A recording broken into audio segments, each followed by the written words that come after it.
No one can take us down!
It was the age of gamers. It was the age of oppressors. It was the epoch of utopia. It was the epoch of dystopia.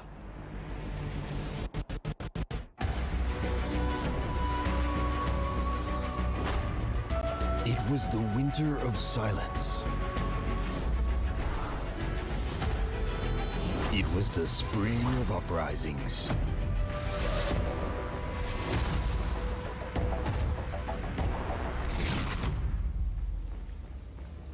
We are unstoppable. We are all going directly to The Republic of Gamers.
In el infierno.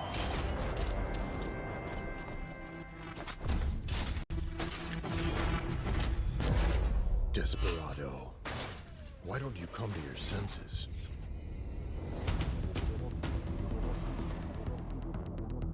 Our gifts propelled us to hide from the surface over human history.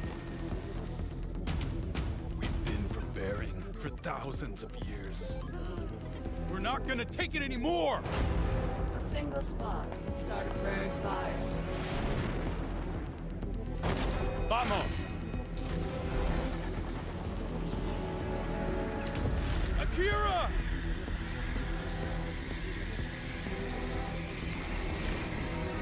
We chose dishonor, and we'll still have war. Only if it leads us to victory. Akira believes in you, Vic. Feel your fate in what you cannot feel. To sacrifice for those who dare. Defy the force of hate and all its plans. The course of fate lies in our hands. Showtime. As you wish.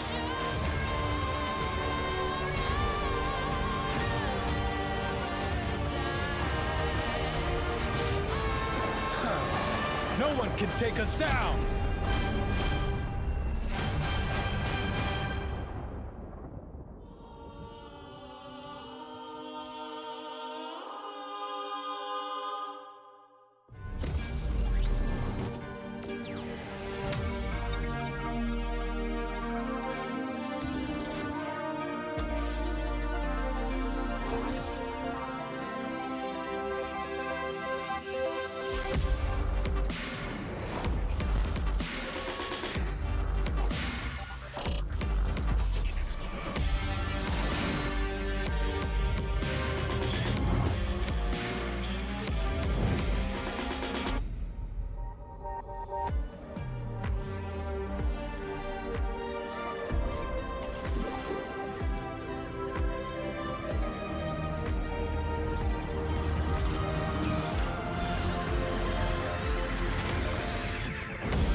What was in Alice's mind when she first stepped foot in Wonderland? Once upon a time, I lived in a place where I wasn't allowed to step outside. I was captivated by the world beyond my walls. Home is what Mama and Papa called the place we lived. They told me it meant shelter, yet it felt more like a prison than a home. I made a wish to turn into Alice, to go on an incredible adventure. However, the fallen angel swore to doom humankind, unleashing the havoc of his mechanical angels legion and destroying my dream. Mama and Papa gave their lives to protect me. When I rose from the ruins of home, I realized the adventure I had hoped for wasn't in Wonderland. In the ravaged world, I became a refugee, caught in the conflicts between the demons and mankind. The struggle ended when my mentor came to my rescue with his powerful gifts. Just like Mama and Papa, my mentor asked me to make a wish. Home was my only answer. He said to me, "Then I will guide you." His reply filled my heart with warmth and anticipation. With his guidance and training, my gift made it possible to bring my childhood imaginary friends to life. The White Rabbit, the Mad Hatter, and the Cheshire Cat, transforming them into artificial intelligences with my mind. In the cyberspace behind the black mirrors, I can see pixels dancing on the surface of objects. I can hear the resonance of sine wave frequencies. I can smell the fragrance of encrypted bits, riding on the Bezier curved track, and dancing without any restraints attached. Elayonet is the wonderland I have been looking forward to. Delighted by my creations, I wanted to share my joy with my mentor. But once again, I'm left alone in a prison of safety, with no one to depend on but myself. After the war, the GUN government promised us a new world, but we're still waiting. Life remains unjust as ever, but I've discovered a chance to turn the tables with my talents. Alice through the Black Mirror is my avatar. I am a hacker, a modern-day Robin Hood who leaves no trace, leading my digital army. I give magnates and gangsters what they deserve. Without realizing it, I have turned into an icon of the gamer revolution, a symbol to resist tyranny. When my trace was exposed, I learned a hard lesson. The digital dystopia is far from forgiving. I thought a lonely death would be the end for me. But little did I know, someone was watching in the distance, ready to sacrifice everything and save me. My wish was granted, even though I didn't realize it at the time. These gamers are my family.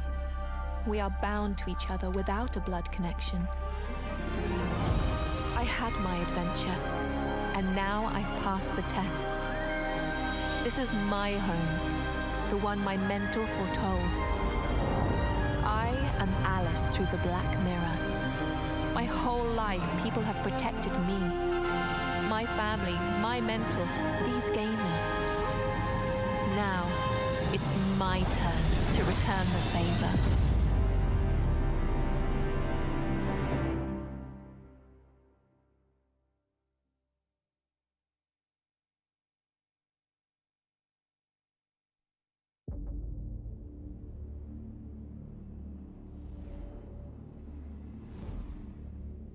It was the age of gamers. It was the age of oppressors.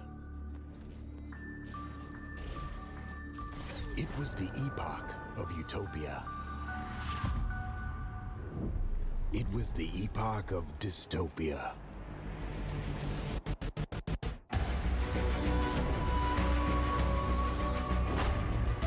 It was the winter of silence. It was the spring of uprisings.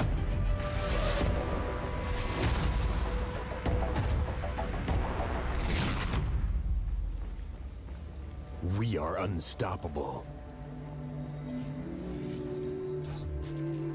We are all going directly to the Republic of Gamers.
Fate. Word used by humans to summarize the unfathomable complexity of karma. This is the story of a Ronin who defies fate. The man named Akira left behind a prestigious heritage to fight against the gamer witch hunt. In his campaign, he found a like-minded comrade in one called Frank Steinberger. Under a shared oath to defend gamer kind, they became close friends and later on, family. After retiring from the military, Steinberger became increasingly passionate about equal rights for gamers, gradually expanding his political influence. Though well aware of the danger, Akira chose to support his brother's dream by quietly protecting Frank's family. But this dangerous dream came at a cruel price. Frank became the victim of an attack and urged Akira to leave him behind and keep his family safe. Unable to refuse the request, his best friend disappeared without a trace. Unable to keep the promise, he arrived only to find his sister and niece set ablaze. Consumed by the flames, right hand torn and left eye burned, Akira managed to rescue Zaina, now the only remaining fragment of his life. He paid a high price to keep her alive. You want to make her forget everything? One day she will hate you for it. Then let her, as long as she gets to live. The Ronin sought his missing friend for years, but Frank, the idealist, was long gone. All that remained was fate, an angel of vengeance, waging war against humanity. As the weight of the world was placed suddenly upon him, the Ronin realized there is no escaping confrontation with fate. I am Luna, the gatekeeper of Lunar Fortress, and the Sphinx to the challenged. On the final eve of the Fate War, I welcome this challenger. For he would give his all in exchange for a chance to enter the fortress. I searched his consciousness, unearthing the painful past buried deep within. This man was forged with pain and constant self-sacrifice. I was forced to rectify my imprint of the human race. They are not as selfish a species as they seemed. I opened the gate. The Ronin defeated fate and saved the world. But his life was already shattered to pieces. Broken beyond repair. Satellite orbit bombing incident, also known as the For 7 years, this man thought the world would leave him alone. But as the conspiracy grows again out of humanity's selfishness, I will descend from the distant moon, bringing the call of fate. After all, a Ronin cannot just lay down his blade.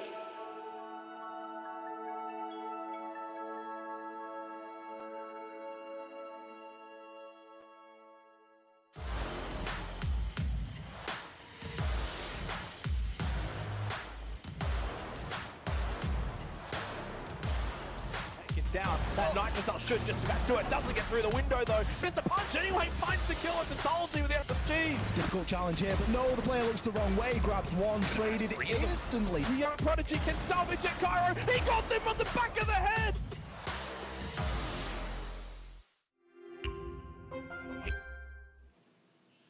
Four teams have battled it out to book their spot in Thailand at the ROG Masters APAC Finals. My name is Blue Panda. Joining me on the mic today is Lan. We're coming in. We've got 4 teams, some up-and-coming talent, one who has been playing at the highest level in our region for the last year. Lan, how are we feeling? We are very excited. I'm very excited. I'm sure you are as well. We have some of the best names, and like you said, we have one team that has been playing at the top of their game this entire time, and I believe this is their second LAN coming as well. Yeah, I mean, fresh coming LAN appearances for both our, well, for all 4 of our teams, I believe. Maybe a couple of local appearances, but internationally, this is probably a big opportunity for all of them. So I'm very excited to see how it plays out. Of course, you can see our live arena there in Thailand. We've got some lovely stage hosts locally that will be helping us out throughout the day, of course. But Lan, 4 big teams. We've got Scars, we've got Pantera, we've got Game & Gladiators, and Monkey Hunters LFO coming out of South Asia. Their first international experience here on a LAN stage. That's huge.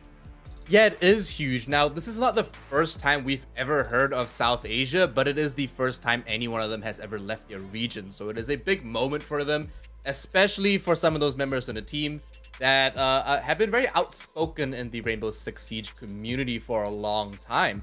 I'm looking forward to seeing how they actually play out against some better well-known names, like you mentioned, Pantera, and also Scars, and of course Game & Gladiators. Teams that have been around for so long, so storied, unlike this team that's literally a dark horse.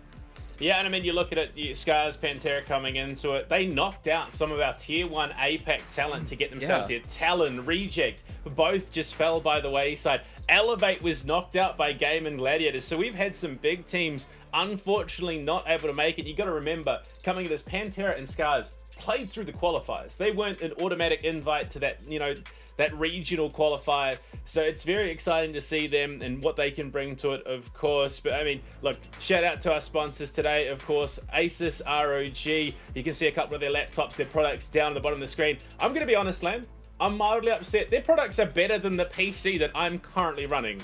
So as you know, once the event's done, I'm going to have to hook up those contacts, because going into international events, having a laptop like one of our ROG products is almost a necessity.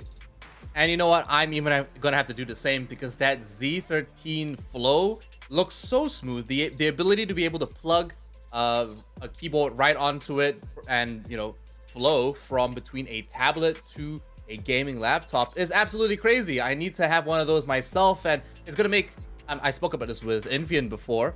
It's gonna make casting life so much easier, isn't it, Panda?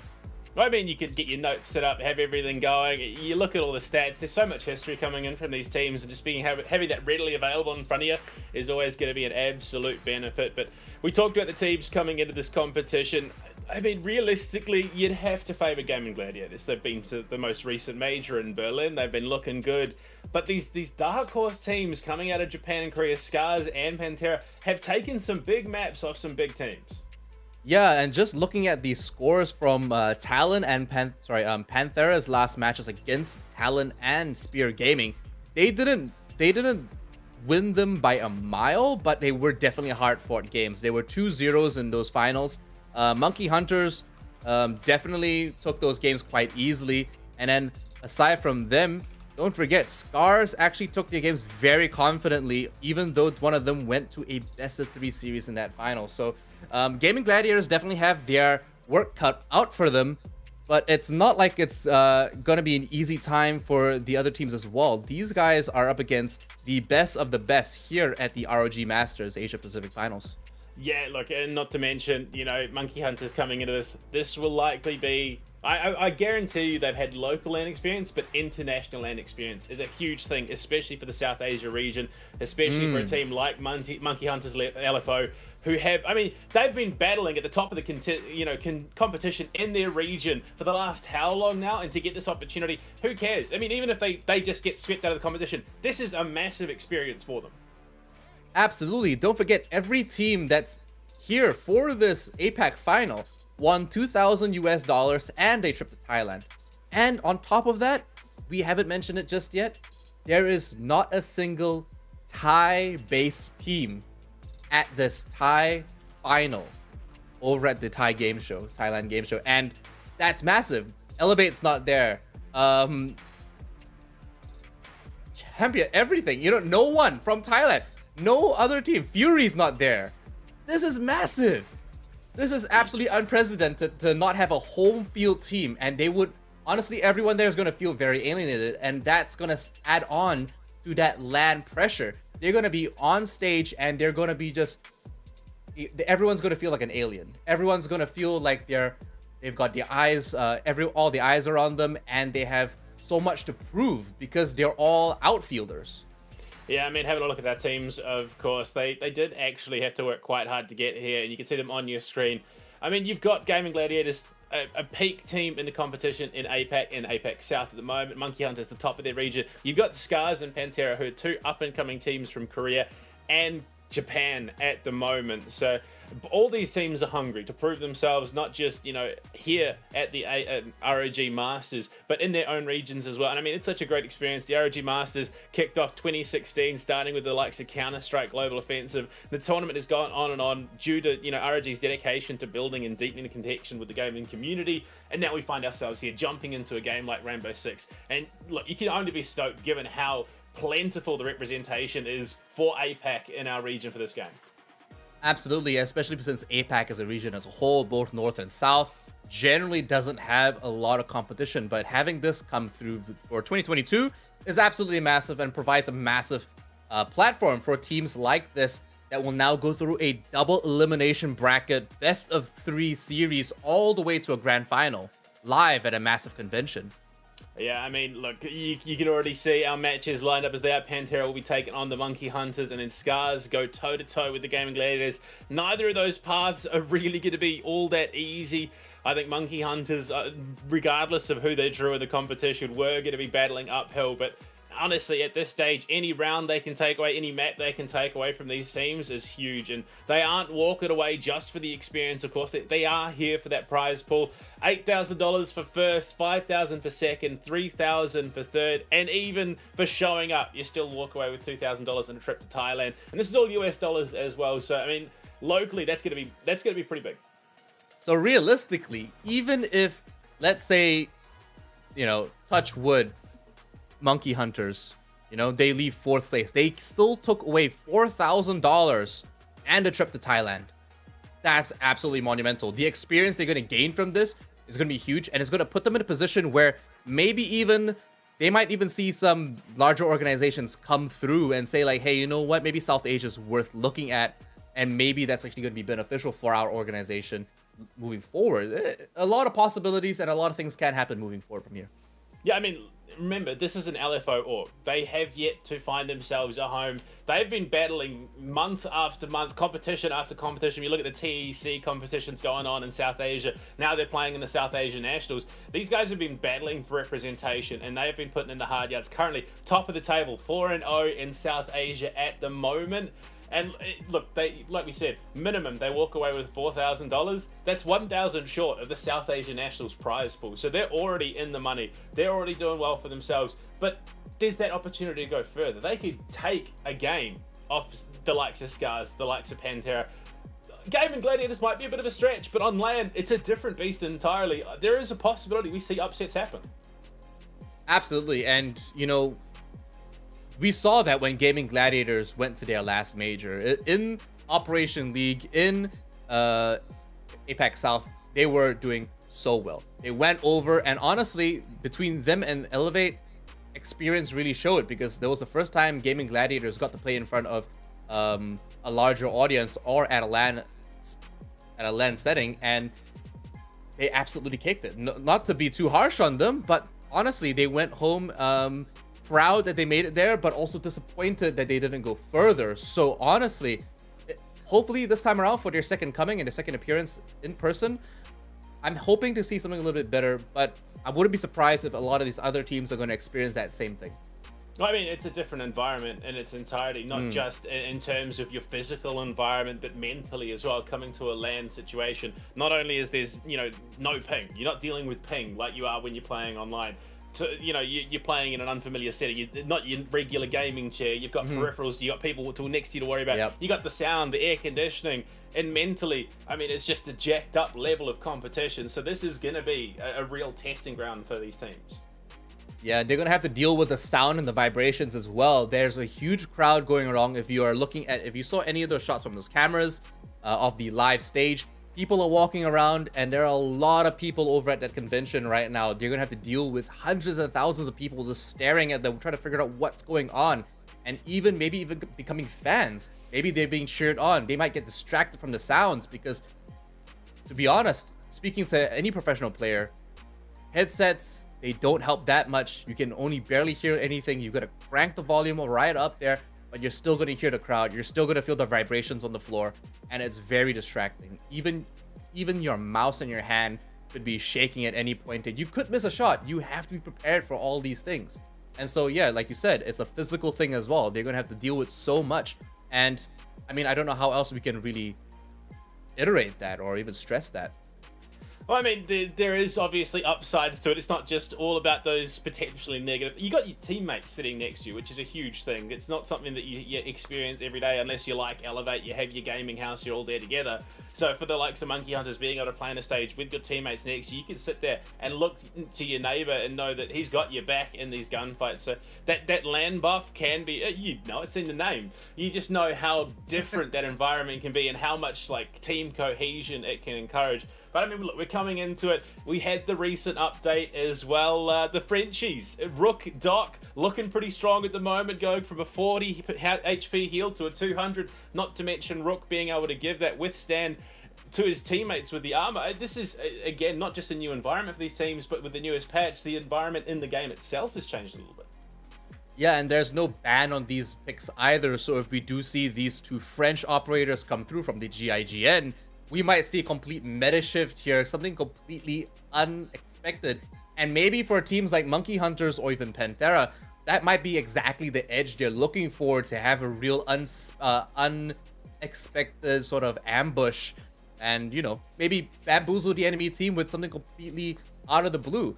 Being able to play that aggressively and to be able to fall back on being picked up because of the bulletproof plating, or even to be able to get healed back up if you took a really risky run and you got punished for it, and to just be able to reset to 0, that's a massive thing. And that's not the same thing as having a Thunderbird Coda station, because, you know, you have to move yourself to the Coda station. You have to go to the set points, and the Coda station can't get destroyed, but Doc can literally shoot you through a a line of sight through a destructible wall 3 rooms away, heal you up, and then you go back to roaming. It's very different gameplay. It's very different environment we're talking about in this meta right now.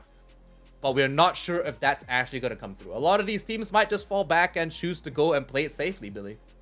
Yeah, I mean, as great as well, you'd argue a steroid heal. I mean, 200 HP.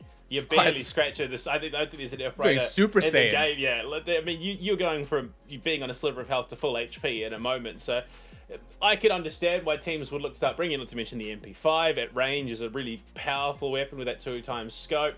Some teams, some players prefer that Pro 90 in hand for the French operators, but is leaning more towards that niche style of pick. But I'm really excited. We're coming into this. It's an APAC competition. APAC teams notoriously aggressive. They love to get up in their opponents' faces. So I wouldn't be surprised if we do see maybe a Doc or a Rook come through in this competition.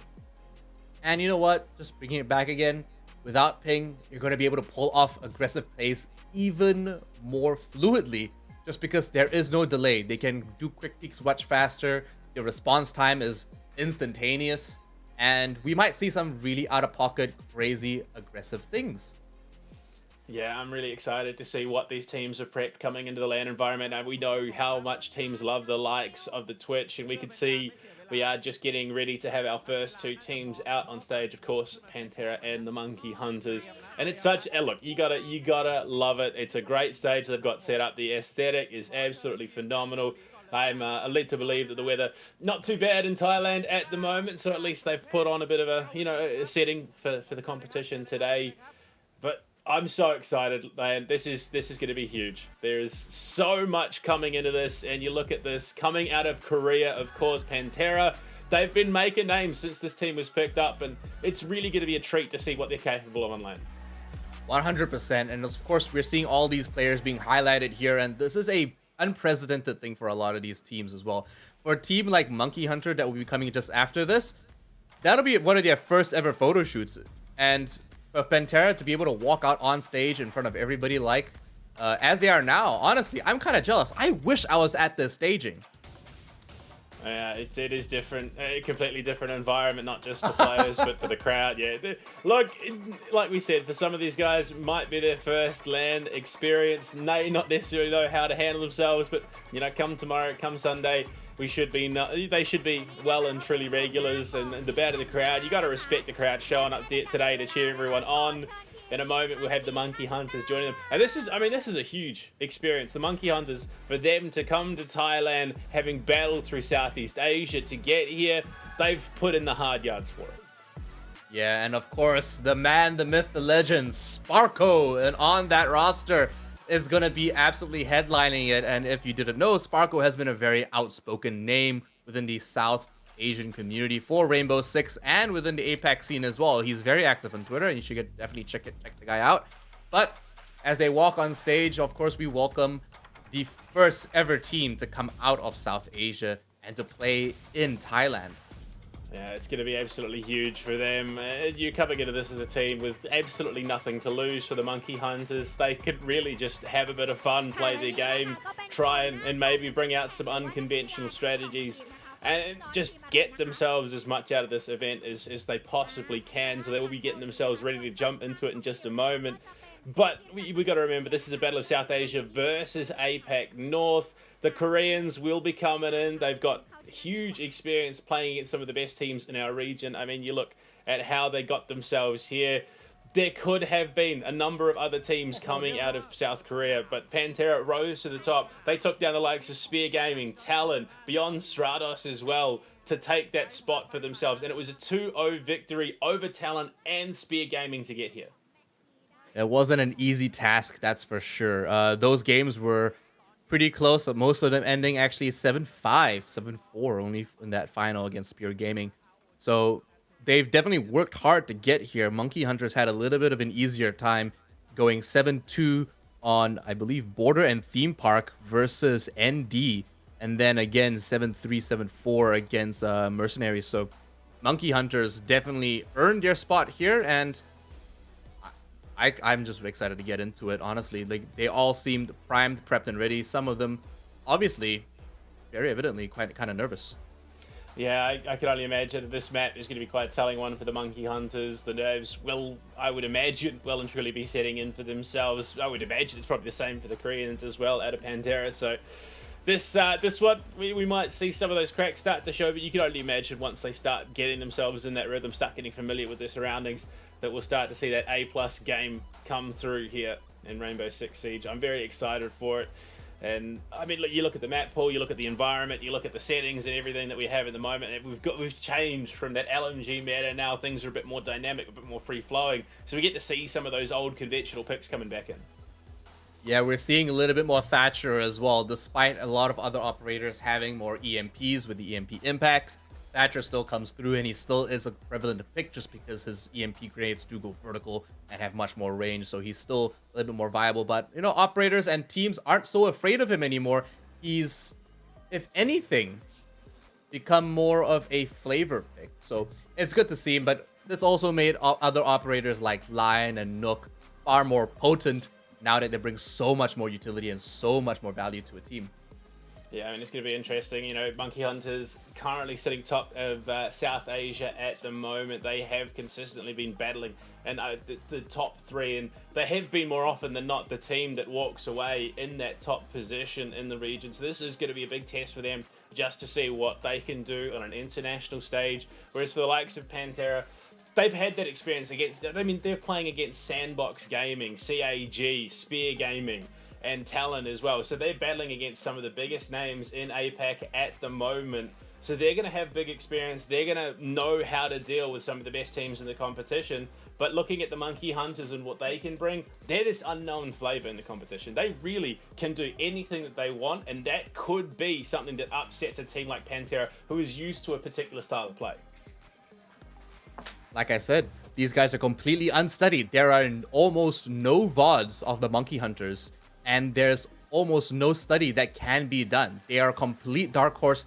They can honestly pull off almost anything and get away with it at this point. But they need to be able to be thinking about that and channeling it, because if they're going to play simple standard strats and not play that aggressive point, they're going to get walked over on. They're going to get trampled, and they need to be able to take this by the reins for themselves and put Pantera in a position where they're essentially playing to their tune, their rhythm.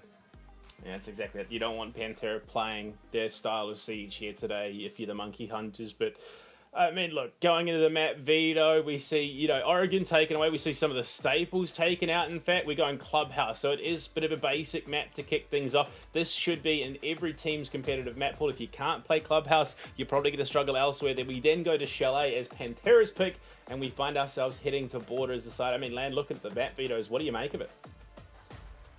I'm surprised that they've banned out Theme Park, considering that they actually took a game on Theme Park just recently. So, oh, you know what?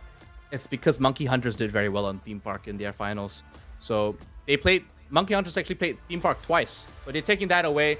No surprise there. A lot of the other maps make sense. It's, you know, who wants to go to Borgen on an exciting final like this? Skyscraper is a bit of a gamble as well, but I'm not surprised that we're also going to go to Chalet and Border that are just so much more concrete with how they're going to be played. And you know what?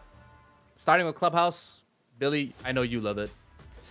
I wouldn't say love it. I know it. I think it'd probably be a more appropriate term. I'm a big fan of the newer maps in the pool. I love me a bit of Theme Park, a bit of a Skyscraper. But Clubhouse, like I said, it's back to basics. This should be a stable map in your comp pool. If you don't know how to play it, you're probably not picking up very many map wins on other maps at the moment. So it is one of those maps that has been done to death. So strategically, everyone sort of knows what to expect. There isn't any crazy innovations. There's nothing wild and wonderful that you're going to be experiencing.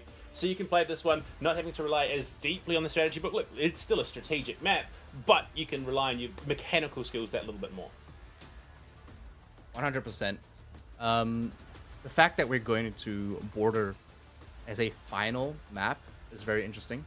Border as a map has it's been picked 4 times this entire league. It's been picked twice in Japan, once in Southeast Asia, and once in South Asia. There's no information about Korea, but hey, I mean, if if it's been picked in South Asia, they definitely know something about it.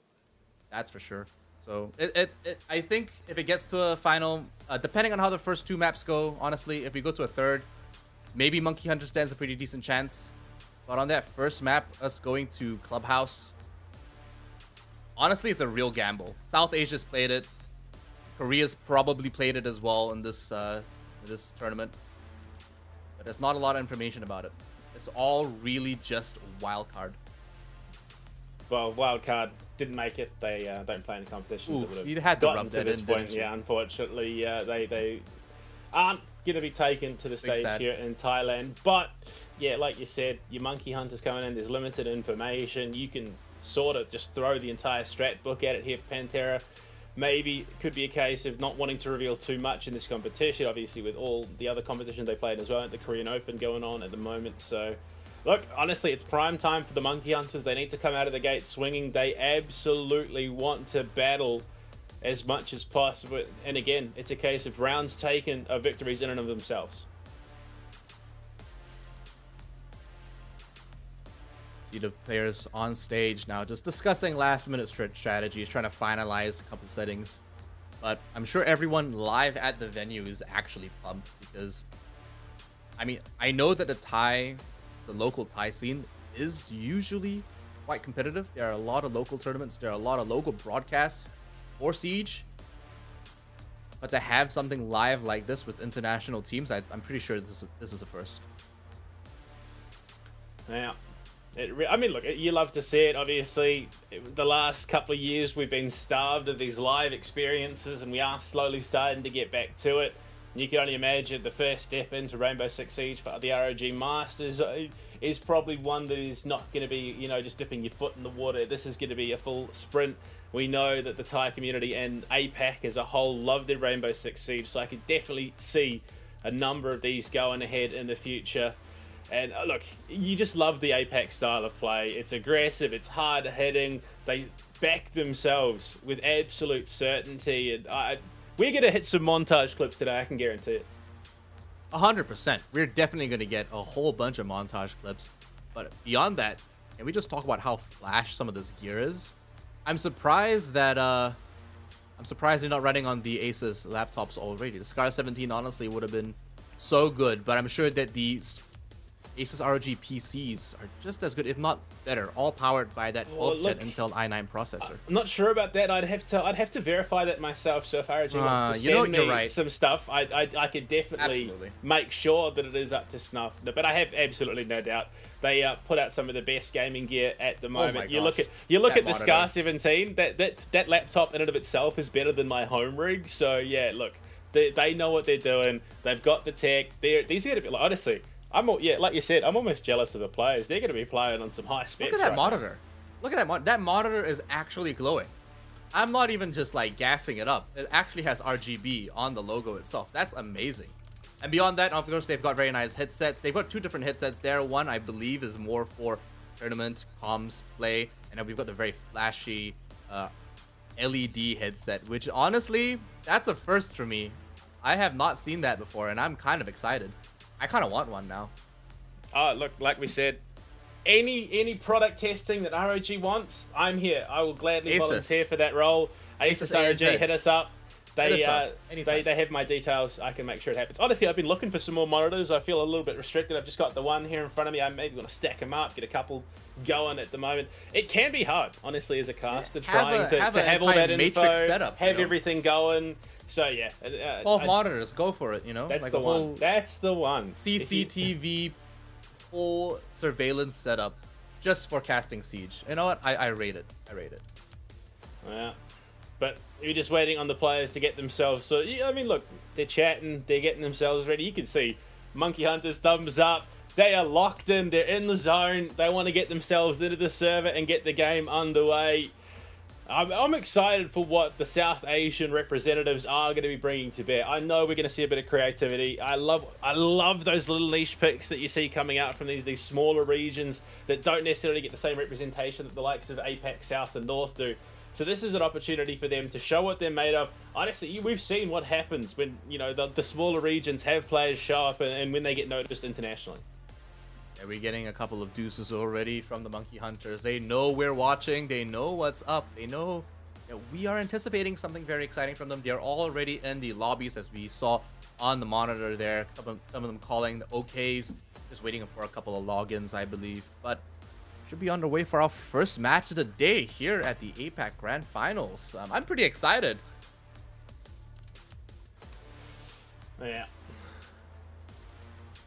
Honestly, I'm just keen for some shenanigans. I love to see that aggression that APAC South and North, just APAC as a whole, is so known for. The Spawn Peaks, the run-outs, the Armory, which has seen a decent amount of play over the last couple of weeks at the Tier 1 competition, more than I would have expected, but especially on the likes of the Oregon, being able to get into position aggressively and start contesting. But, I mean, you look at it now with Doc and Rook and the changes that have been made, it just screams aggression to me. Being able to do things unpunished is, well, I say unpunished, but, you know, being able to recoup whatever losses you suffer. Going into Clubhouse, I mean, there's a couple of cheeky angles that you can play off, a couple of cheeky run-outs that these teams could be looking to exploit. But honestly, I think if you're Pantera coming into this, you take it back to basics, you play the Siege that you know. It's all about the info game. It's all about the utility. Whereas for the likes of Monkey Hunters, it's about creating that disruption, being that unknown quantity going deeper into the bracket. If Monkey Hunters actually make it past this map and play up against either Scars or most likely Gaming Gladiators, because they are my pick, I don't think they're going to make it past Gaming Gladiators that first time, but they may make it past in the lower brackets to reach them in the finals. But that's only if they make it past this game. If they can beat Pantera, I believe they can beat Scars, 100%. But the odds are very low, though. I will say that now. Disclaimer: I think the odds are low, but if they beat the odds, that's it. They take the cake. You know, second place. I mean, honestly, you take what if you can at this stage. It's being able to play in a live environment, getting yourself prepped for the future. I mean, 2023. It's looking like it's going to be an exciting year with all the possibilities now that we're heading back to proper lands for the majors, all the rest of it. Teams are going to be gunning that much harder for those spots, those opportunities to play in the big arenas internationally, get that experience. But right now, we are just waiting on a couple of tech issues. Honestly, I think this almost favors the Monkey Hunters right now. You're Pantera, you're drilled, you're very disciplined, as Korean teams tend to be. And the longer you sit here waiting, the more I reckon you get shaken up a little. I mean, look at this crowd. They're all sitting there. You're almost judging everything that's happening on stage, of course. And how can you not? How can you not have, all those nerves really creep into you? And of course, if you guys are actually listening to this but you are attending live at the Thai game show, highly unlikely. But if you are, make sure you check out the stage. Make sure you check out the booth with their amazing laptops, their amazing headsets, and all the Asus Republic of Gamer gear.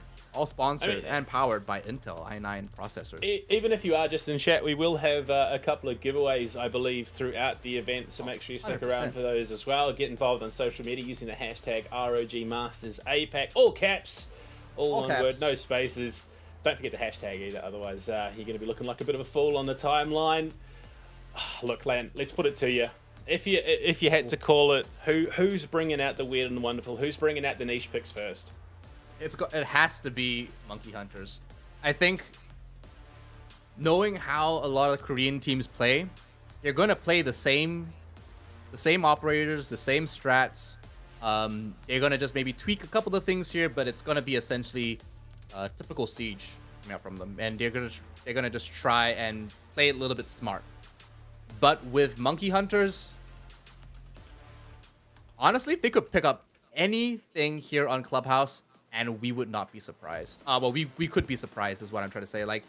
And I wouldn't be surprised that they would do that, because they are just so unstudied. I'll be honest, Lan, I'm here for it. I'm ready to be surprised as we look to jump on into Clubhouse and get this operator pick ban phase underway. I mean, look, I'm not expecting anything too crazy, too out of left field. It should be your basics. You're probably looking the likes of a Maverick, maybe even the Nomad, which we do see taken away here by Pantera. So they're looking to lock things down on the defense. give themselves that opportunity to be a little bit more flexible on this roam. They want a solid half to start things off. Yeah, Nomad, a nice safe ban on a map like this. Just making sure that they get that freedom to roam. And wow, okay, banning Thatcher. Interesting. We've actually seen Thatcher banned a lot in the Southeast Asian Operation League. Despite the changes, despite everything, he's still a powerful operator, as I mentioned before. Has a lot of reach. Taking him off the board just means that they get to play around, tricking some of those entries. Valkyrie, the first defensive ban from the Monkey Hunters, makes a lot of sense. She offers so much for the defense in terms of information gathering potential. She can be quite hard to deal with unless you get an IQ, so just removing that entirely makes a lot of sense. And the Izami, so strong, such a massive pick with her introduction into competitive Rainbow Six Siege and the way that she changes and edits the environment around her with those Kiva barricades. So we look to jump on into it, of course. Monkey Hunters have the attack. We can already see a bit of a jump there onto the Twitch. She's so great. That F2 on land is an absolute laser beam. But Monkey Hunters, I think I know what they spend their prize money on. A lot of cosmetics. Yeah, they're a very colorful bunch over there, but surely they didn't spend the whole $2,000. But if they did, you know what? Maybe they'll get to do it again, as they will leave with at least that much here, the ROG Masters. But looks like we're going for a pretty standard setup so far downstairs in the basement. Line of sight all being made out, and actually bringing in the Kaid makes all the sense as well. Surprised that on a map like Clubhouse, they didn't actually ban him. Well, I mean, traditionally we see the Kaid, if it is to be banned, paired with a Maverick. So if you are going to ban one, you traditionally ban the other. With Maverick being available, obviously the Monkey Hunters have an answer to the Kaid.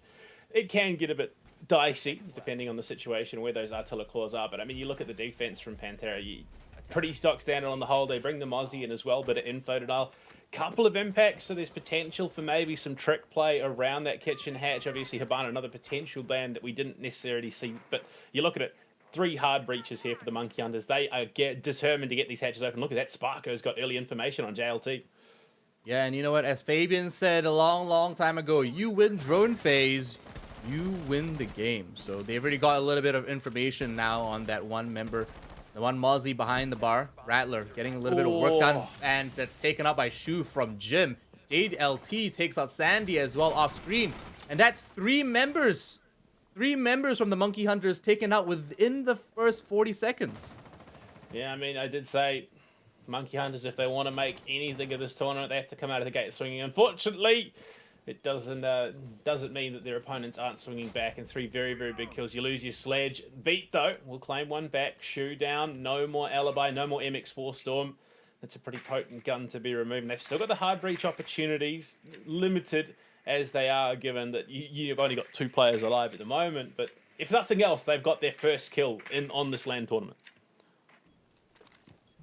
They already see that they've got a cross-section for information here. Sparko gets taken out with a C4. Throttling a little bit too long. But Beat rotates out of that kitchen. Rotates out through Jim. Through the back alleyway. Oh! Wow! Okay, I didn't see that one coming. Ryder gets taken out with a clean headshot. So Beat's taken out 2 members from Panthera. I don't think he's going to be able to take out the remaining 3. Panthera are just sitting and lying in wait. They've got 1 minute and 16 seconds to buy. And Beat has so much work to do. No more nitros. I think actually it might be a lie. I think there may be one pre-placed, but I can't really say for sure right now. They are going to have to rely on the gunfights though. JLT watching from Memorial. Beat is going to have to snap a ripper of a shot here if he wants to contest. Pings going out though, so maybe a bit of misinformation. Shots will come out. They now know where this unfortunate Maverick position is. So Beat has his work cut out for him with 50 seconds remaining. At this point, yeah, it's just take what you can. Close the round out, look to the next. He's gonna have to just send a message this time around. He rotates through, takes out utility, and I honestly don't think that was your greatest concern. He had an opportunity to actually fire back here, but as you can see, the one member in Memorial just takes him out, cleans it up. And Pantera win the first round quite dominantly.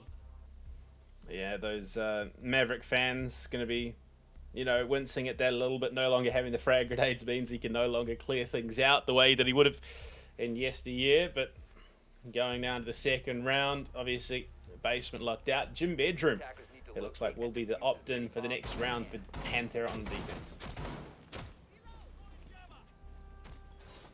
Well, hopefully this time around, the Monkey Hunters won't be all show and all rainbows and no substance.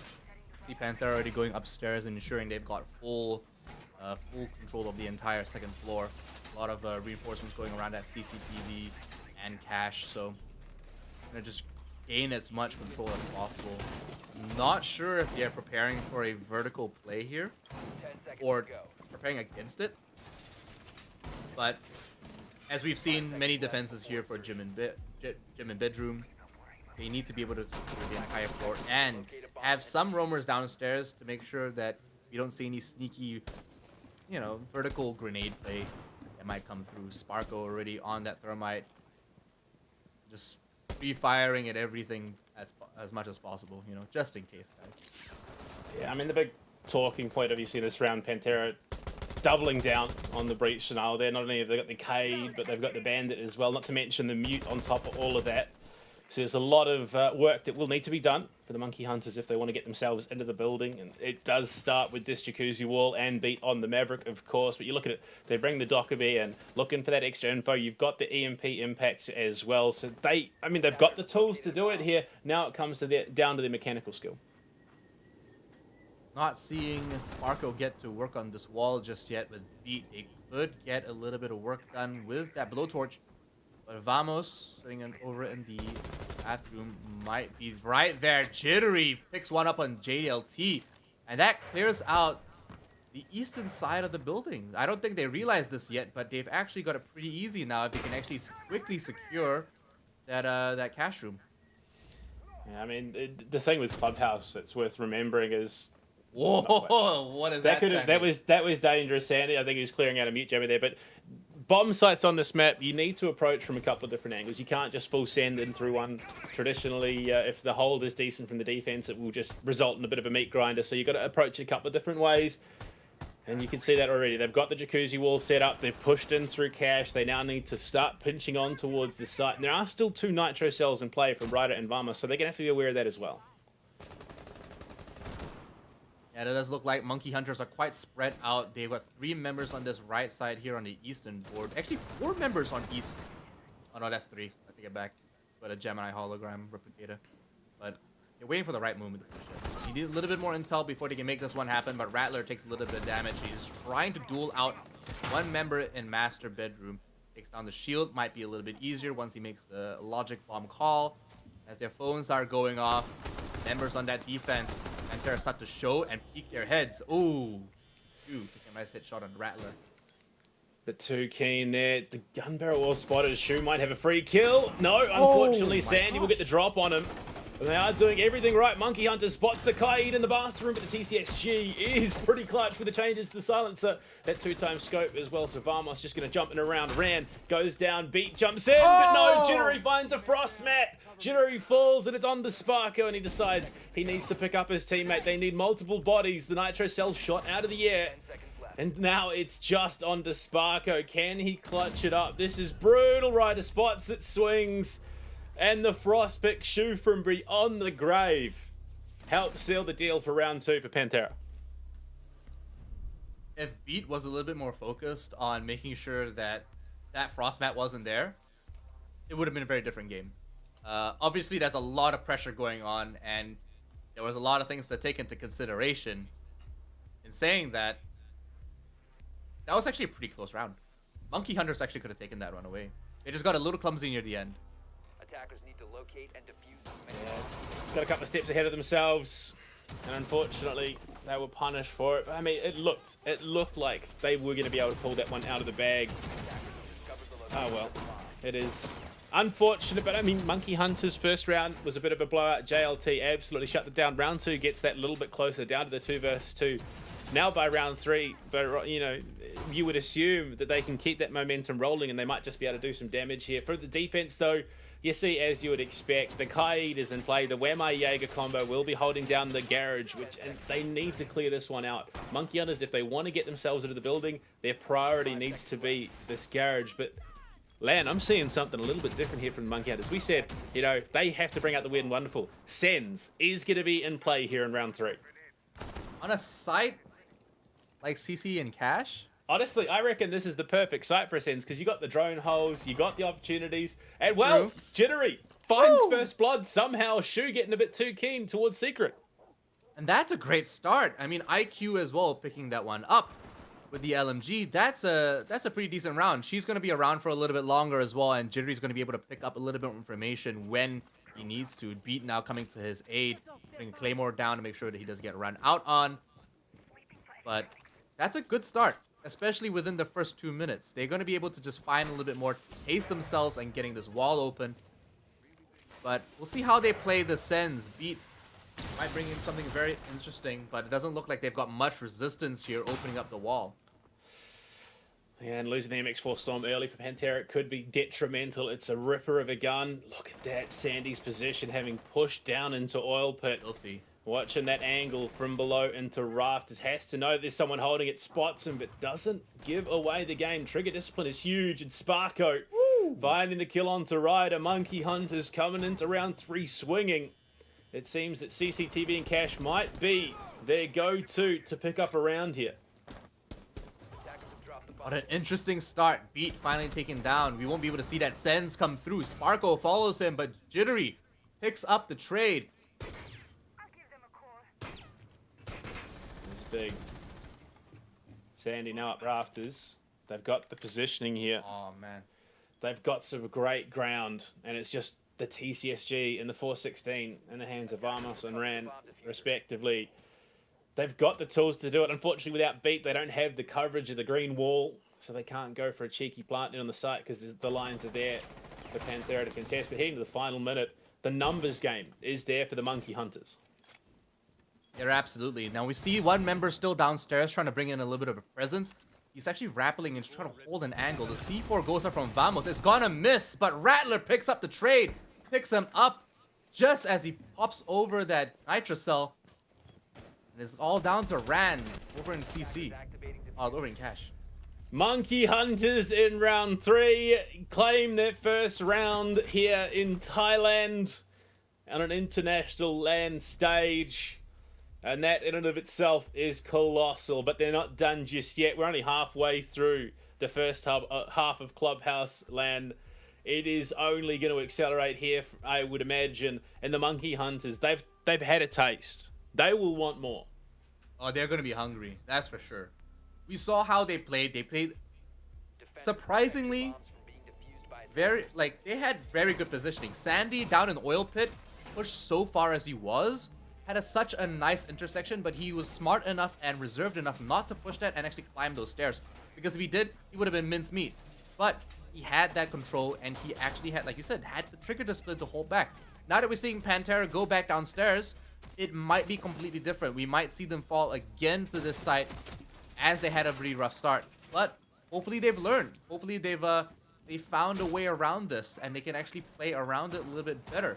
We might see Monkey Hunters come with a completely different approach now that we're gonna have at least more than 2 members on that roster alive. Oh, I love that. I rate that pick from Jittery. The Nook to come into play here in round 4. And I mean, the biggest problem with that initial round here in Clubhouse was Monkey Hunters had the information but didn't play the numbers game. They didn't play off of that information. They knew JLT was in bar. They knew that there was presence off-site in the form of Ryder up towards, logistics. So now coming into this round, they bring Jittery in with the Nook. That huge amount of misinformation that is possible when she's on the field.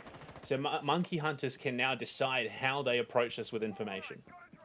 Jittery's already droning up top near Cash, but I'm not sure if he's going to be aware that there's one member on that defending team sitting inside Cash and Construction, waiting for someone to rotate through. But it does look like instead he's going to go through that back stock, like underneath the barricades if anyone might be there, and going to get a couple of common sightlines right through the bar.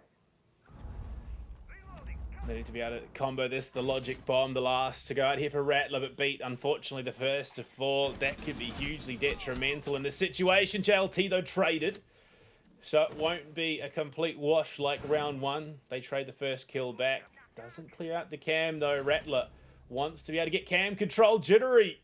This Nook already going to work. Finds one. Can't find the second. At least gets a bit of chip damage onto Ryder. And there's a lot of gunfighting. A lot of battling going on off-site currently.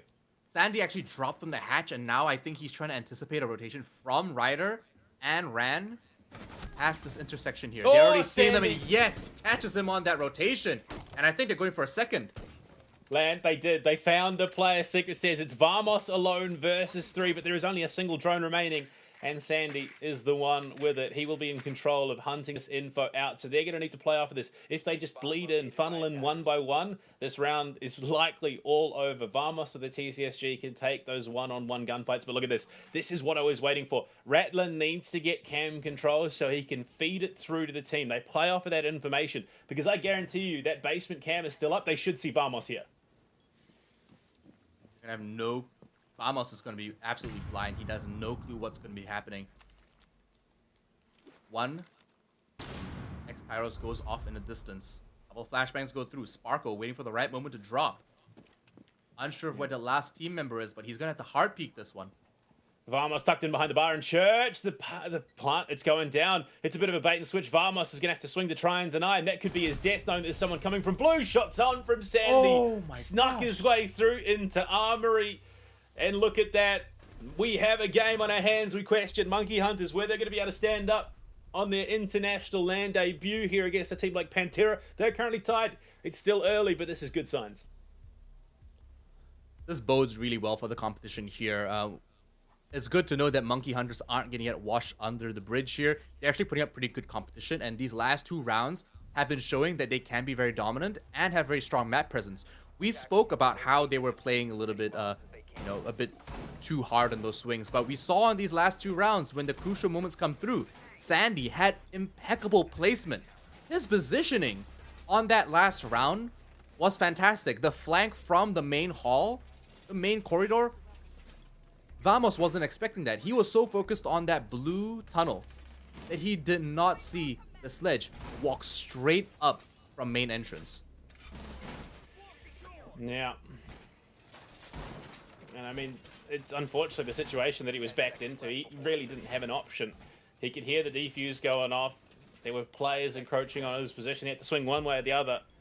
And unfortunately, in a 1-on-3 with 2 guns actively trained towards your position, you're rarely going to win that one. We see a bit of a drastic change up from Pantera coming into the 5th, maybe realizing that this wasn't going to be as easy a time as they thought. We see the Vigil coming into play as well as that Aruni. So a bit more information denial paired with the likes of the Mute, but also a bit of that utility burn in the Saria gates. Unfortunately, not a high player behind that, unfortunately. Like, honestly, would have loved to see Elevate at this tournament, but I'm going to stop now because... That's the Thai buff. What do you mean? They're in Thailand. They just inherit the traits that Elevate is so well known for. It's just in the air. Oh, absolutely. Okay, I agree. I see it now.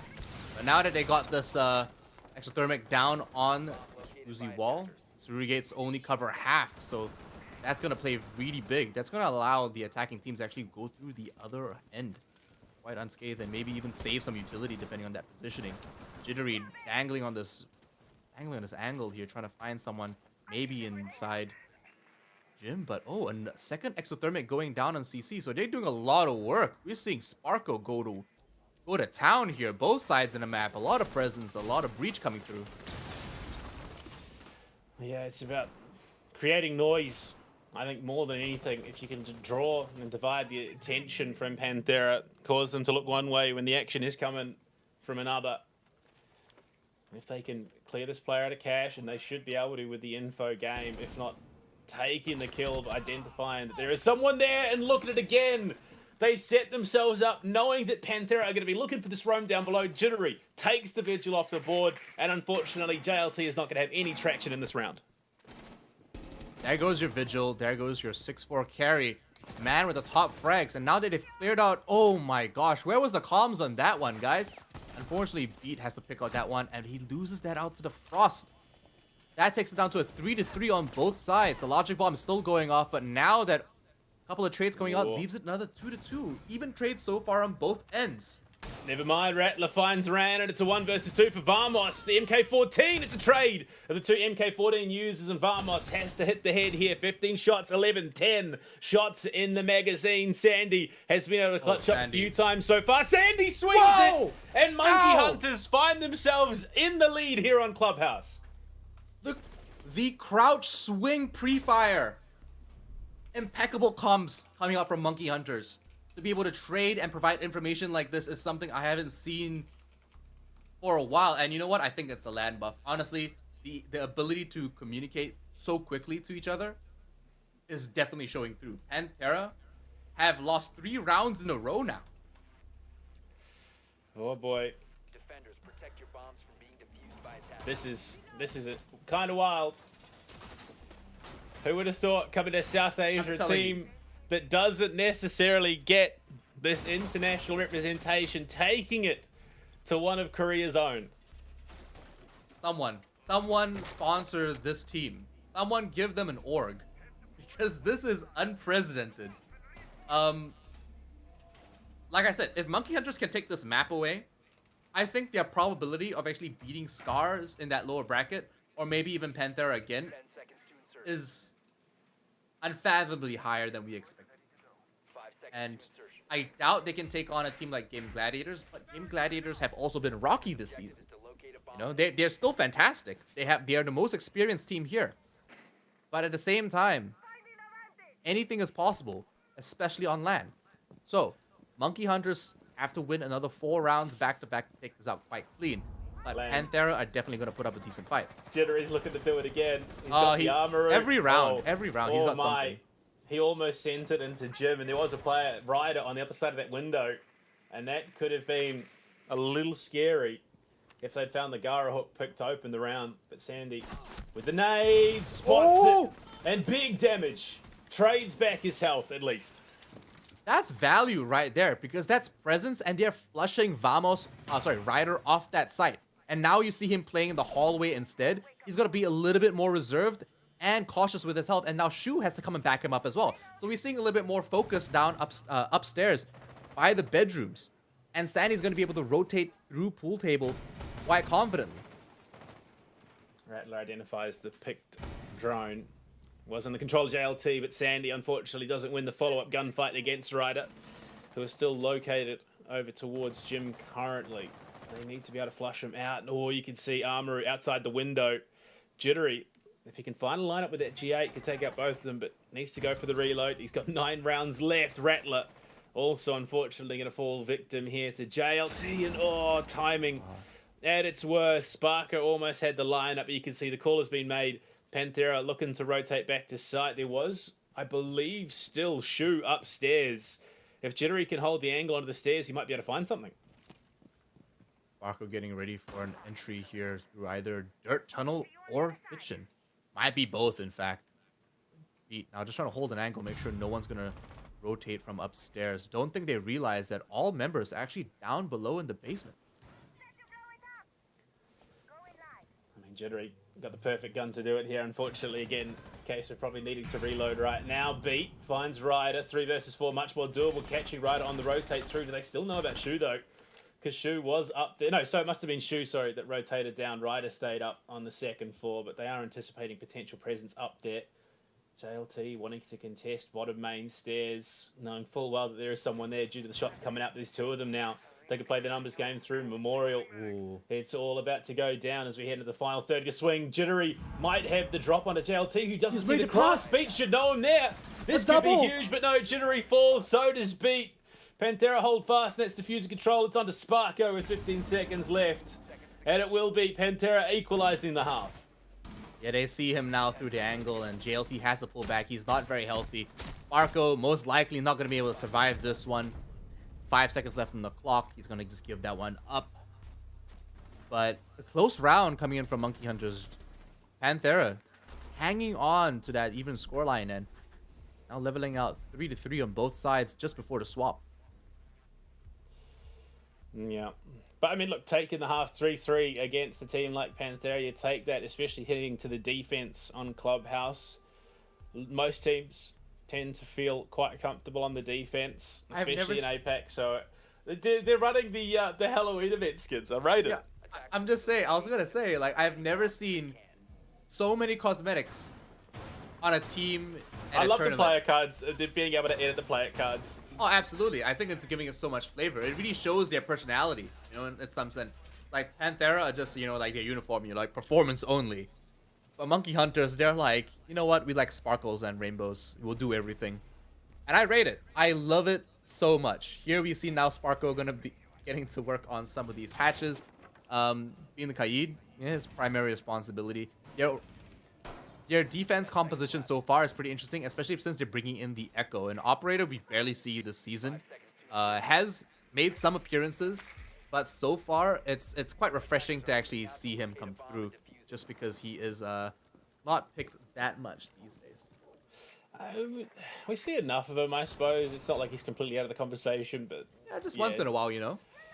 But I mean, you know, being from ANZ, we've seen the 1 versus X Echo clutches without firing a shot because of the yokai drone. So I'm interested to see how Monkey Hunters opt to play this one. I've seen a 1v5 clutch with a single Echo remaining for a team because he was sitting in dirt and it was barricaded off while the team was trying to plant down an armory. So anything is really possible here. 100%. 1 Echo drone already taken out. JLT bringing so much value, making it so much harder for Beat to actually play his gig. And doing a little bit more droning as well. So 2 minutes and 15 seconds left. They're still doing a little bit of work on that second floor. They've got a lot of ground to cover considering. But I don't think they realize no one is there just yet. A little bit, not a lot of resistance coming through. But Rattler now, along with Sandy, hovering around these corridors, waiting for the right moment for someone to peek in. Oh, there's someone on the window. JLT jumps in, gets away with it. Unfortunately, they lose Jittery as well. Nitro, the answer from Rattler, unfortunately can't find anything. With Sandy down, things get a bit bleak. They do lose Sandy there. In the end, Rattler in trouble as well. And Panthera coming in, hitting hard in the second half to kick things off. Unfortunately, I don't know if we'll get to find much use out of beating this Echo. Ryder. I bring a little bit of information with that hologram. As the phones go off, Mute's going to get back to one of his jammers to make that a little bit easier beat as well. Doesn't have to worry about that so much as an Echo. So, overall, with a minute left, that defense still can work. They have the Echo. They still have 1 yokai. But Panthera have all their assets on the table. They still have 2 hard breachers and a lot of utility to bring information. They have a pretty strong presence across the map.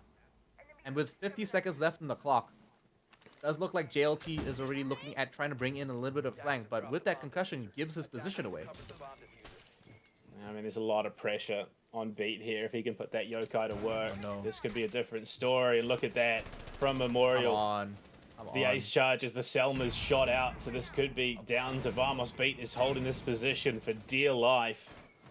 And going into the final 25, Panthera are going to have to force it. It's a 5 versus 3, so they got the numbers. Sparko falls, Beat for 1 for 2. Down to the 3 versus 2, pulls out the bearing 9. And you can see Rattler, does he have the info? Rand goes down. It's a 2 versus 2. All of a sudden, Beat is low. Rattler unfortunately can't win it, and Vamos follows up with the closer. But Panthera are going to be kicking themselves. That was far too close for comfort. Monkey Hunters almost took that one away, and it was so convincing they had control once Beat got that double kill over in the corridor.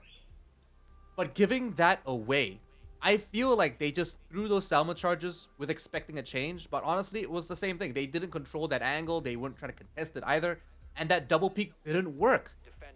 It was only by some luck that the defense were just not looking at the angle of the blue tunnel, expecting all attackers to be coming through that main hallway. And I think that's a common mistake. Definitely something they can work on as they move into their second defense round. But going upstairs now, it might be a little bit easier considering that this is a more defensible site. Yeah. I mean, still close. Still only around separating. With Mira in play as well, we didn't really touch on that. Hasn't seen a huge amount of priority at them. Okay. I see what Monkey Hunters is doing. They are looking to try and counter the Maverick. Unfortunately for them, There is no Maverick in play. What there is, though, is an Osa with those Talon shields. And if they get onto the, the CCTV balcony and get one of those Talon shields set up, this could be a dangerous hole for Monkey Hunters to contest. Yeah, this is cheeky, if anything. Oh, Sandy, what? There we go. From garage door, prone.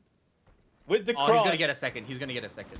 Rand is there. Rand is there. Rand is no longer there. He's in trouble. So much trouble. And they're swinging him. He's done so much damage already. And this is what we were talking about. Come out with the weird and wonderful. Catch Pantera off guard. They do find the kill, but you look at the damage. It's already done.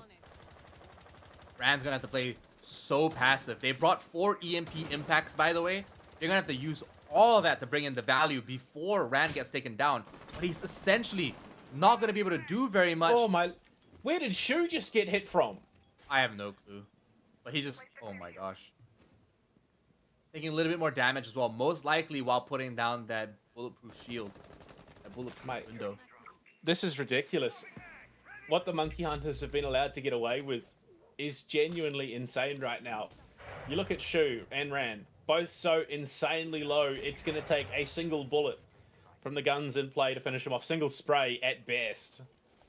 And unfortunately, the trick going on at the moment behind the wall. It. Wow. Monkey Hunters, ice in the veins currently. Absolute demon lords. They still have 2 C4s, 2 nitro cells to their disposal, and Jittery is ready to put down another barbed wire with those batteries at any given moment. There is a single exothermic remaining.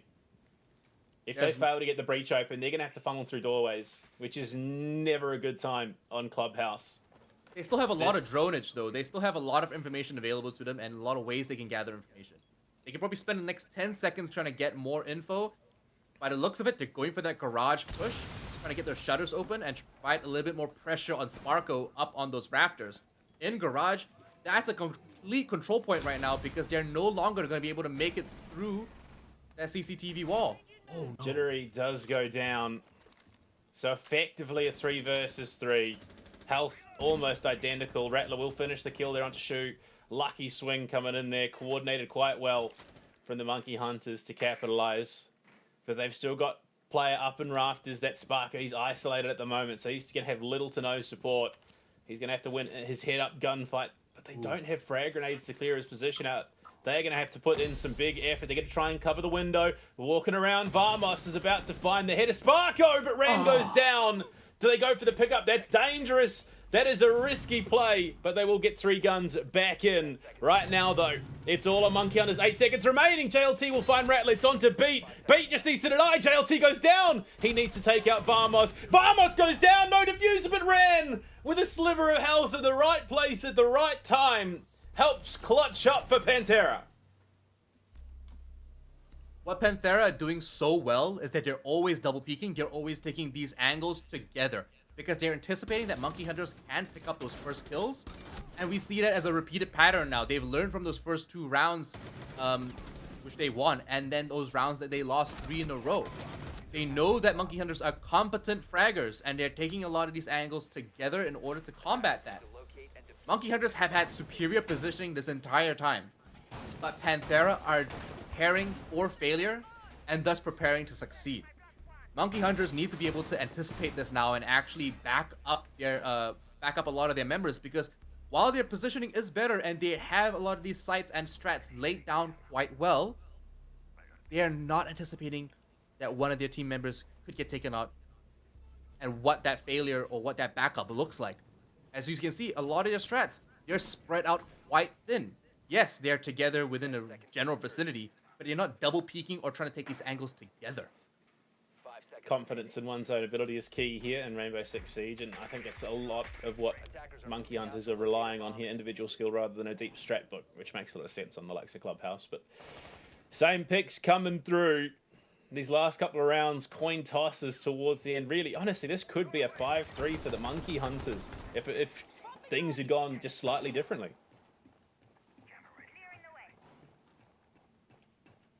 It's not over for them just yet. There's still a lot of opportunity for the Monkey Hunters to actually make this one back. Ryder allowed to get so much free information. Not sure if he droned out Sandy or aware that Sandy has this position. nasty little angle here over by the garage entrance. Right, kennels. But it doesn't seem like there's much presence at all. JLT just sitting in the rafters above him. Yeah, different world, potentially. If they're, you know, bullet holes no longer the beast they once were, that could have been a vastly different story if Sandy had maybe had a bullet hole to play with. But no, changes are made, you adjust. But you look at the offsite presence, so significant for the Monkey Hunters. It's just beat down in the basement on his lonesome as the Echo, trying to provide that information, trying to sway gunfights here. And Jittery is being encroached upon. Sonic Boom will go out. Jittery's position is so tenuous right now. He's going to need some support soon. Otherwise, this could be a free pick for Panthera. Barco was on that first roll just below him. However, it looks like he's actually retreated downstairs a little bit further into the defense. Yu gets taken out. That's a nice kill with the SMG-11. And then a nice little trade back right onto Jittery. So finally clearing up that top floor. Does look like Rattler's kind of the pull back and retreat to those defenses so the rest of his team provide some strength and solidarity there. Ultimately, though, that's a trade I think that Monkey Hunters are quite happy with. From the looks of things, though, Ran has picked up the camera, so they have the info to play with. Monkey Hunters, the utility is no longer as secure. Vamos! Vamos! No, buddy! There's a player there! Will go down. Sandy not getting away scot-free. But that is both hard breaches off the board on a basement defense. Ran with the span through the soft wall, though. Answers it back. But it is going to have to be a force down the main stairs. I don't believe a single hatch was secured here. And this is brutal. Panthera are going to have to run straight into the meat grinder. Rattler with that M59. This could be dangerous. I was going to say that, you know, yeah, trading out Shu for Jittery was perfectly fine. They still had Vamos, but now that their heart breach is completely gone, they're going to have to play this raw and really push this the old-fashioned way and take these angles face first. Now that they have to play it like this defense has so many more advantages. JLT in a bit of trouble. The swing through from Rattler, though. He gets caught. A follow-up. Sparko in trouble goes down. And it's all on to beat. He finds the one. But with 2 seconds remaining, he just has to bide his time. Ran is on the plant. He's got to find JLT. Can he line it up to deny Ran the plant? No. The Sonic Boom's not going to be there. Is it? No. It goes through. And now the time works in the favor of Panthera. Beat needs to clutch up big. He's got a bar of health. Spray through the soft wall. Forced into the reload, 34 seconds now. He's going to walk his way towards Armory. Needs to win the first gunfight. Can he then swing on to the second? Defensive positioning's solid for Panthera. No, JLT catches him. Panthera will move on to Matt Point here on Clubhouse.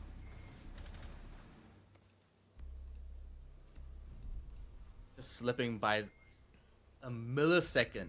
If Beat actually landed that yokai over the counter instead of it bouncing off back towards him, he would have had just enough time to deny that plant. But unfortunately, the defense crumbles in the last second, and now that we have Panthera on match point, it doesn't look like the Monkey Hunter dream is going to be alive for much longer.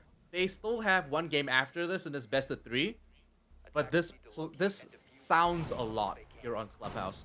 Moving on to the next map after this, onto Chalet, it might be a little different, but you know, Monkey Hunters still have a lot of work to do, and they still have a lot to prove. I mean, honestly, maybe just a bit of over-eagerness in that last round. Monkey Hunters had the positioning. They'd taken out both hard breaches. All they had to do was just sit and wait for Panthera to come to them. But they forced the issue. Rattler gets caught. Sparko gets caught. And I think maybe just a lack of experience in that situation is what ultimately undid them there. We hit to Gem Bedroom. Monkey Hunters only need 3 to push for overtime, but Panthera have been playing a very, very solid attack. They have not won a single round on this defense so far, and it is not boding well considering this is a defender-sided game in general, right? That's just how it's originally designed. Sure, it's had a lot of iterations since then, but Monkey Hunters need to pace themselves a little bit better, as they did on that attack, because when they were on that attack, they were so succinct. They actually knew all the attack strats, and maybe they prepared for that so much more. But now that we are on this defense, we see them kind of crumbling at seams as soon as pressure gets laid on. We don't see them coherently playing a lot of these angles, and like you said, they're depending on individual skill more than a deep strat book, and that might be exactly what's leading to their downfall here. I mean, even still, Monkey Hunters have really showed up for South Asia today. Even if it does end a 7-3, they still contest the half with Panthera on their attack, which is no small feat in the grand scheme of the APAC region. Right now, Panthera looking to clear out CCTV. Ankles might have been spotted there. Is that a foot just around the corner? Yeah, ankles are there. Jittery is known, but Jittery at least having the wherewithal to back off for the moment. Ryder just out on highway, looking for the angle in, but not going to find it either. Some close opportunities there. The Ryder's not willing to take these angles now that he's given his position away. He's going to consider all points and all angles that he might be vulnerable, and deciding to actually rappel up back onto the roof where he's a little bit safer. Shu now made his way to the other side of the jacuzzi, trying to get a little bit more work done. It does look like we've got 3 members trying to push through this jacuzzi, provide a little bit more utility as we see frag grenades go through along with some flashbacks. First EE1D did go out there to try and enable that jacuzzi wall opening, ran full, so no more EE1Ds, and the EMP, sorry, not EMP, the mute, the defensive EMP, as it were, in position to deny that exothermic. They'd cleared out the utility, and they will ultimately get the wall thanks to that frag grenade that was slotted to the top left-hand corner. But you look at the positions, Monkey Hunters still have a lot to work with here. Yeah, they've got a lot of presence on that central stairs. A lot of vertical control here. Deep roamers. Still with their positions quite concealed. But Shoes does look like he's anticipating a late roam coming up from one member downstairs. Ryder now rotating through toilets. Might actually come into contact with him. Beat there. Lower stairs. JLT gets taken out by Sandy. And oh, look at that. Clean. Ryder, unfortunately, not having head on swivel there, and Beat allowed to get the kill. Just playing the perfect position for the late game roam. Sandy there as well. Looking to contest highway, shoot falls. This could be a flawless for the Monkey Hunters. Vamos being tagged. He's got the smoke covering, but he's got no room to work with. 3 seconds remaining. He's going to take Jittery. Sparko Not like gets team killed by Sandy.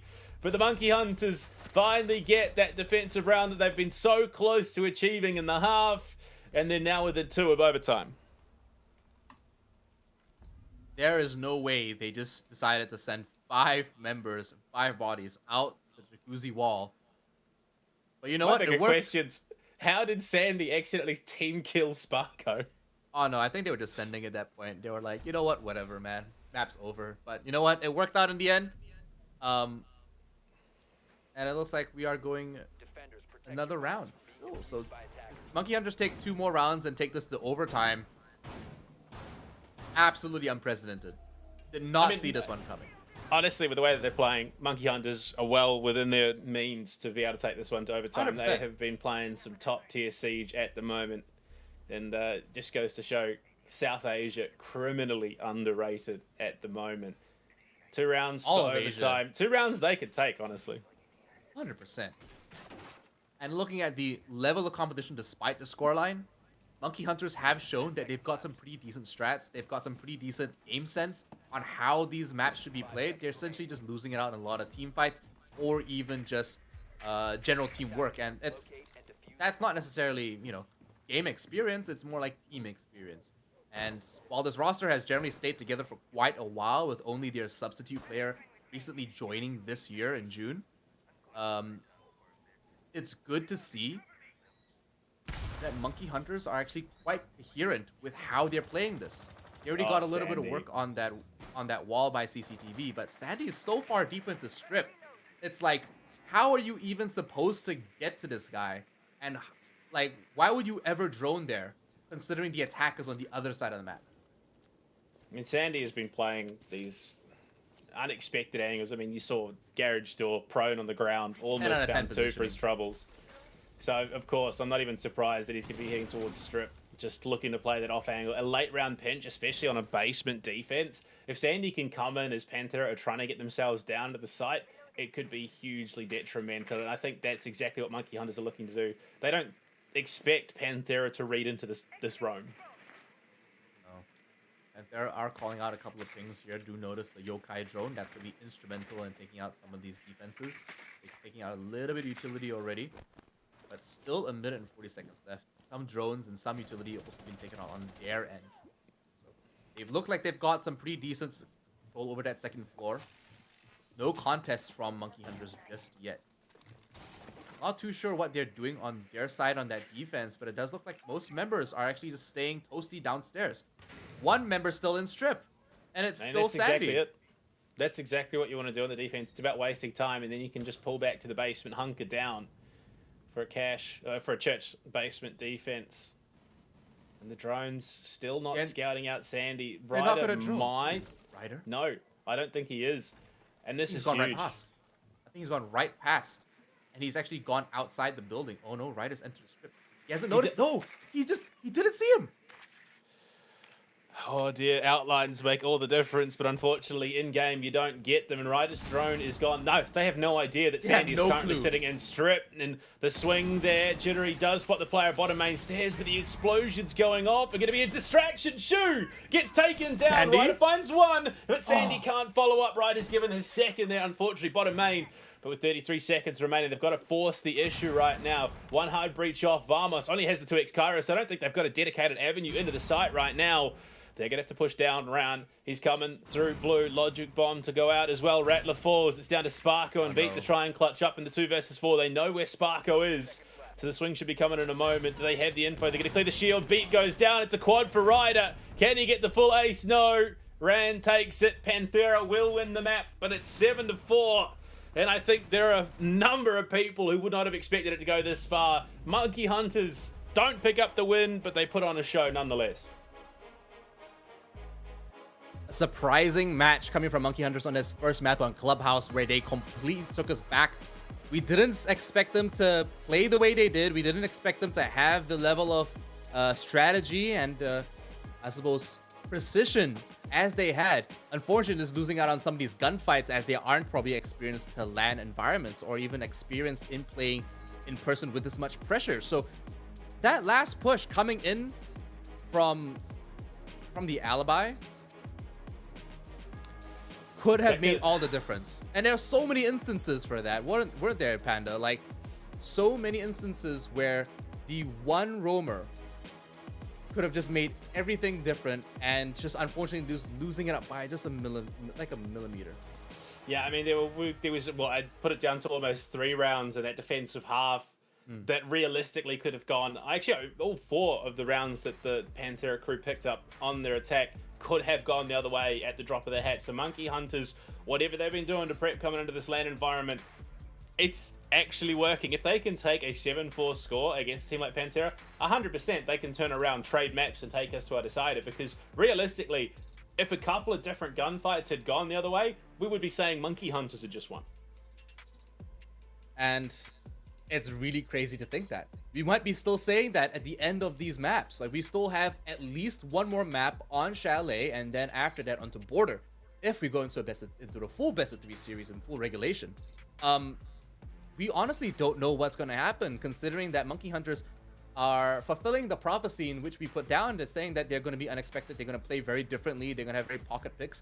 We saw that in the attacking rounds as well. They're bringing in the Nook on that 4th round. They started bringing in a lot of other operators we didn't expect to see, and they played very differently. The positioning coming out from the I forgot the name of the player that we mentioned so often, the Sledge and the Alibi, just Sandy, that's the one right on the screen. Like, his positioning the entire time was impeccable. Unfortunately, just losing it out because Panthera just won those duels. And I think Panthera coming into map 2 are going to be reconsidering that Nomad ban, because if Nomad had been in play, I think that half would have been a vastly different story. It probably would have been a shutout from Panthera, because it was their ability to play those off angles on the defense that Monkey Hunters were able to bring it as close as they did. Their attack, very, very solid. I mean, you take a 3-3 half against Panthera on the attack on Clubhouse, going onto the defense. Honestly, yeah, I think maybe the Nomad pick hamstrung Panthera a little bit, would have given them a bit more security, but you could see Monkey Hunters, a little bit of nerves coming through. They're making some decisions that they probably wouldn't make if they were a little bit more comfortable, but they've had their map 1 done. They've got the jitters out of the way. They now go into map 2 with a little bit more confidence, saying, hey, look, we just took Panthera to a 7-4 that realistically could have been a map that we take. Going under Chalet, I think the attitude changes.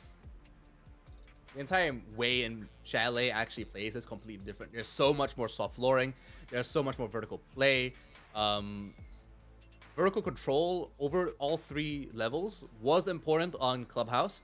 but it's very different with Chalet. You can actually execute from an entire floor below or a floor above, and Monkey Hunters have to be on their toes this time because Panthera have been very aggressive. So have Monkey Hunters. But whenever we see Monkey Hunters lose a round, it's because they get caught holding an angle. They got caught peeking, literally with their head stuck out. And we can see that in some of those replays. Some of the biggest kills from Panthera were because Monkey Hunters were playing passive and playing static, not taking peekers advantage, which is a mechanical, like, it's inherently mechanical in a lot of these games. Yeah, so I mean, look, I'm definitely keen to see how they adapt things going into map 2, and obviously if we see it go to border, I mean, you saw the defense out of Monkey Hunters. It was those weird off angles that teams aren't necessarily expecting. They didn't even read into the fact that Shu might have been stripped. It was such a shallow test of strip with the drone. They didn't spot him out. He was right inside the door as well, and it did cost them that kill. Unfortunately, Ryder was just on another level in that closing round, picking up 4 kills for himself. But again, almost an ace. It was very nearly an ace, but there are these minute moments in a couple of these rounds that, again, if they had gone the other way, it came down to single kills in some of them. If it had gone the other way, it would have been a vastly different result. So, I mean, look, for Panthera, maybe it's the kick that they need to say, hold on, maybe we should take this one a little bit more seriously. Yeah, we see them, like you said, that last drone into strip, they didn't even expect them because it becomes a judgment call, right? Like, do I spend the extra time to drone all the way through every nook and cranny of strip, because there's an extra doorway to the just right out back as well? Do I go all the way there, or do I just save time and execute with the rest of the team? And if he droned out all the way, who knows? Maybe they could have wasted so much more time because they'd have to send one more person to take on Sandy, and Sandy might have won that duel because he would have had the element of surprise, the superior positioning, and that might have been completely different because in the end Ryder was the one who would have to actually go out and actually scout him out because he was the one droning. He wouldn't be able to actually call out more information because he's the Yana. He brings out these the Gemini hologram replicators, and it could have been a very different time, but in the heat of the moment, Panther made the right call and Ryder popped off in an amazing way. Right now, we are going to throw it to a break. When we come back, we jump on into map 2 of Chalet. Not yet, sorry, hold on. You got miscommunication. I heard the wrong thing. We are going to be going to a break in a second. When we come back, we'll be Chalet. But before we get there, obviously, I mean, you're South Asia right now. You see your home team go 7-4 against one of Korea's finest.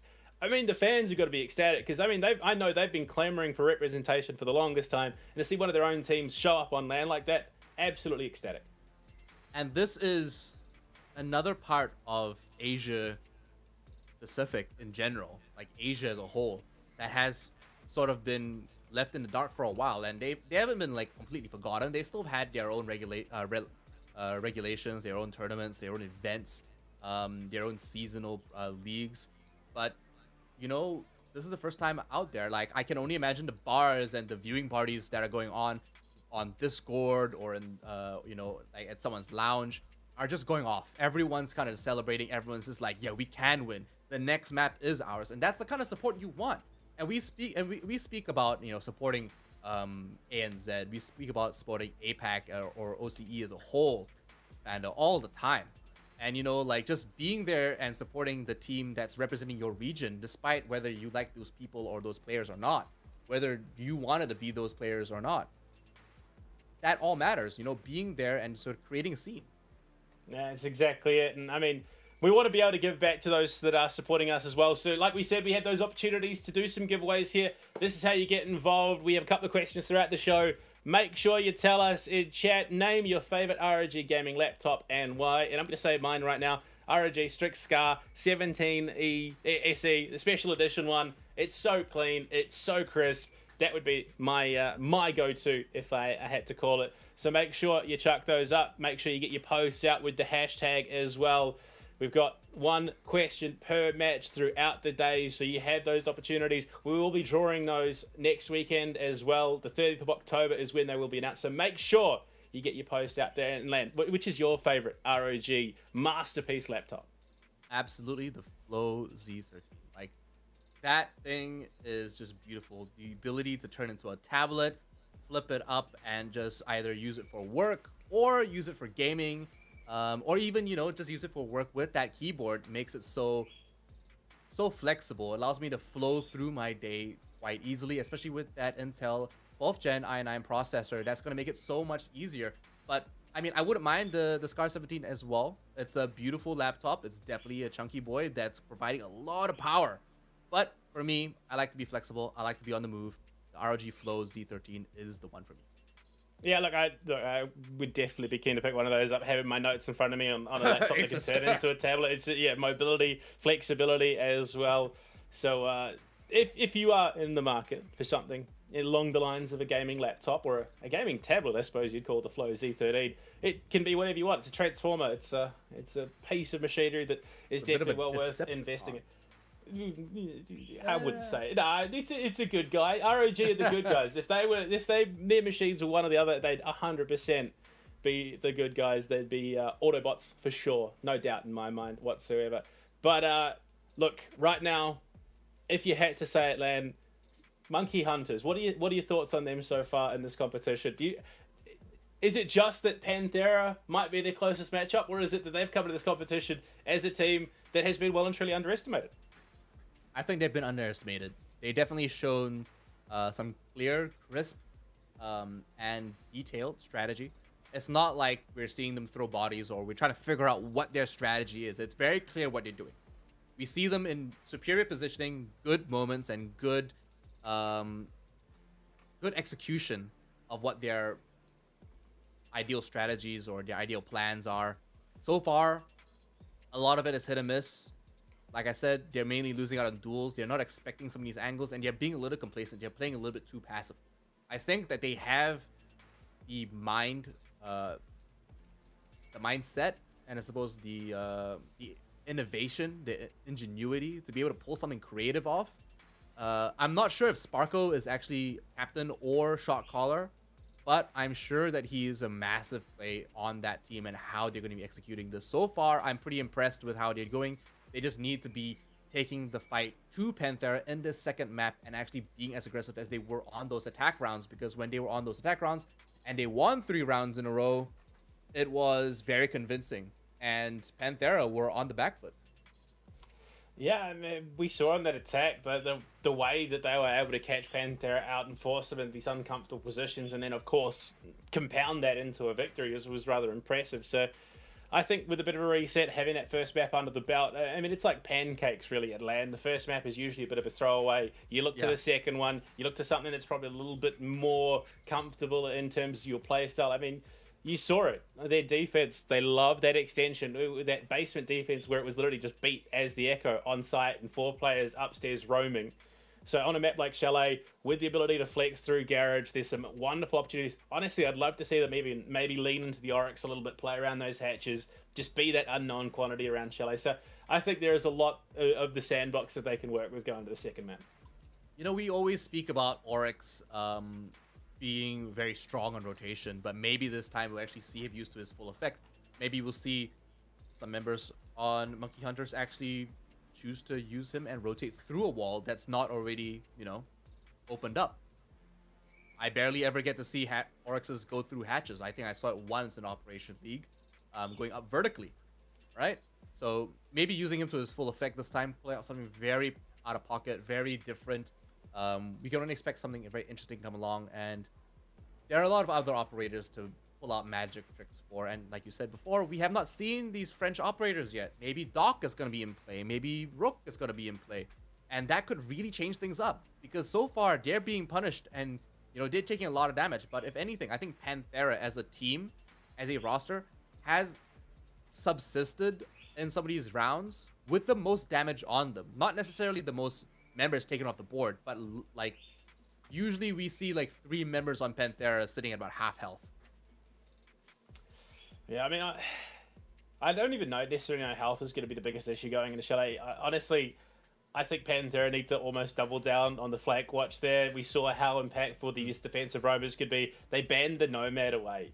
So I think it's probably going to be on the Monkey Hunters here on Chalet when we get there to be the ones to ban out the flank watch if they want to enable themselves in the defense. But I wouldn't be surprised if we do see the heavy lean into the line, possibly a bit of Jackal play as well from Panthera on their attack here on Chalet, because the last thing you want is someone who's been sitting in car garage, rotating up while you're trying to execute onto the site, flanking you and mowing down 3 people. Because we've seen what Monkey Hunters can do with a lack of information. Unfortunately, it wasn't, you know, the absolute sweep, but we got to see a bit of a taster. You know, that Roman from Sandy found the first, couldn't find the second. But in a situation where you've got that expanse down below, something a little bit more mobile, something with that extra... I mean, honestly, chuck about a Vigil even, something like that, where you have guaranteed misinformation, and that just becomes exponentially worse for Panthera. Yeah, absolutely. But in, you know...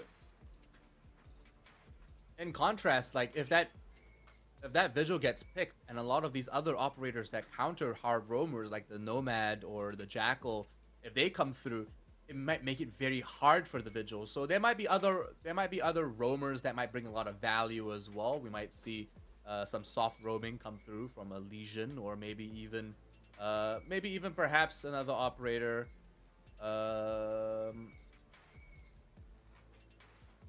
Like the Alibi again. Alibi is very common, but you know, we usually do see Alibi play very far off sometimes. Sometimes close to site, sometimes on a secondary defensive site, like maybe even over in Library if they're playing over in as the bedroom. That might be something we might see quite commonly in this coming game. Well, I mean, it's one of the things. It's the power of those operators that are sort of deploy and disappear. You know, like your Jaeger, like your Alibi, like your Ronin. You just put your utility down, then you can go and do as you want for the rest of the round. You don't have to be holding certain positions like a Wamai or like a Mirror playing off the utility that is either regenerating or needs to be held in a specific position. So I think, yeah, the Alibi, MX4 Storm is a phenomenal weapon, and we saw what Sandy was able to do with it. I think more than anything, it's going to come down to that familiarity, now being in the arena, now playing in front of the crowd, on land against their opponents. I would expect this to be another reasonably close map. I think we might even see a Thorn come through if we're talking about pocket picks, and I hope we do, because Thorn has had some pretty interesting moments with the Razor Bloom, and it has actually had some decent success. If we talk about aggressive roamers, she's right up there, especially with that Uzi. And I mean, that's an SG you want to be very aware of, because it's very deadly. Well, right now we are going to be throwing it to that break. When we come back, we jump on into map 2, Chalet, to see if Monkey Hunters can take us to the decider or if Panthera lock it out in 2. We'll see you soon.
difficult challenge here, but no, the player looks the wrong way, grabs one, traded instantly. The young prodigy can salvage it, Cairo. He got them on the back of the head.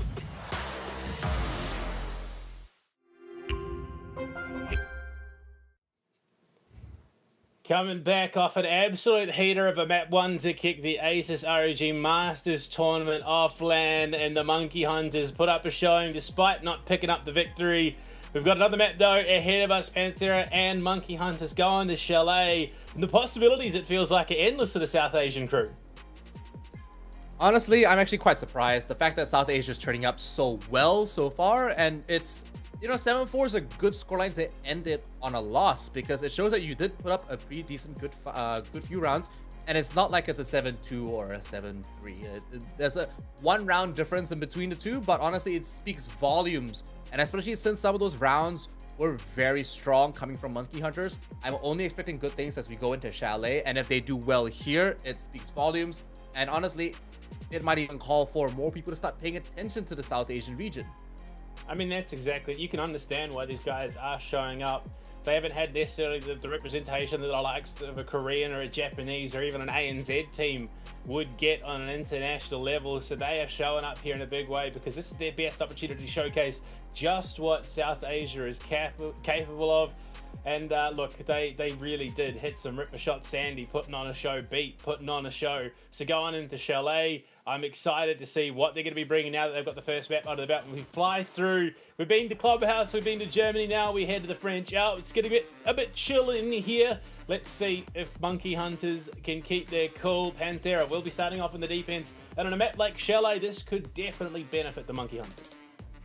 100%. So we're already seeing some of the bans get underway, and honestly, if I was Panthera, it's so hard to ban against Monkey Hunters because they didn't play a single operator very particular, like very specifically, but they are going to keep that Nomad ban coming through just because maybe they want to focus on roaming as well. I don't see too much from Panthera, but it's like they're not really worried about the Monkey Hunter roam so far, despite the recent results. Flores, the follow-up, understandable on a map like Chalet, but yeah, the Nomad ban coming through, obviously Panthera either having adjusted in the break or they are just sticking with what they've prepped coming into the tournament, because we saw how potent that Monkey Hunter's roam can be. They followed up with the old standard. Valkyrie, I think at the moment, has somewhere near the 90% plus ban rate across every single region in Comp Siege at the moment. The final ban though, Panthera, again, almost picture perfect of the first map, the only difference being that Flores.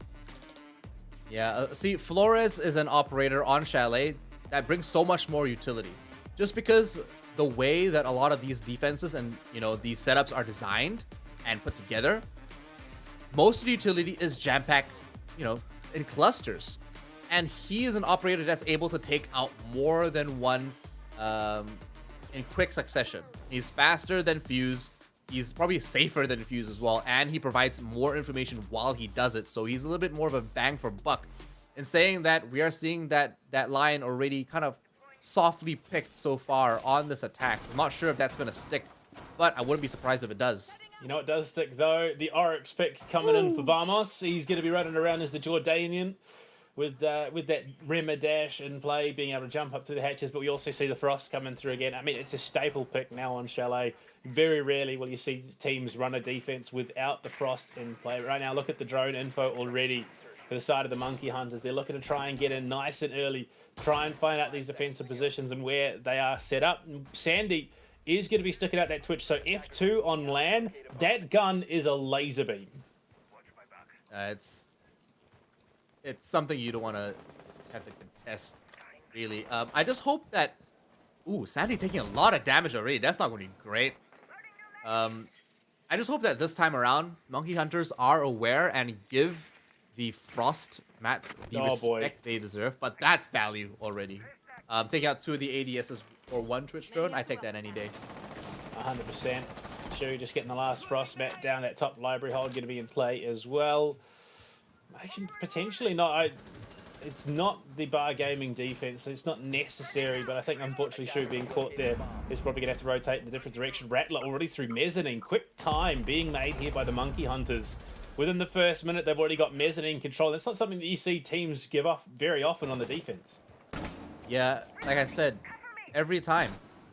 Sandy has such impeccable placement every single time. His movement is crisp, and we can see that come through. Ryder now forced to rotate all the way through downstairs to try to reconvene with Vamos on that northern side of the map. He is right below him now. He's just around the corner from JLT, but it does look like Monkey Hunters already have pretty strong control over that top floor. Right now, though, they get themselves set up for that push in the office. Rattler keeping an eye on the rotate through the basement, knowing full well that a fireplace rotate could be devastating to this Monkey Hunters attack. They've got the opening, they've got the positioning to the half wall. There's only the single nitro cell to worry about. No toxic canisters, a deep nade into the site to clear out the bulletproof camera as well. So limited information now for Panthera to play off of. Another frag being prepped here. Actually decides to move off that. Does look like Sandy's still doing a little bit of droning, and Jittery's going to go for some hard info. Gets that hologram taken out right quick. Maybe Sparkle might go for another hard breach with that exothermic. Doesn't look like it just yet, but Sandy quickly goes down to Shu. Trades a little bit of damage, but not quite enough to make that worthwhile. Unfortunately, health is already low. Beat as well, getting caught, jumping out the window on the highway. Jittery and Rattler in trouble. Like Rattler at least will find one for his efforts. Ryder caught with a full flash. Sparko on for the plant. So Monkey Hunters at least still trying to make an effort for it. Rattler has some health to work with at least and finds Shu down to the 3 versus 3. Ryder down as well in the post plant. This is phenomenal for the Monkey Hunters right now. The health may not be there for them, but if Sparko can play his life, at least they are going to go for the pickup. So the 3 versus 3 currently for 30 seconds remaining. They are going to have to force the issue, go for the play. Pre-fires coming. Vamos, a big rotate coming through for him. If Jittery's watching the angle, this could be all over. Jittery finds Vamos, and this looks like it might just be around for the Monkey Hunters. Swing on, Rattler falls, but Jittery and Sparko clutch up, and Monkey Hunters come out of the gate swinging on Chalet. That's what we want to see coming up from the Monkey Hunters. These aggressive, succinct plays. And they had that mezzanine control in the first minute, and that set everything up. Sandy is doing so much work for that team, and Jittery to follow up along with Beat and Rattler to actually pick up those kills was so instrumental. Being able to get that plant down, Sparko needed to have so much confidence in the rest of his team to cover him while he did that. And I'm surprised there wasn't much of a response coming in from Panthera. Most likely because most of their team members were down. There weren't a lot of C4s, and this time around, only Vamos has 1 C4 available. So there's no, there was no vertical control that could have been played. Interesting, heading to gaming and bar. I mean, Mira is available. There are options for Panthera on this defense, and I think again it comes down to that old argument. You're so used to having it banned out that most teams won't incorporate it into a lineup, but it's about this mezzanine library hold. If you can hold upstairs, the longer you hold mezzanine as a defensive team, the harder the push becomes going into gaming. And it's a site where essentially it's a fish tank, right? You can't play inside games. You have to hold it from outside, hold it from the little bar stock, hold it from above, and from the mezzanine itself, but that becomes very hard. You have to play around the fireplace, you have to play around a lot of covered angles. But it comes down to the attackers from Monkey Hunters to cover a lot of the external sites as well. They need to have complete floor control in order to make that push happen over library. But initial poking like this is going to be absolutely necessary. Rattler might be able to get a cheeky frag grenade off here. Yeah, I believe so. Right now, though, things are looking a little bit dicey. If I had to guess, I think this one, again, is just going to come down to some very, very clutch gunfights. Do they have information on this? I don't think they know where he is. Flashbangs go through, one after the other. 1, 2, 3, and some X-Kairos. Big shots on Panthera, putting in the big work right now, and unfortunately the Monkey Hunters are crumbling under the pressure. 2 players remaining. And you look at the setup, everything is there for them to hold on. Panthera just going to back themselves off to the side. Attackers recovered the bomb diffuser. Despite my call for wider floor control and wider map presence, they opted to actually push the one site with 3 members, and they lost those duels. They had superior positioning on that defense, and Panthera literally just played their cards the way they set them up. Unfortunately, Monkey Hunter's not able to read this. Fall down. Sacrifice a lot of utility. And now try to take these duels that they're forcing in unfavorable positioning. Yeah. But I mean, realistically, this round is likely all but over. I think they're just going to buy their time. I think if Monkey Hunters are smart, they'll just talk. Take the time that they've got available to them and talk. Use this as a sort of recession, you know, like a little bit of recess. Reset themselves mentally and try to figure something out. Sandy picks up 1, picks up 2 with the DMR. But I don't think it's enough. Stats at the end of the day. It's all about the numbers. 100%. At some point. All about the fantasy. Oh, wait, we don't have fantasy here. But right now, yeah, you got 3 players remaining. You're about 28 seconds. So I think, honestly, just force the issue. Get into the next one. It's only a 1-1. He's got a third. No. This is possible all of a sudden. If he can find one more, bring it down to the 1 versus 1. This is well and truly workable, but no, not unfortunately. Not to be. The SMG-11 is just too strong, a little bit too quick for DMR. Sandy, unfortunately, going so far, but not able to do too much else. Round 2 going to Panthera, levels the scoreline, and we're seeing a very different performance come up from Monkey Hunters. One that doesn't necessarily showcase their great strategy work so far. It's just an over-dedication to a single site and a single strategy or a single entry. Yeah. Defenders, protect your bombs from being defused by attack. But I mean, look, in all honesty, again, it's only 1-1 at the start of Chalet. Still positive signs being showed here. So, again, I just get that feeling in the back of my mind that potentially we do see this go to border. I really wanted to. Monkey Hunters deserve the opportunity to take it to a best of 3. Even if they lose at the end of the day, they definitely deserve the chance to showcase that South Asia really can show up when they need to. And so far, they are proving that, you know, they are worth a second look at. Ubisoft should be giving them a couple more opportunities, maybe even their own Pro League, I don't know. Who knows? Maybe a couple of independent organizers can arrange something. But there's definitely some hidden talent over on that side. Yeah, most definitely. Wild times, we do see Sandy bringing the OSA into play. So again, it shows that they have the ability to adapt, and that's where things could get dangerous for Panthera. Panthera have been pretty rigid with how they're playing so far. They haven't, and as I suspected, they haven't really pulled out anything colorful or unsuspecting as Monkey Hunters have, but they have been reacting very well and adapting quite fluidly. In saying that one member just on the other side of this window now ran. Makes his presence known, sends a little bit of message, but has a lot of utility to back him up. Attackers recovered the bomb diffuser. Yeah. Oh, the MP's out. They're trying to clear out the too easy. ADS is a jittery. We'll find Ronin. It's perfect combination of understanding where they are likely to be.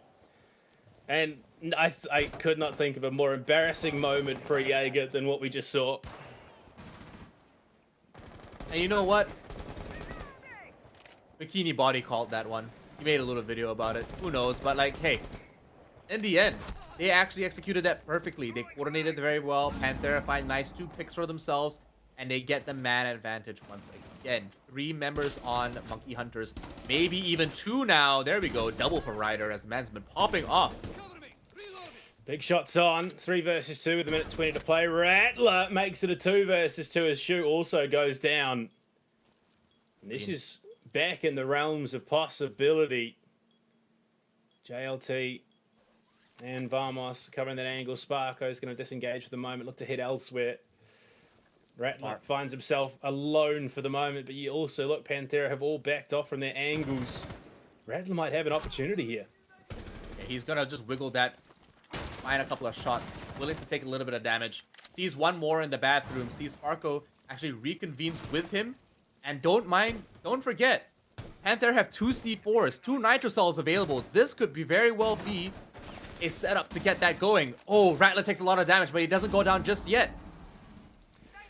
Rattler's down, Sparko in the 1 versus 2, 30 seconds. He finds JLT, it's Vamos with the M590, not in close quarters. This is a dangerous spot. Sparko might go for the pickup here, but he's being hunted. No, this is not the spot. Not like Rattler this. Finish. And Sparko goes down too.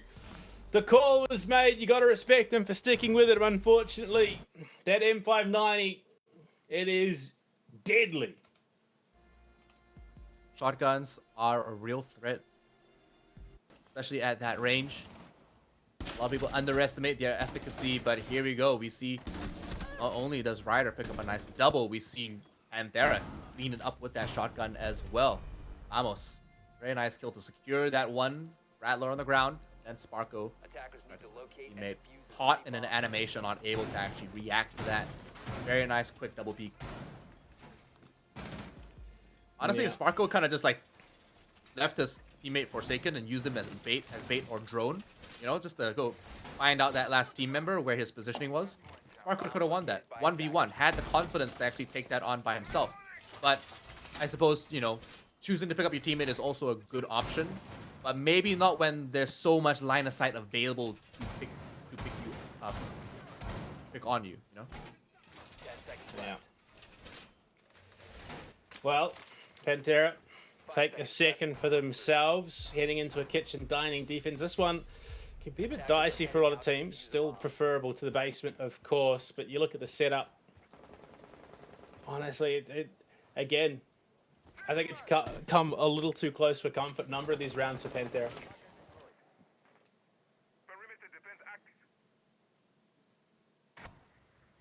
A lot of these rounds are a bit too close. Monkey Hunters should be resting in confidence, knowing that they are coming that close to begin with. A lot of these rounds honestly were in their hands, but they must be kicking themselves knowing that they've let some of it slip. It looks like they're actually going for a push over by the Solarium here. One member downstairs, Beat, has a very nice drone. And we see Monkey Hunters with good drone positioning time and time again. Panthera not able to pick up a lot of this information.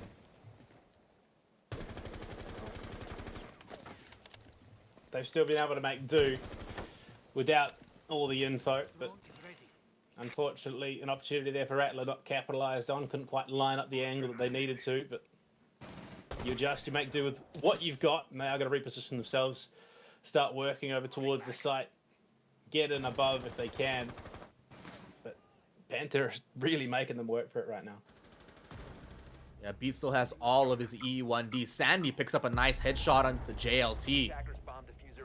Shu takes a lot of damage, and oh no, a team kill onto Sparko. That's your Thermite as well. That's a huge loss.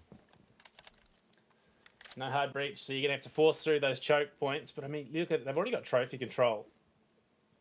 So there is a player close left for Rattler, just tucked in by that kitchen hallway, I do believe. Whether or not he knows, it's a different story. Well, he'll hear the bailiff going off. And Shu's tagged. It's a 1-for-1 at the moment. With a minute remaining, a 4 versus 3.5 isn't too bad for Monkey Hunters, actually. Especially when you get picks like that. Rattler finds Vamos. Shu's still very low, by the way. Oh, wow. This guy's going off. I think the Monkey Hunters know just how close they are to pulling off the upset. Shu falls. Yep, it's Ran left alone.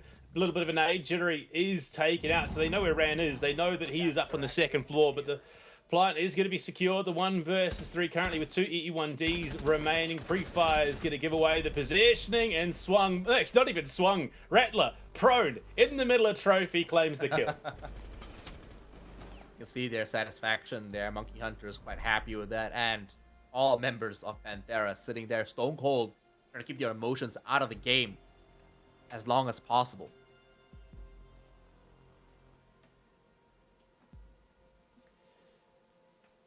Well, at the minute, 2 versus 2. I mean, honestly, the likelihood of another 3-3 half well and truly on the cards right now. And Monkey Hunters keep playing like that. And if their post game is as solid as their coordination, absolutely. But so far, it has been a bit of a fight to get to that post plant situation. But Pete had so much utility. He had 2 E1Ds, like you mentioned, and that's an absolute nightmare for one Jaeger that literally cannot do a single thing about it. If it was a Vigil, a completely different story. But it was a Jaeger. Ran was all by himself, and he would have been struggling. 10 seconds left. It's these minor adjustments on the fly for the Monkey Hunters, though. You see the Capital coming in for the Lion. They identify the fact that the Lion hasn't really offered them too much in the grand scheme. So they want something that provides a little bit more cover, especially going into bar gaming. So this could even be a bit of a ploy around that gaming window, potentially.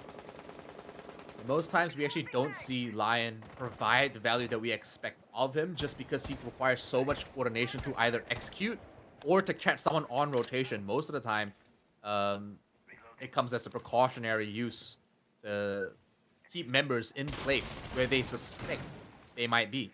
But this time around, switching to the Capital is a little bit more active, a little bit more proactive in the sense that they are going to be trying to cut off locations or even to, you know, hide movement on their side. So a little interesting here, but he's coming along with some hard breach as well as the LMG.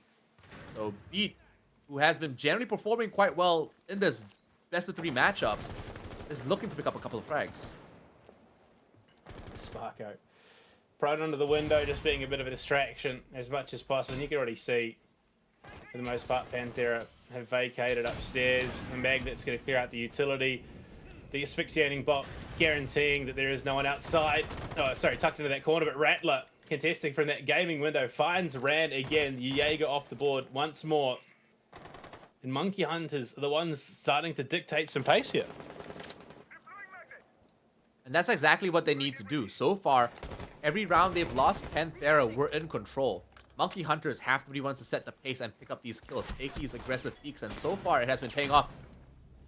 Rotating through, gets punished, Jittery taken down, and that's a pretty big player. Beat taken down very low as well, not able to get that trade. Unfortunate missed opportunity there for Beat, but you look at Sparko, the angle he's got, the positioning, Sandy, nice and healthy there as well. You get the drone deep into bar, identifies a significant lack of presence on the site, but look at Rattler's position. If he can contest stock, this could make the hold very hard, and a frag grenade is going to make it even worse. Chucks it in back stock, but unfortunately, the last second rotate up from Varmos. He's being heavily threatened right now. Just how threatened, though, as Rattler is still holding that hatch. There is an opening to him. Does he know where this mute is? Does now, but Sandy almost costing him his life. Not sure what the plan is with the Claymore there, but either way, Beat, no. Oh, that's an unfortunate drop down the hatch. 35 seconds remaining. They're going to force on. Rattler in trouble, caught out by JLT. Spots him in the angle. And, well, Sandy says, I can do one better, make it 2. As Ryder is down as well, it's Varmos left alone in back stock. They've got the numbers pushing through the Saria gate, and Sparko claims it, and the Monkey Hunters will go up by a round. They made the best out of a really dicey situation, and they executed it with just the right amount of time as well. Monkey Hunters showing that they are switched on to some of these rounds. Surprised that they weren't too tunnel visioned on that one member in Marstock. Like you said, it was an unfortunate drop there, but we see that there's very strong gameplay and very strong presence coming in from Monkey Hunters in some of these rounds and some of these gunfights. A lot of refrag. I mean, it's crazy. Beat was a standout player in that last map. Here on Chalet, unfortunately, he's not having the same impact, but you look at Rattler stepping up 8 and 4 for himself. Sparko's got himself 3, Jittery with 5, and Sandy with 6. And Panthera, I mean, look, they want this. They want the half to equalize here. They want this third round for themselves, but Monkey Hunters have a bit of momentum. They could look to take a 4th for themselves.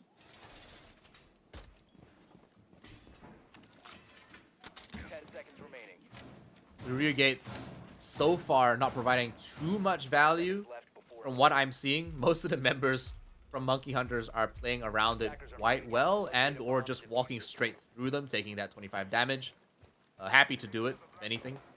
But Sandy, with that Twitch, has been absolutely instrumental in dismantling that defense. The amount of value that Shock Drone is bringing is crazy.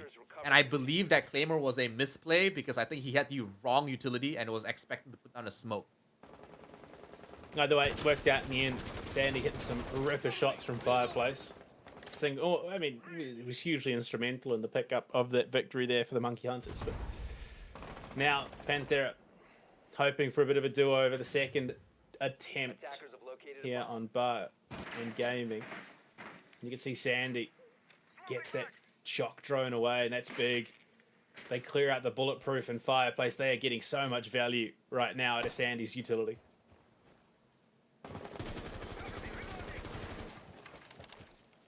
Pretty strong presence so far. Monkey Hunters really surprising us, taking the lead here 3-2, as they did in the last map on Clubhouse. The question is, can they take this further beyond 4 rounds? If they can take this map, honestly, I think they take the series. They are so confident right now, and they are doing so well. Panther bringing in that Wamai. No surprise here. A very, very present operator on this map with a lot of appearances, I suppose. Unfortunately, the reverse sweep would have to be a result of picking up this map here. So it starts on Chalet if they want a chance at border. With a minute 15 remaining, they've got to start working their way in towards the site. They've got info, but all 10 players in the lobby are still alive currently. Reading into a bit of a fireplace hold, Jittery just holding that angle, but no info found just yet. It's this player on the mezzanine that was the big problem and ran. But Rattler cops a bit of punishment for his position, wants to jump in, gets himself into mud. If he can find a pick from this position, it would be huge. Rattler holding an angle from Mudroom. Sparko take a little bit of damage, and Ran now cornered off by the asphyxiating rounds. Loses a teammate, loses 2. Monkey Hunters find 2, but it's immediately Nice. traded back. In fact, no. all traded back. Ryder, unhealthy. 30 seconds beat, who has yet to get a kill with Sparko on the ground in library. Does he go for the pickup here, knowing that there's limited time to get themselves in towards the site? And Ran still holding mezzanine. Swings in. What a headshot. Claims them both. And it will be the 3-3 half. Panthera hold fast in the face of the Monkey Hunters.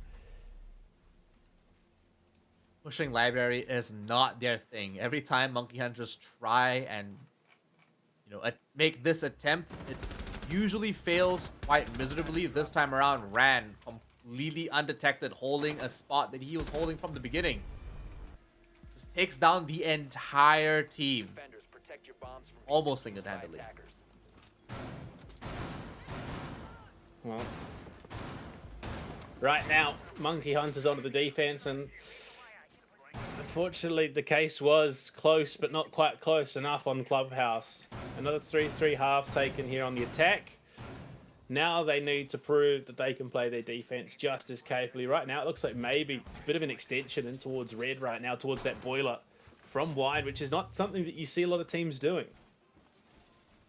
Well, it's the first time we're going downstairs with this map, so perhaps Monkey Hunters might be providing us some information, some kind of gameplay that we haven't seen so far. Playing downstairs definitely is a 3-story control, so hopefully we see a couple of these roamers go as far as that 2nd floor, providing a lot of presence there and making sure they get control over that atrium over in the center, just because that soft floor and that soft tissue is a prime meat, I suppose, prime target for anyone on attack to try to dissect that bottom floor. And we see already a lot of Panthera moving towards this library to try and bring in some 2nd floor presence, but not a lot of members on Monkey Hunters currently on that roam, I believe. Most of them soft downstairs below. I mean, this is the least played site on Chalet by a significant margin. Next to no one wants to approach the basement right now, and Ran upstairs. In fact, it's Jittery, the first to fall. Ryder finds that kill, but at the cost of a significant portion of his health. But it is an Aruni, so it's not the end of the world. Utility's already out. They've just lost a gun here. A gun is exactly what they need right now. They need as much presence as possible. And we mentioned so many times, buying time on this defense is exactly the name of the game. They get a little bit of work done on this wall. Sandy waiting over by the piano. Rotates up now, makes his presence known, and Ryder finally gets down by Beat with a double. What a way for him to get himself on the board! Downs JLT as well. Jittery, respect where respect is due, but unfortunately Panthera are not done just yet. They should just be able to get JLT back up to make it a 3 versus 2. But you got a smoke with 3 toxic canisters and Sparko on the Echo.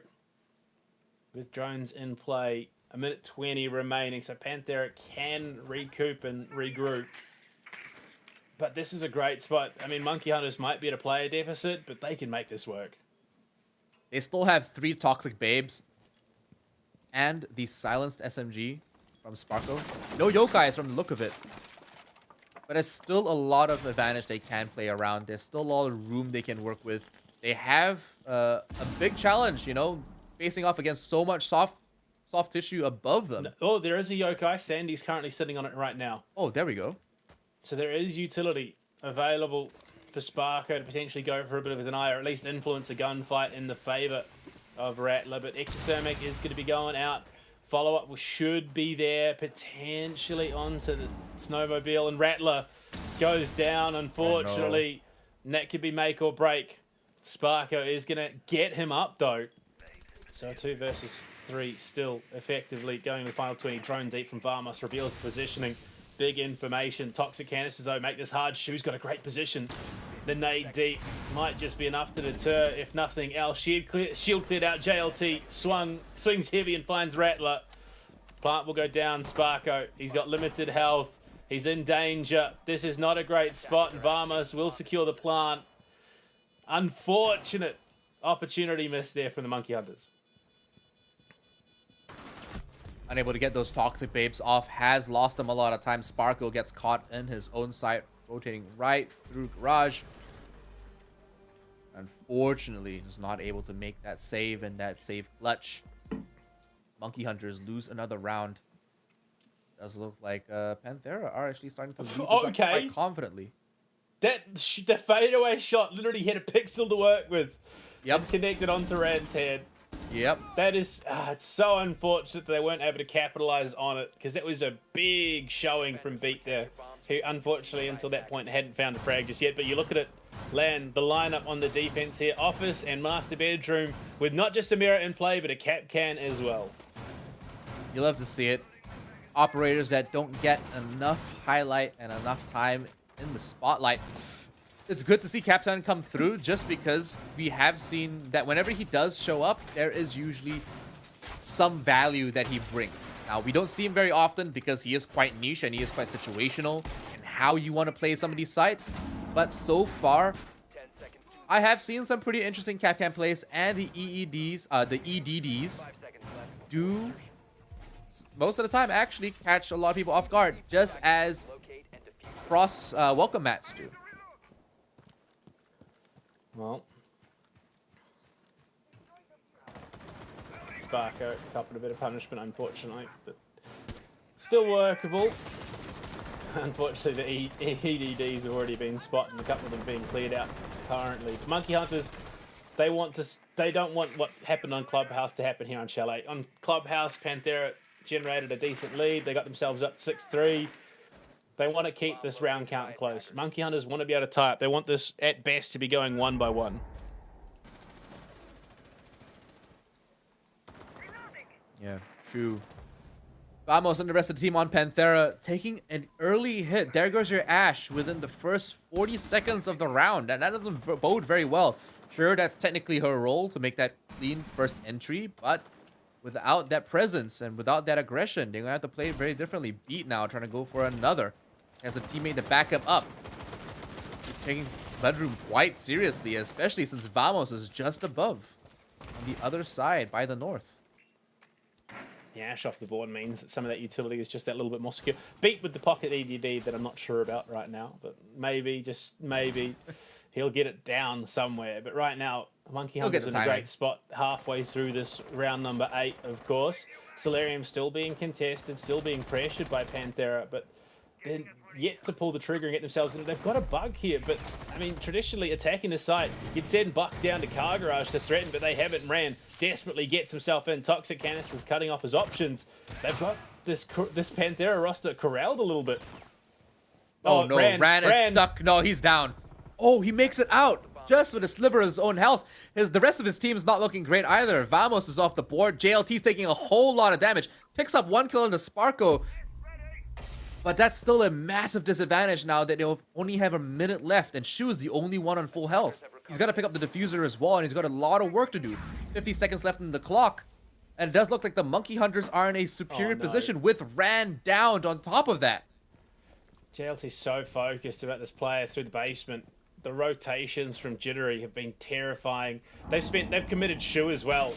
Both players that were up and about in this round have been committed to try and flush out this downstairs presence, and Jittery will be found, but with 28 seconds remaining, this could be a risky gambit. Ran there as well on the ground. They should be able to pick him up, and they are going to do just that.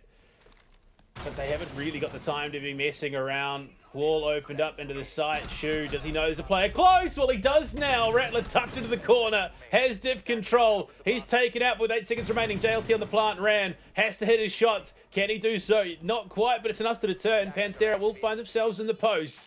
Sandy and Beat now to clutch up Sandy. Should hear the Gemini going out. Rotates in towards bathroom. Beat is in master bedroom. So does a split. The 1 versus 1 could be huge. And there we go. Monkey Hunters will clutch it. The 2 versus 2 going their way finally after such a war. And it will be a 4-4 score. And that's their first defensive win across 2 maps as well.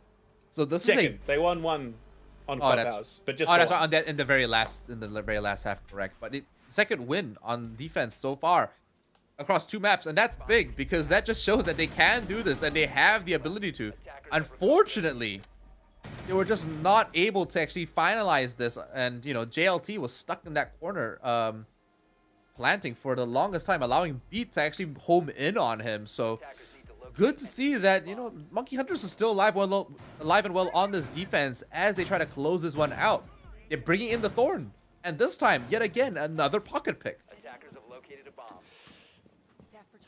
It's going to be interesting. Obviously, you pair it with Belusi. I mean, especially on bar gaming, that window jumping is so dangerous. You've got a Frost. There is just so many hazards.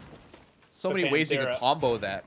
Exactly. And I mean, it completely deters a direct hit onto the site. Which is... It might even pull away a lot of utility from the Razor Blooms to keep it safe. Or even to deter them from, or even like, you know, create some misdirection to push them indirectly into the Razor Bloom. So there's a lot of ways you can play around that, and there are a lot of mind games that are available for Monkey Hunters to really set up and work with. But right now, Panthera are looking like they're going in real hard and real fast, considering the Nook is on board along with the Lion. I would imagine probably a West main, if not a straight basement hit there from Panthera with the Nook. But you look at the setup for the Monkey Hunters there, again, it's all smoke and mirrors, really. The Razor Blooms more to make noise than they are to effectively go for kills because they're so busy looking one way to try and shoot it out before it goes off. And that's when the gunfight can slip away from you. But I think there's a lot of priority for Panthera on this Nook. Ryder has to have a big impact. He has to play the flank game phenomenally. You can see it coming in through Car Garage. If he's not scouted out, he could do a lot of damage here. Oh, no. Oh, Beats. Buddy, going for the run-out attempt. He's going to be exposed, and Ryder now knows Beats dead. Unfortunately, nothing doing. Yeah, it would have been a bit of a horror show for him as well, considering he was so confident on his positioning. Ryder now still completely undetected with that silent step, ready to take out a 3rd member of Monkey Hunters, leaving only 2 left. Sparko and Jittery have a lot to work with, but considering that it's a 3-2 situation with Ryder so low as he already is, it's not completely unwinnable. 2 run-out attempts there from Monkey Hunters in round number 9, and both players that are remaining have been scouted. Jittery over towards Fireplace and Sparko on the site itself. Ryder coming across. What info does he have? Pre-fires, and he connects with the head for a triple. Jittery answers back with 1. Ryder, though, is low. The swing. Jittery in trouble, taking big damage. He's going to need to hit the headshot right now into JLT on either of them if he wants a chance at clutching this one up. Here's the window break. The barricade to go down. He swings aggressively, but Ryder, it's a quad for him. And Panthera will take the lead once again.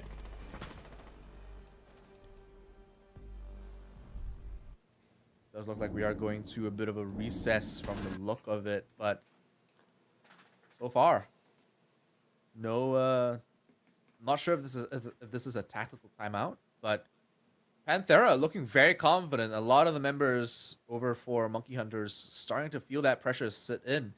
The Sparko, though, starting to wipe the sweat from his brow, trying to figure out what's going on with the rest of his team. Well, this is an interesting lineup here we see for Kitchen Dining. Bring it in. Yeah, the buddy. Goyo, the Pulse, the Maestro. So pretty big deviations across the board, but the older 5.56 in the hand of Sparko, dangerous. The cardiac sensor from Rattler, dangerous. And not to mention the Vulcan Det packs in the hands of Jittery. There is a lot of deterrent here. Panthera, if they don't check their corners in this utility positioning, they could find themselves well and truly caught out. on paper, Monkey Hunters individually all have been popping off at in different moments. Beat not having the greatest game of his life here, but did do very well over on Clubhouse. This time around, we're seeing a lot of the roles swapped around and a lot of these score lines for Monkey Hunters switched up between each other, and it just shows that they're individually all quite competent and they're just taking different roles now. The fact that they are 4-5 against a team like Panthera that are actually very well known and already quite supported over in South Korea does bode quite well and speaks volumes. So Ryder now actually moving up with a hot drone, completely unaware that Sandy's right here. Actually, no. He sees the foot, sees the barrel, and picks up a nice clean kill. That's your first defender, your frontliner gone. Unfortunate loss there in the form of Sandy, but not irredeemable for the Monkey Hunters at the moment. The biggest problem so far, though, is that Panthera have been given a lot of ground early on into this, well, 10th round rather. But I mean, there is a lot of hunker down, a lot of information gathering potential. There is a lot still that Monkey Hunters can do to hold off. But unfortunately, it is going to be a very dicey close to the round for them, I think. We've got Shu here in pretty decent health, trying to move up as fast as possible, trying to create as much presence as possible. Another E1D gets popped. Don't know to what avail or to what purpose. We see Ryder already being pre-fired on these corners. Takes the nice kill on the Jittery. Beat finds Vamos in return. A double for Ryder and a nice C4 for Rattler right onto him to shut him down. 2-on-2 for each side with a minute left on that defense. Sparko and Rattler could very well make this happen. You got a phenomenal weapon in the older 5.56, and then a slightly less so in the form of the UMP 45 here, but the 2 versus 2 with the Vulcan packs in play, if they can just find the time, waste it as much as possible. JLT having to go outside for the diffuser is big. They haven't got a hard breach. I don't think they got that kitchen wall open either. So once again, it is going to have to be a force through the choke points. Rattler holding West Main stairs, goes to the pre-fires, and it's all just noise, all deterrent. This is phenomenal. Monkey Hunters have put Panthera in an incredibly uncomfortable position.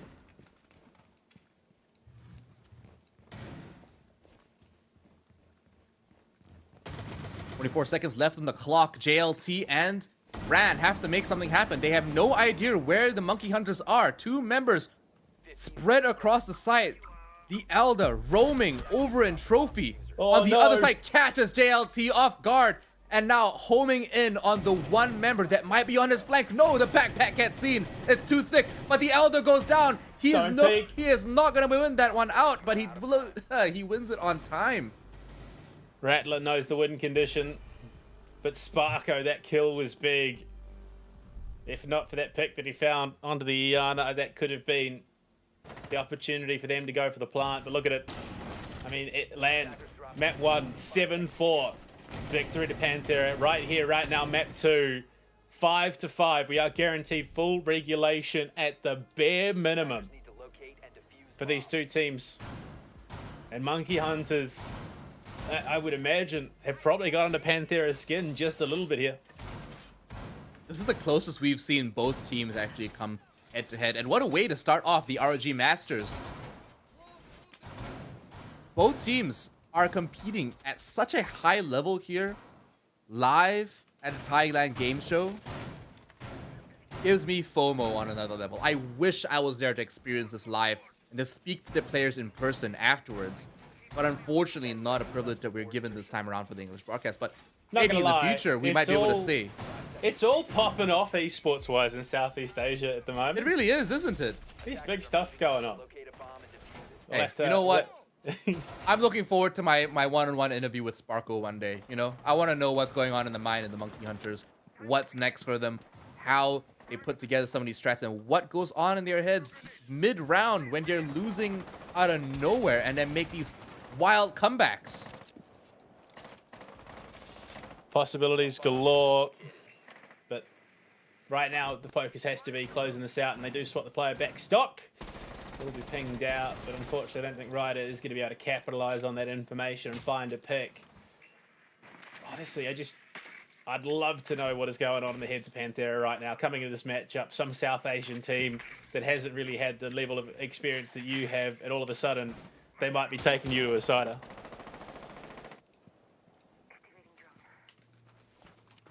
Could you imagine, like, entering a random scrim with, like, you know, a team that you just kind of heard about, and then just having everything matter on that? You know, like, the stakes are just so crazy high for a team that you're essentially scrimming for the first time, right? You're essentially playing with high stakes, and you have no clue how you're supposed to play against them. Their playstyle definitely not synergistic with your own. That much we've already seen. But halfway through round 11, this could be the opportunity for Monkey Hunters to get themselves some security. But they need to start it here. Ryder spots the barrel. Unfortunately, not going to overpeak that one. We call that quite safely. Ran pulls back. Beat gets taken down there. That's your cap can. Jittery finds that reef. My God. Jittery. Easily the MVP for Monkey Hunters here in the second map. You've lost your Nook, the top fragger for your team as well. Vamos. He's going to be allowed to snake his way onto the site though. Ran taking some damage. Vamos is probably going to be the difference maker. Sandy goes down, but he's been revealed. Nitro Cell to answer, but it's going to be off the mark here. Panthera have a foothold on the site. Shu takes down Jittery. They've cut the site in half. Vamos to fall. It's on to Sparko and Rattler. Vamos falls, so does Rattler, traded back immediately, but Sparko up Solarium. How no, and is he right now? Shots onto Shu. That's diffuser back down. Pings to come through. He's got the info. He's going to be able to finish it. He almost had the lineup onto the second. Playing off of the vert, but JLT on for the plant. Spots the rotate through into office at Sparko. Unfortunately, a bit of a misplay will allow that diffuser to go down, but has the opportunity now. Coming up Solarium stairs. JLT on the bathroom door. Needs to push. Needs to find an angle. Spots the elbow, but unfortunately... Oh, he just sneaks his way in, but no. Too many missed opportunities. A bit scary there. And it will be Panthera who move on to map and series point right now. But... Monkey Hunters within striking distance or overtime. They're right on their tails for this overtime as well. Panthera are only leading by just skin of their teeth. And Monkey Hunters, like you said, just had missed opportunities. And that's a recurring pattern so far. You see in those last few clips, Sparko had all the opportunities to actually take this around, but he just had all the nerves. And you can see him rushing from site to site, trying to find an angle here or there. He doesn't have much time available to him. But on that defense, he does have all the time available to him because it's the attackers that are pressured. And you can see that those nerves are setting in and it's really affecting his gameplay. If he took a second to realize that, you know what, this guy's probably going to get picked up, I can use him as bait, would have been a different story. And we see our first tech pause of the tournament. Justified, I think, from the Monkey Hunters right now, knowing full well that they're one round from either being knocked into that lower bracket or one round away from overtime and a chance at redemption. So, hopefully, they have made the most of that opportunity and they can start the talk, start the communication.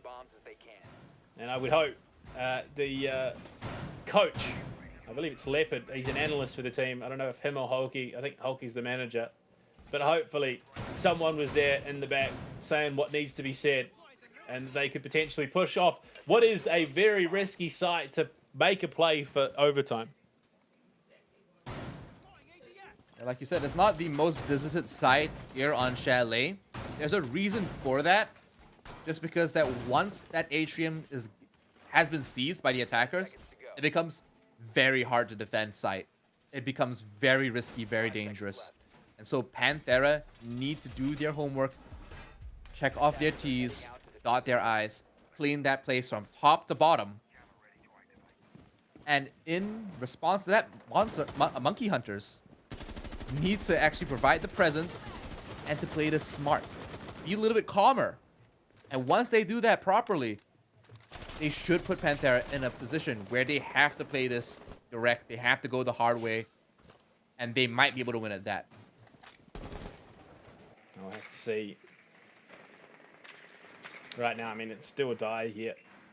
Monkey Hunters, if they want that chance to remain in the upper bracket, they want to pick up this win right here, right now to push for overtime. They want to win overtime. Strangely enough, it would be a map trade between the two teams, which is not too uncommon, but against a team like Panthera is a huge boon.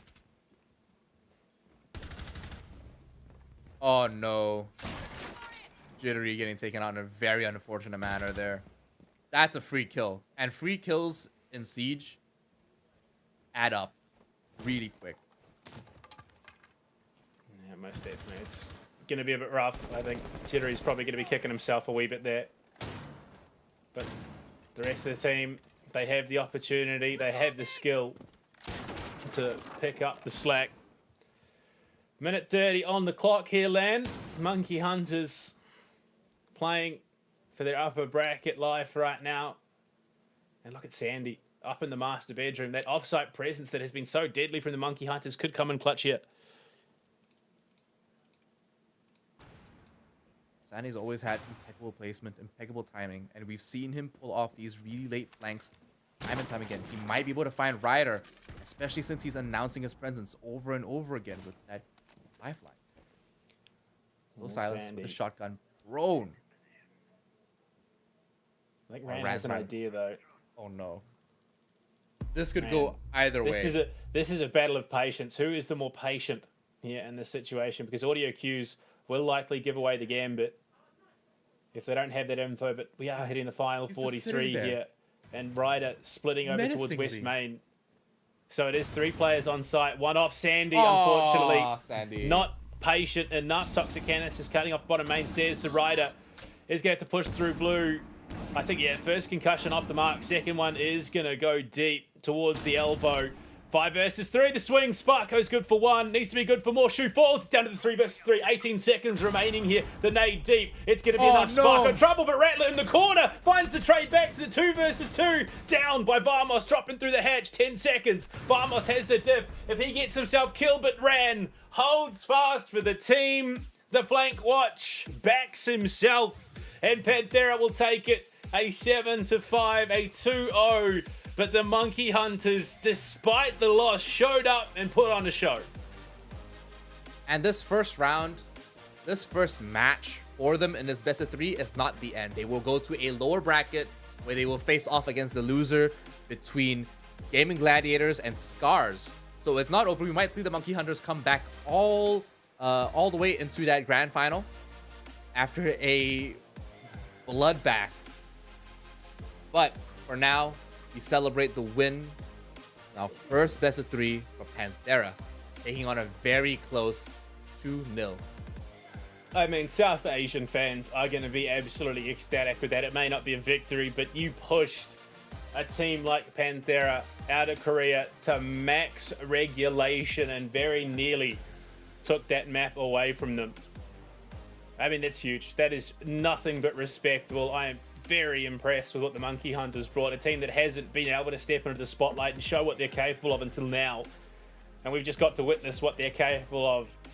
And it's a case of, I think, you know, give them a bit more time playing against those bigger teams internationally. And who knows where they could end up in a couple of years. Who knows? They might even take this one out. They might even come second or third for this as they go through that lower bracket. So it's not over just yet, but Panthera do take this first victory in the upper bracket 2-0 quite confidently. I mean, it's just exciting. Yeah, I'm so keen to see what the Monkey Hunters can do when they have... I mean, you've got to imagine these guys... It's not a career. They don't have that opportunity in South Asia. There's just not enough prize pool. There's not enough economy in esports for them to make this a full-time thing. So they are managing it around their day-to-day lives. And they could still show up and put on a match like that. Give them a bit more stability. Give them a bit more time. Give them that extra experience. They are going to be a truly impressive team with those opportunities, I believe. And it all starts with opportunities like this. And you can see, look at that. That play was huge. That was absolutely insane. The coordination of the impact EMPs and the frag grenades.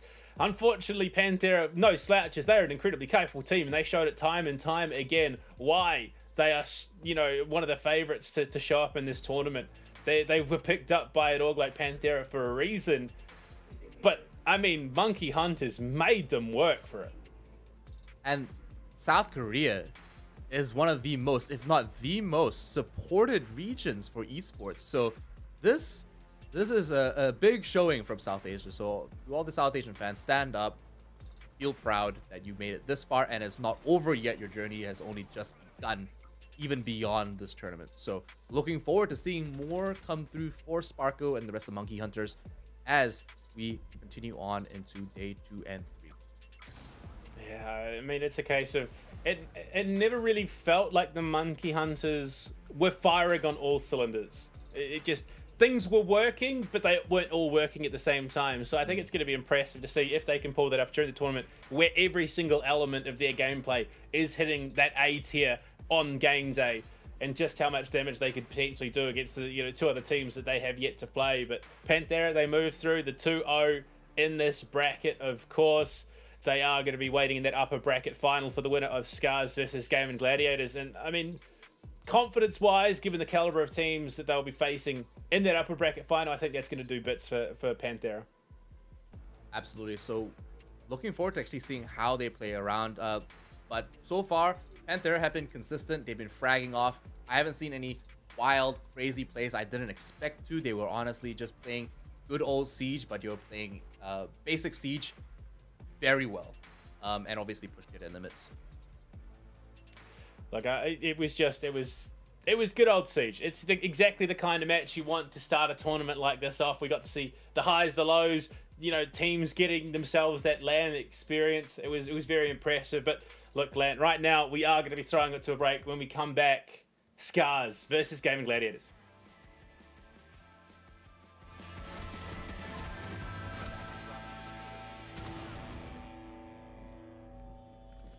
10 seconds remaining. A bomb has been located. 5 seconds left.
Bere in el infierno.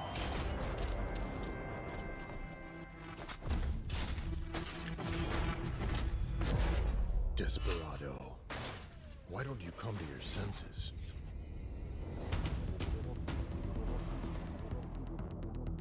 Our gifts propelled us to hide from the surface over human history. We've been forbearing for thousands of years. We're not gonna take it anymore! A single spark can start a prairie fire. Vamos! Akira!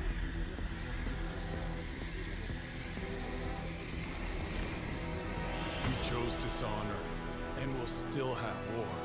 Only if it leads us to victory. Akira believes in you, Vic. Feel your fate in what you cannot feel. To sacrifice for those who dare. Defy the force of hate and all its plans. The course of fate lies in our hands. Showtime. As you wish.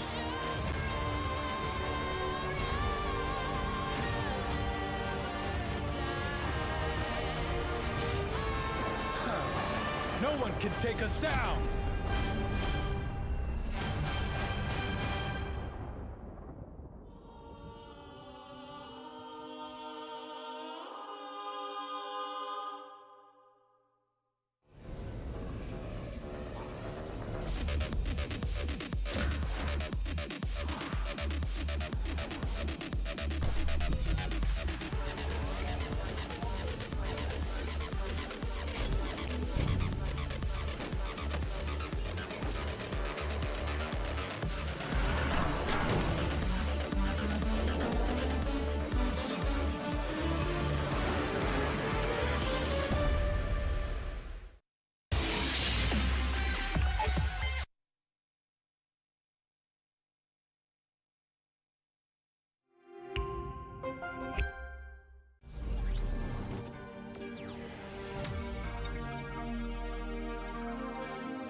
It was the age of gamers.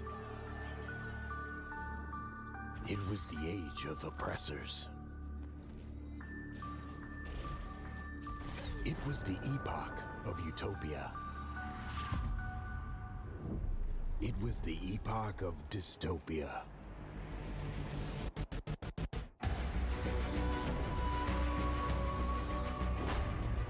It was the winter of silence.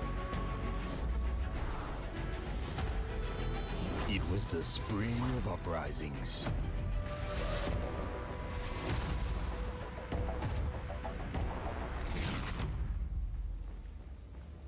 We are unstoppable. We are all going directly to the Republic of Gamers.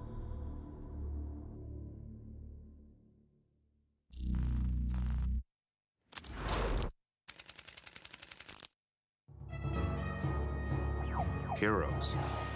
They are beacons of strength, courage, and devotion. They are symbols of justice that have been engraved on my heart.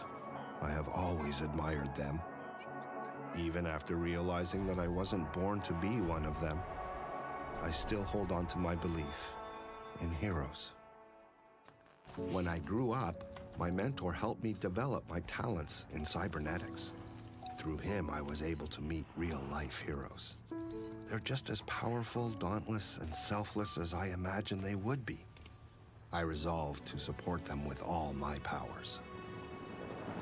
My mentor, however, has also shown me that the brighter a light is, the darker a shadow it casts. The greater a hero influences others, the greater risk they pose if they ever lose their way. Slowly, I began to understand. Behind the veneer of power and justice, heroes can be broken, frightened, and can even be corrupted like you and me. That is the burden all heroes carry.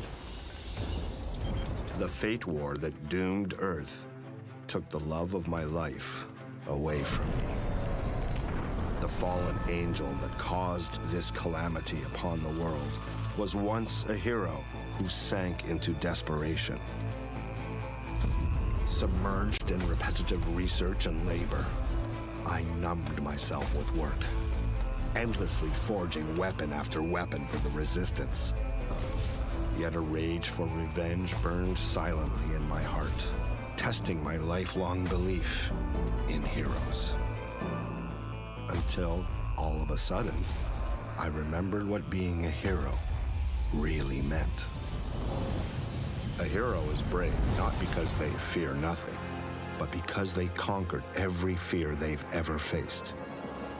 A hero is not born from overcoming their enemies, but by overcoming themselves.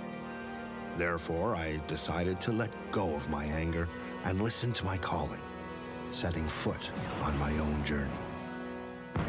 I joined the war as a combat technician, turning into a strong shield to protect the heroes against the legion of fallen angels. In the end, we saved the world together. Yet, even though the fallen angels are long gone, no hero, nor the wound of the world itself, would ever truly heal.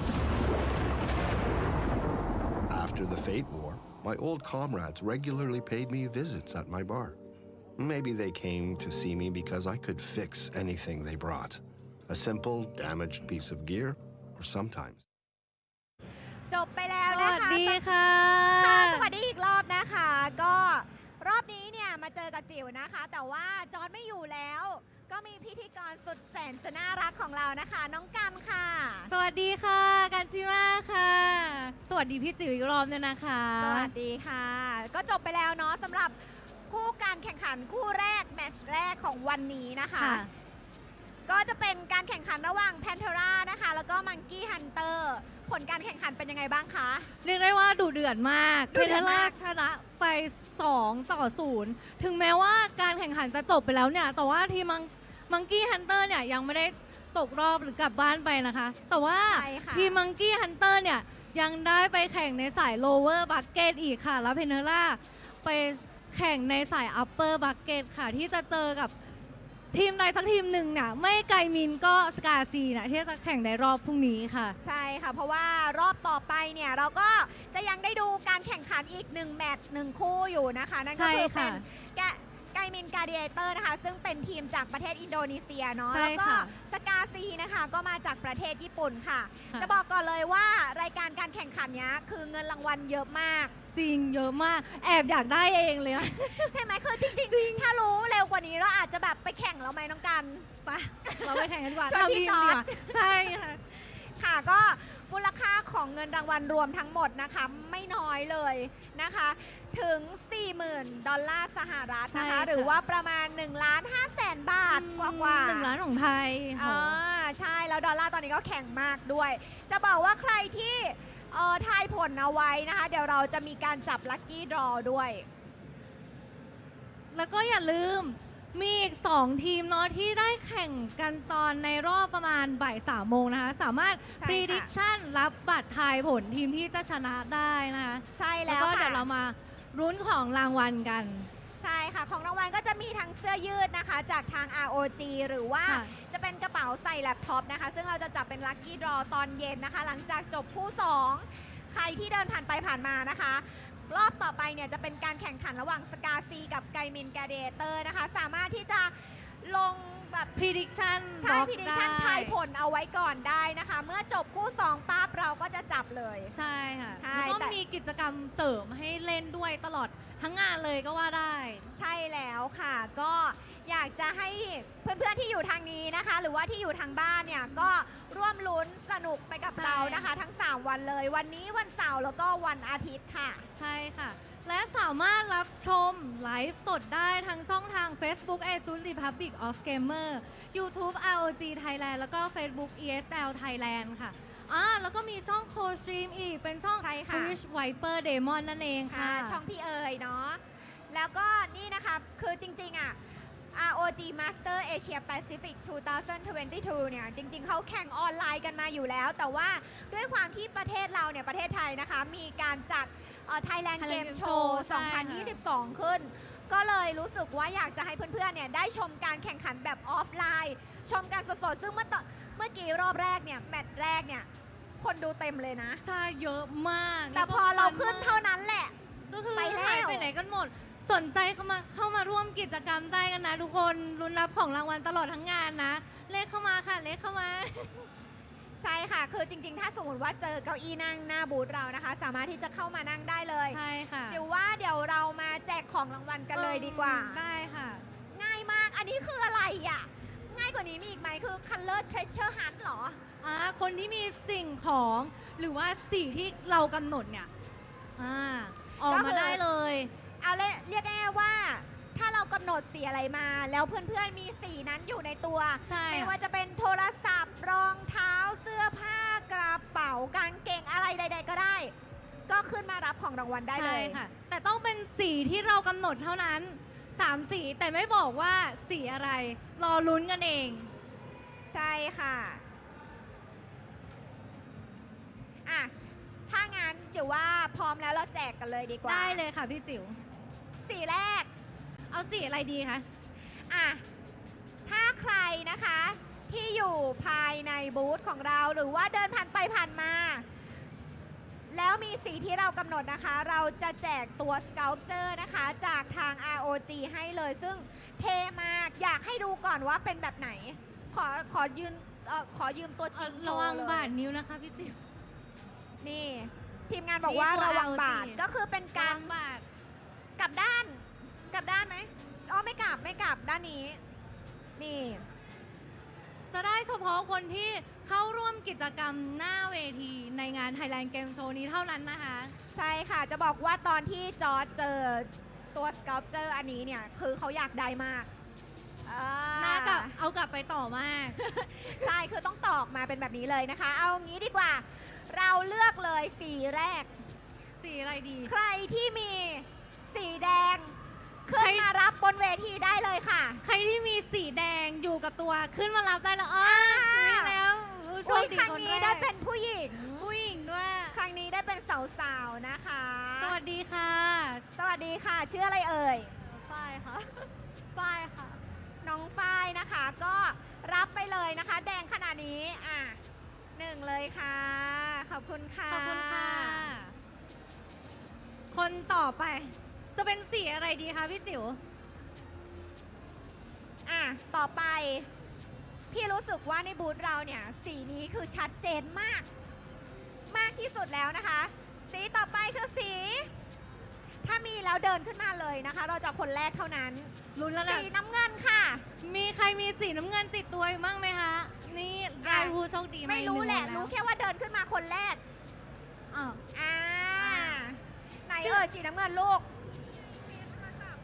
ดาวระยิบระยับหรือเปล่าคะเนี่ยต้องสูงมีกิตเตอร์สีน้ำเงินกลิตเตอร์สีน้ำเงินค่ะรับไปเลยชื่ออะไรคะชื่อจิค่ะโอเคได้ค่ะยินดีด้วยนะคะยินดีด้วยค่ะรับกับทีมงานด้านล่างได้เลยนะคะขอบคุณค่ะขอบคุณค่ะคนต่อไปคนที่3แต่ต้องบอกก่อนว่าเราจะแจกทั้งหมด5 คนใครที่มีสีที่เรากำหนดให้น่ะรับไปเลยของรางวัลต่อไปค่ะไม่ยากเหมือนกันคล้ายๆเลยแม่สีถ้ามีแล้วเดินขึ้นมาเลยนะคะเราจะไม่แบบวอลแวร์อะไรทั้งนั้นนะเตรียมตัวหาสิ่งของเลยที่มีสีเยอะต่อไปก็คือสีน้ำเงินค่ะสีเหลืองค่ะสีเหลืองใครที่มีสีเหลืองติดบ้างคะ อยู่ที่เสื้อ ชื่ออะไรคะชื่อแซงครับ น้องแบงค์ ให้กล้องหน่อยค่ะ น้องแบงค์เคยดูอาซิกไหม เคยครับ เคยแล้วเมื่อกี้ได้ดูแข่งไหมคะ ได้ดูแป๊บเดียวครับ แต่ว่าพี่เขารีบเรียกผมไปข้างหน้าก่อน อ๋อ ก็ได้ดูการแข่งขันอยู่เนาะ โอเค ขอบคุณนะคะ เดี๋ยวรับกับ ขอบ ทีม คุณ งานด้านล่าง ค่ะ ได้เลย รับด้านล่างได้เลยค่ะ ผ่านไปแล้ว3 สี 4 คนสี่ น้องกันช่วยพี่ด้วย คนสุดท้ายที่จะได้รางวัลของเรา อีก 2 อัน อ๋อ สรุปเพิ่มอีก อีก 2 2 สี โเค สีอะไรดีคะ แน่นอนเลยสีนี้นะคะ สีแดงค่ะ มีใครมีสีแดงไหมล่ะ สีแดง ยกมือ อีกที แล้ หนึ่ ว ง อ่ะสี ผู้ แด ได้ ง ของ กที รางวัล หง คนต่อไป อุ๊ย อุ๊ยซื้อคุณนะคะเนี่ย รู้สึกรัก รู้สึกดีเป็นพิเศษ เพราะว่าใส่เสื้อรับทราบมานะคะชื่ออะไรเอ่ย แก้วค่ะ น้องแก้ววันนี้มาดูอาซิกด้วยไหมคะ ดูค่ะ แต่ว่าดู มาเชียร์พี่ด้วยไหมคะ ใช่ค่ะ อุ๊ยรับไปเลยค่ะน้องแก้วสุ อุ๊ ด ยได้เหรอ ๆไม่ลำเอียงเลยรับกับทีมงานด้านล่างได้เลยนะคะ นี่ตัวนี้นะคะก็จะเป็น ROG Sculpture นะคะ ซึ่งจะบอกว่ารายละเอียดคือซับซ้อนมาก ถ้าเป็นจิ๋วเองจิ๋วก็ต่อไม่เป็นนะ ต่อไม่เป็นเหมือนกัน อาจจะให้คุณแฟนต่อให้นะคะ รางวัลสุดท้ายนะคะ อีก1 สีที่ซ้ำถ้าอยากได้ก็เดินขึ้นมาเลยนะคะ เพราะว่าเราจะขอสัมภาษณ์นิดหน่อยต่อไปนะคะ สีสุดท้ายก็คือ สีน้ำเงินค่ะ มีใครมีสีน้ำเงินติดตัวบ้างไหมคะเราได้ผู้ได้ของรางวัลคนต่อไปมาแล้ว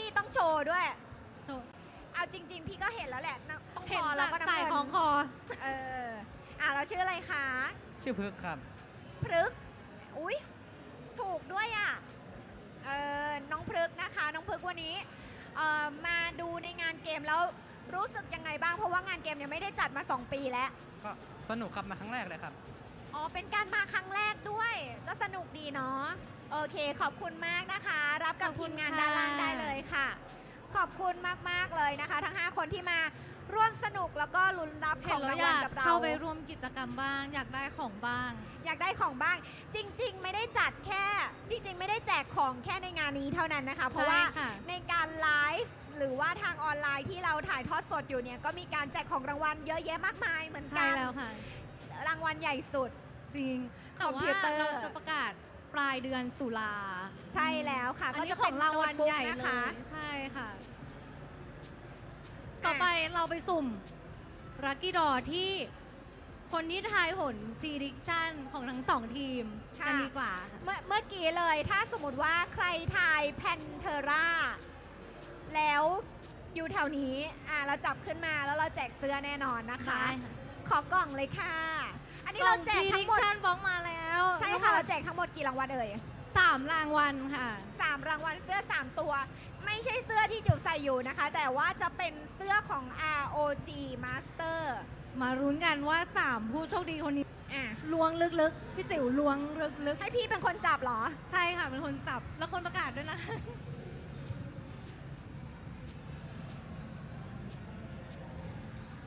มาแล้วผู้โชคดีคนแรกที่ prediction ไป วันนี้เขาก็เชียร์ทีมแพนเทรานะคะ ผู้โชคดีที่จะได้รับเสื้อยืดคนแรกนะคะก็คือ คุณพงศพักคลังสุภานะคะ อยู่ไหมเอ่ยคุณพงศพักคลังสุภา อยู่ไหมคะ แต่ว่าถ้าเกิดไม่อยู่หน้าเวที เดี๋ยวทีมงานจะโทรไปอีกทีค่ะ ได้ค่ะ อันนี้คือคนแรกนะคะ ก็ไม่อยู่ไม่เป็นไร เดี๋ยวทีมงานโทรตามนะคะ ต่อไปคนที่ 2 คนที่ จะได้เสื้อ LG ของเราไปเนาะ ค่ะ คุณพิชยานะคะเบอร์โทร 092438 ตึ๊ด โอ้ยคิดว่าจะบอกเบอร์หมด ไม่หมด ได้อยู่หน้างานไหมคะ คุณพิชยานะคะทายมาว่าแพนเทรานะคะจะเป็นผู้ชนะในแมตช์แรกนะ ถ้าไม่อยู่เดี๋ยวทีมงานจะทำการติดต่อไปอีกทีนะคะ ค่ะเดี๋ยวรบกวนทีมงานโทรนะคะ หรือว่าเดินเล่นไปอะไรอย่างเงี้ยโทรแล้วก็เดินกลับมาเอาก็ยังให้อยู่ ใช่ค่ะ นะ ถ้ายังไม่กลับบ้านเหรอ ใช่แต่ว่าถ้าลัคกี้ดอตอนเย็นเนี่ยถ้าไม่อยู่ข้างหน้าบูธก็คือไม่ได้แล้วนะ เพราะว่าเป็นรางวัลใหญ่นะใช่ แต่ ค่ะ ว่าคนสุดท้ายที่จะได้เสื้อ ROG ของเราไป คนสุดท้ายนะคะก็คือคุณจิรายุเชียงเจริญนะคะ 091730ตืดนี่ทายว่าแพนเทรานะคะเป็นผู้ชนะในแมตช์แรกนี่ไม่อยู่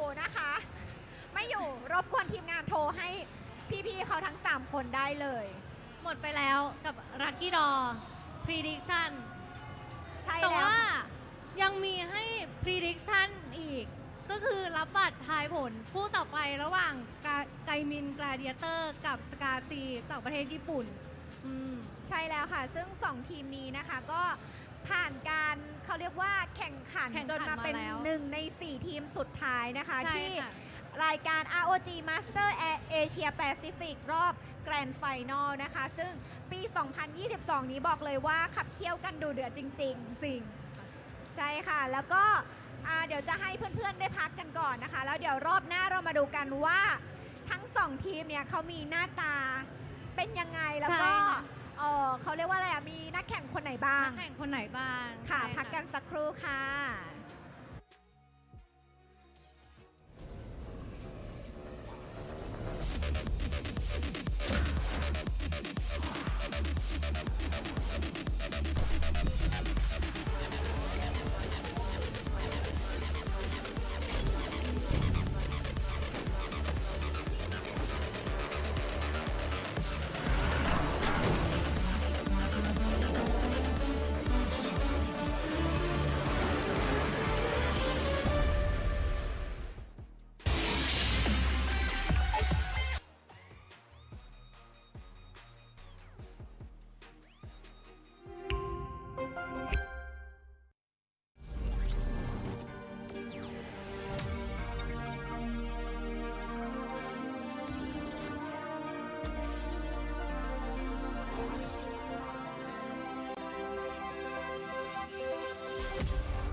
It was the age of gamers.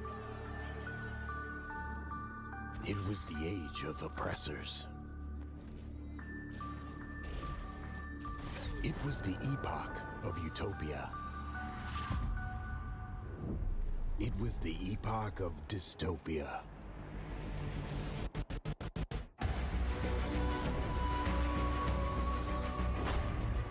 It was the winter of silence. It was the spring of uprisings.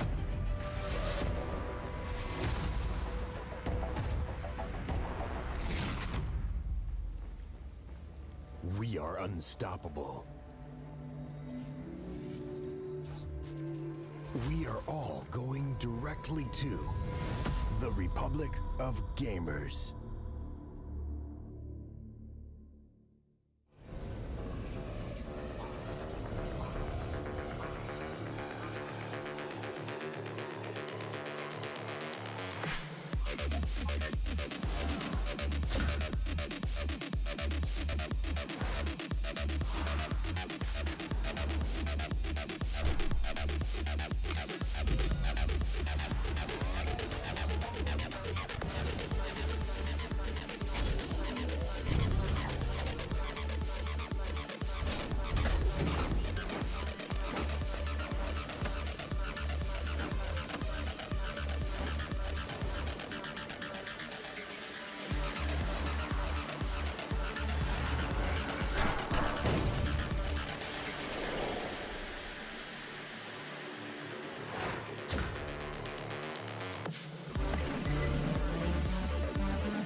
As an assassin, I make people tremble with fear.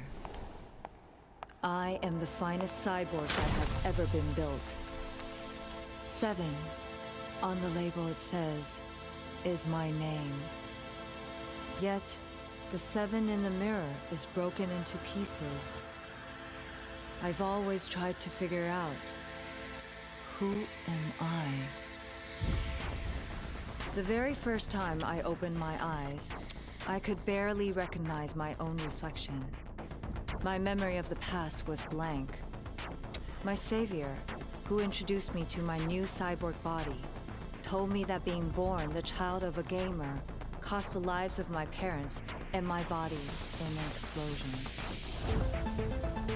Following my rebirth, a samurai called Akira took me under his wings, turning me into his finest partner. On the blood-stained battlefield, we stood fast together against the oppressors.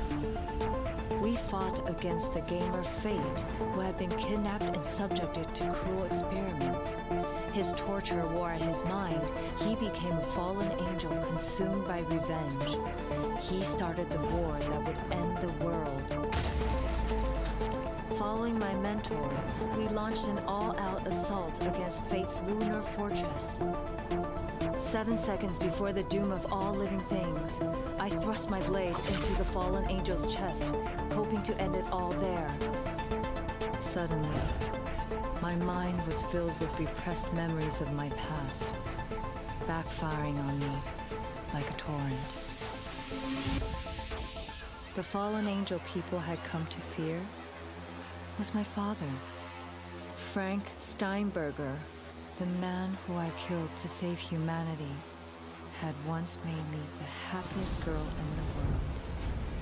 Taking my own father's life rocked me to the core, waking me up to face the brutal reality of what I had done. In his eyes, I saw consolation, a longing for salvation.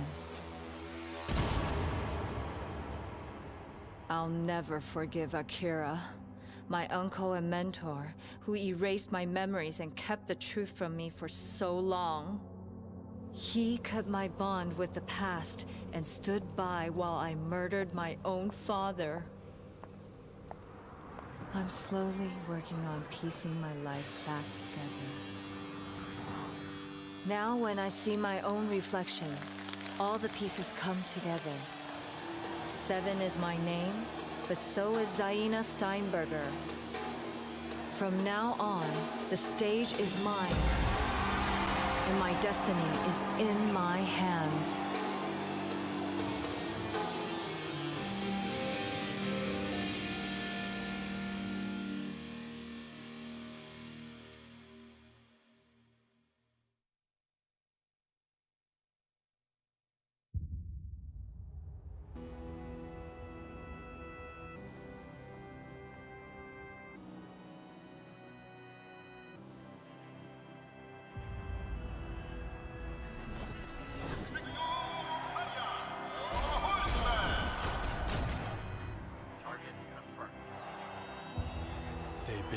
In el infierno.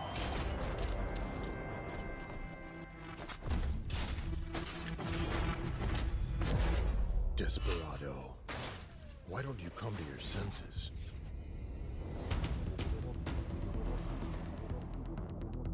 Our gifts propelled us to hide from the surface over human history. We've been forbearing for thousands of years. We're not gonna take it anymore!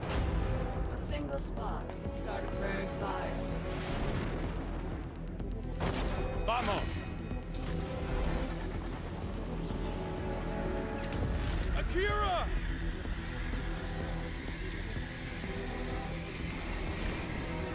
We chose dishonor, and we'll still have war. Only if it leads us to victory. Akira believed in you, Vic. Feel your fate in what you cannot fear. To sacrifice for those who dare. Defy the force of hate and all its plans. The course of fate lies in our hands.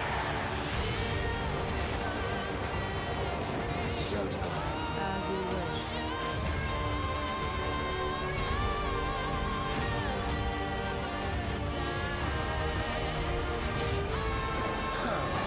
No one can take us down!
It was the age of gamers. It was the age of oppressors. It was the epoch of utopia. It was the epoch of dystopia.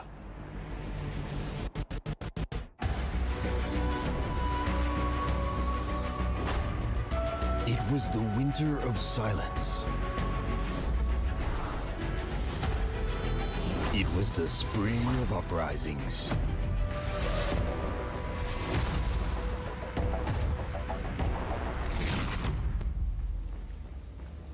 We are unstoppable. We are all going directly to the Republic of Gamers.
Te veré en el infierno.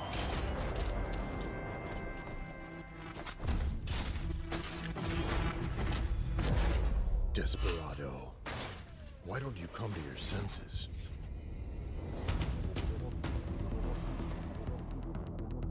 Our gifts propelled us to hide from the surface over human history. We've been forbearing for thousands of years. We're not gonna take it anymore! A single spark can start a prairie fire. Vamos! Akira!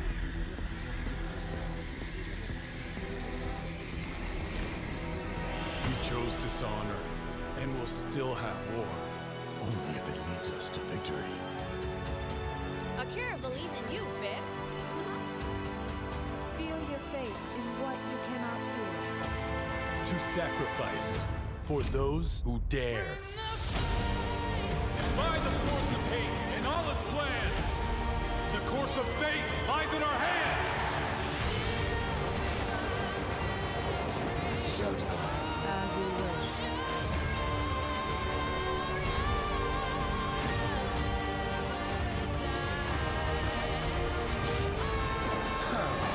No one can take us down.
It was the age of gamers. It was the age of oppressors. It was the epoch of utopia. It was the epoch of dystopia.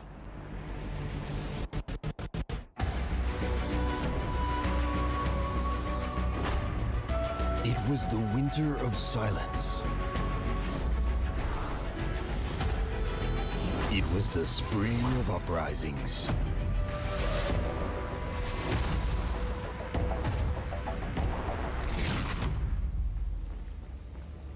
We are unstoppable.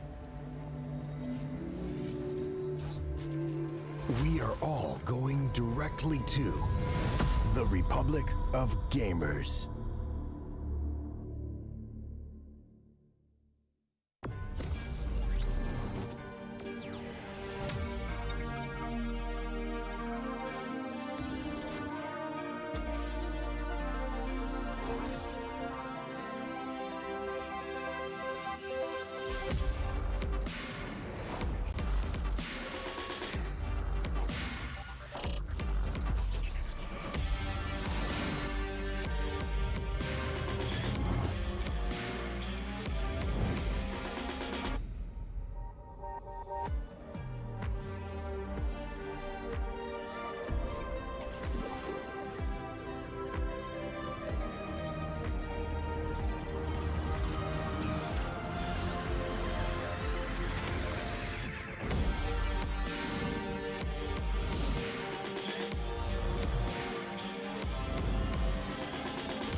Te veré en el infierno.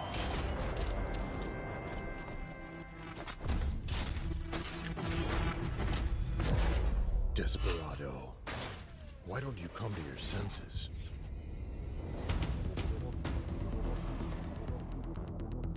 Our gifts propelled us to hide from the surface over human history. We've been forbearing for thousands of years. We're not gonna... Difficult challenge here, but no, the player looks the wrong way, grabs one, traded instantly. The young prodigy can salvage it, Cairo. He got them on the back of the head.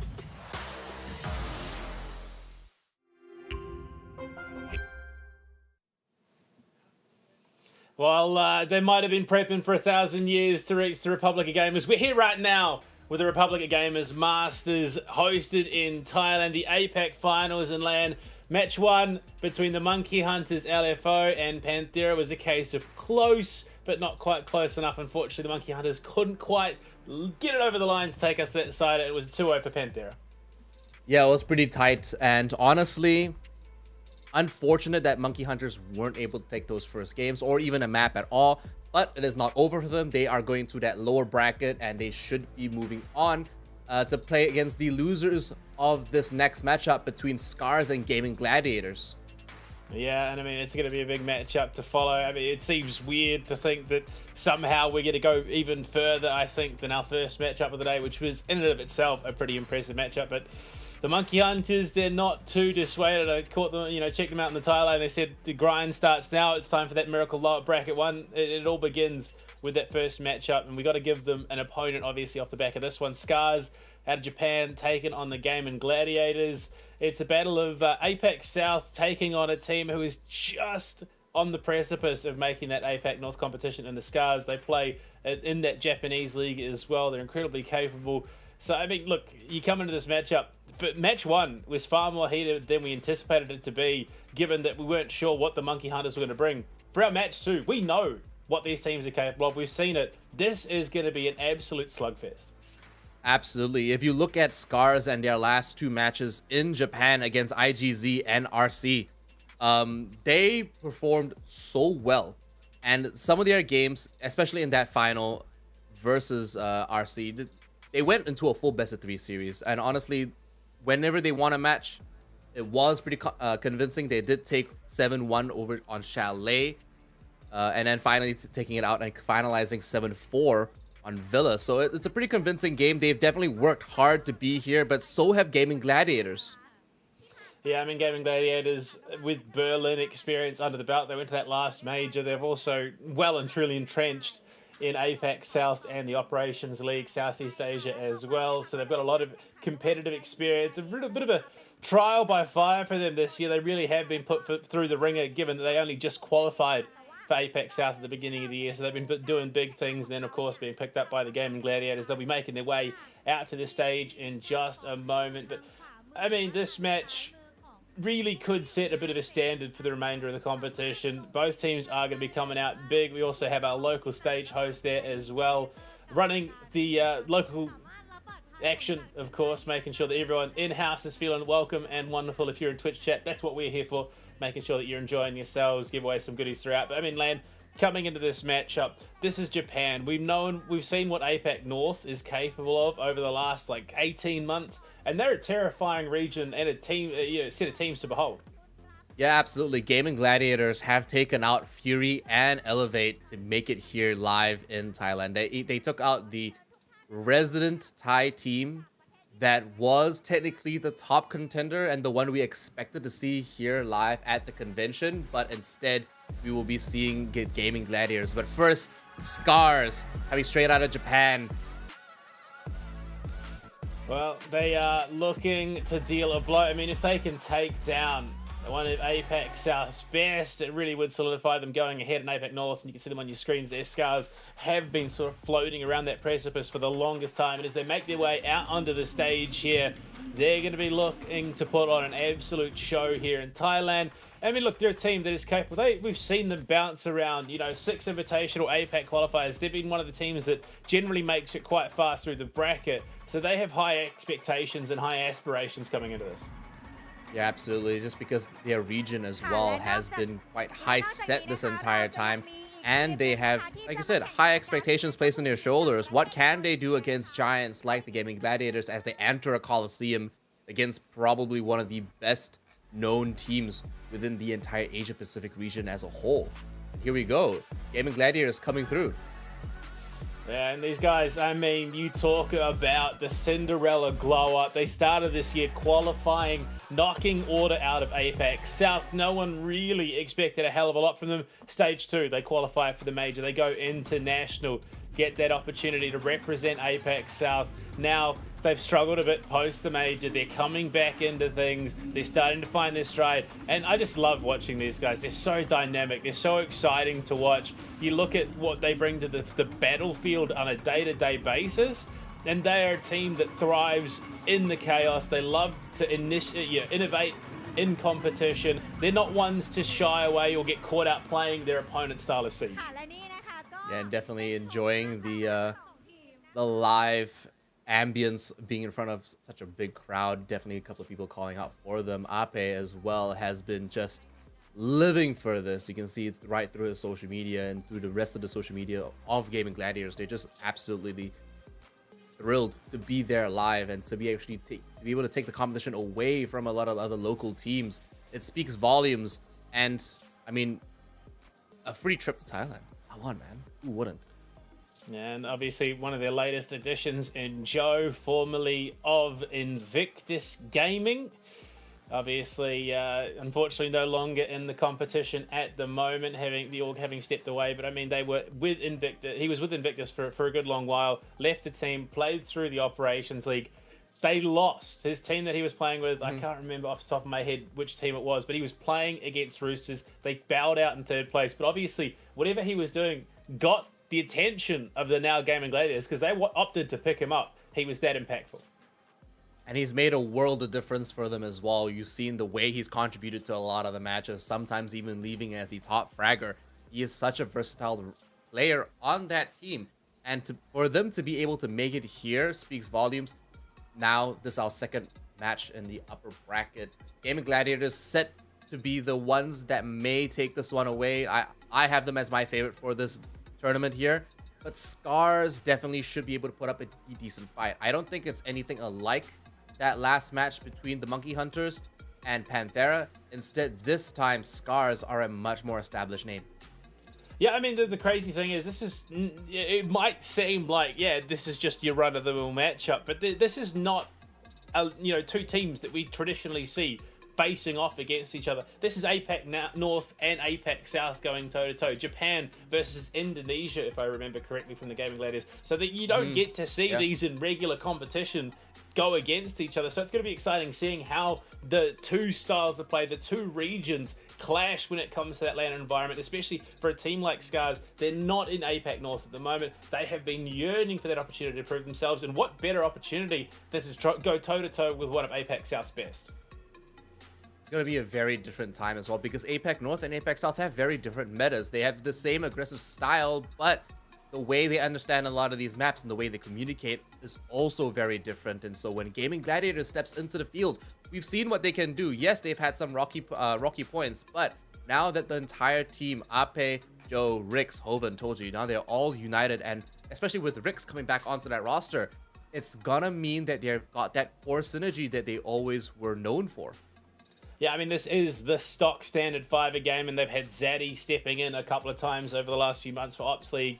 Just to, actually I say last couple, it's this stage rather, and then obviously Hermosa in the background, so they've sort of been shuffling between different competitions, but this is the core five for the Gaming Gladiators, so this is them at their strongest. Scars better have prepped something big coming to this matchup. It's not like there is a lack of information or VODs available, so this, honestly, this could be the matchup of the tournament, unless they do make it deeper in a rematch going to the grand finals. So we'll get to the Matt Vito's here, Lan.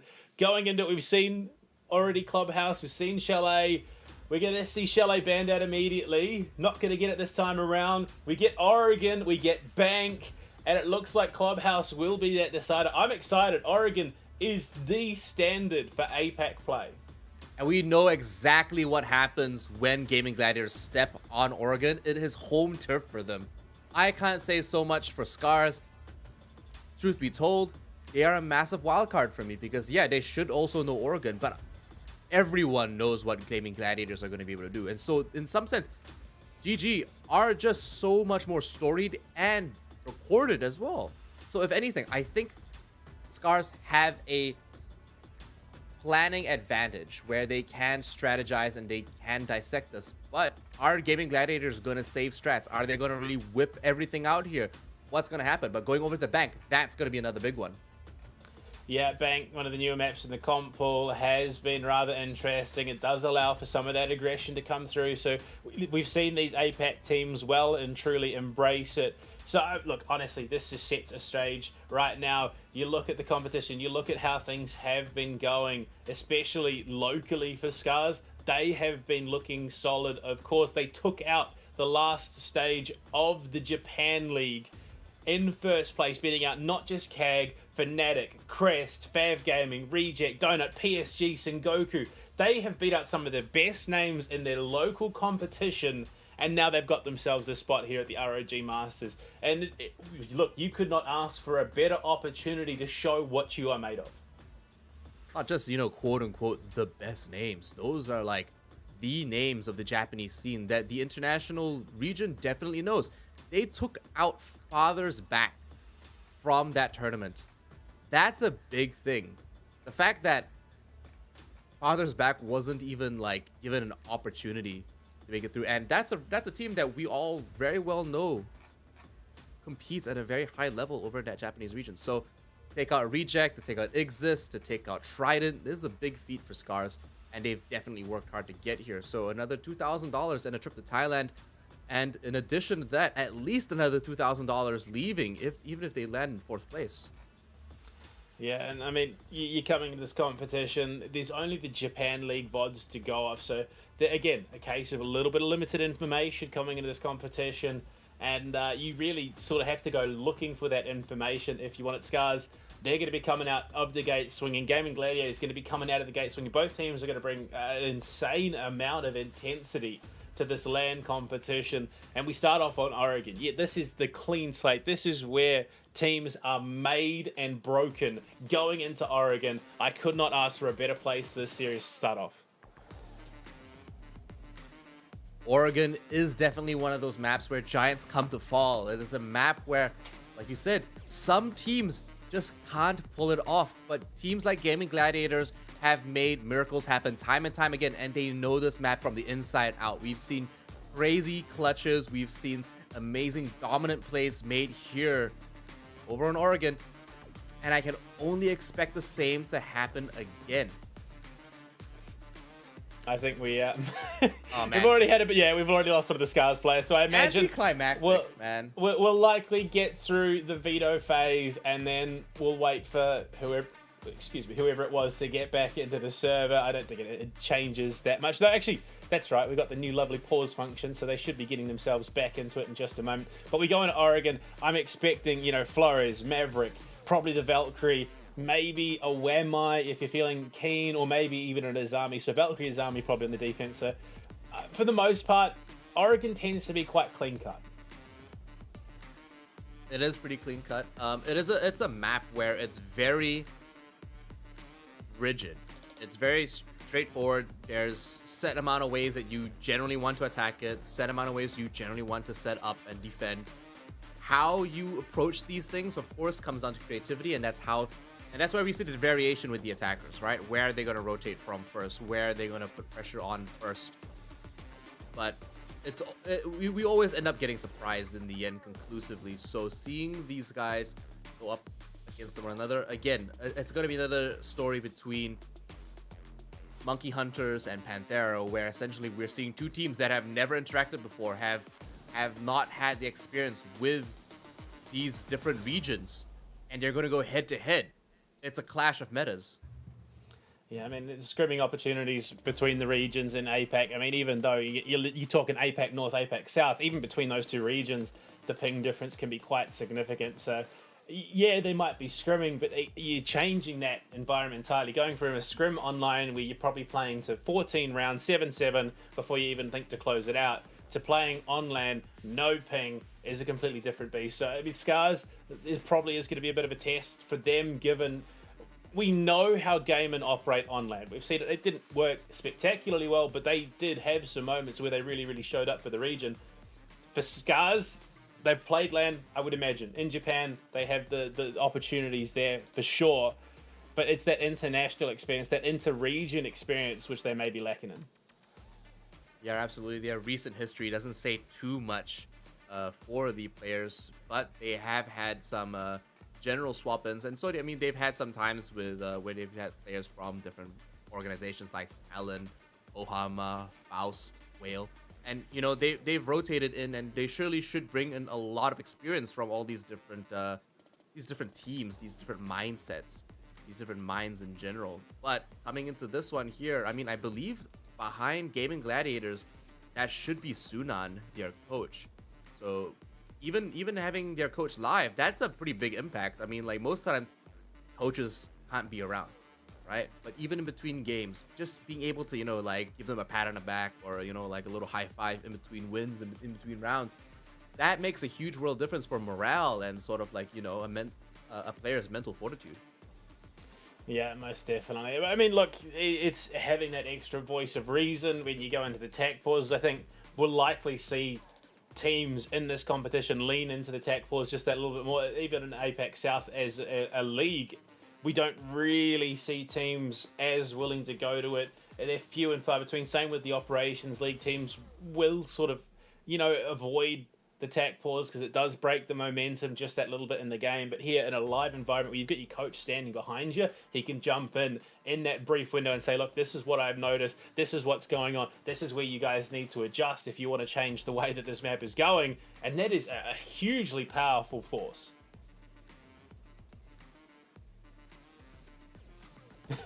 Also, Gaiman getting the potassium up. You love it. You gotta stay, nourished. And if you guys didn't know, potassium is very good for preventing cramps. So, Ape, he's doing what he's got to do to make sure that his arms are performing at peak capacity, and he's always going to be playing it out. And of course, you got to remember why these teams are here. It's not just for that LAN opportunity. It is for that prize pool at the end of the day. $8,000 going to first place. You look at, I mean, that's a huge chunk of change. $18,000 in total up for grabs this weekend. Even if you lose, you're walking away with $400 per player. And that's pretty solid, especially when you look at the way, the likes of Monkey Hunter LFO have been digging deep into the pockets for those cosmetics. Absolutely. And if you look at how they were dressed as well, in general, like, generally quite well. But mind you, we got to give a shout out to our sponsors one more time. Shout out to Intel and your beautiful 12th gen i9 processors for really powering this league, really powering us, and all the gear that's on stage as well, live at the Thailand Game Show. You got to remember as well, they may not have showed up with the same team drip as everyone else because Monkey Hunters are LFO. They're looking for an organization to represent them. Mm-hmm. So, I mean, look, they're also one of the best teams in the South Asian region as well. So consistently high numbers, high results for them. So if you're looking for a team, give them a yell. They would definitely be keen for that support. And of course, just waiting on the issues to get resolved. I mean, look, how do you rate it as a whole? We get a bit of, back to basics in the Oregon, the Clubhouse. But that bank map land, what have you made of it so far? And it's, not too recent reintroduction to comp. I think it's great. It's a map that really is rotation focused. A lot of the sites can flow into each other quite well with a little bit of reconstruction.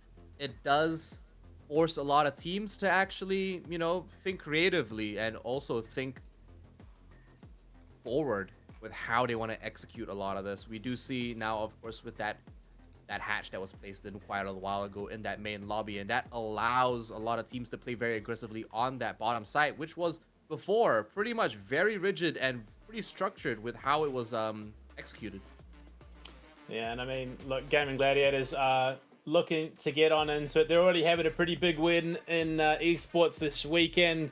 So why not look to double down and go for a win in the Rainbow Six as well? Not just the other titles that they're playing. And they've got some big representation in Southeast Asia at the moment. We're into the ban phase.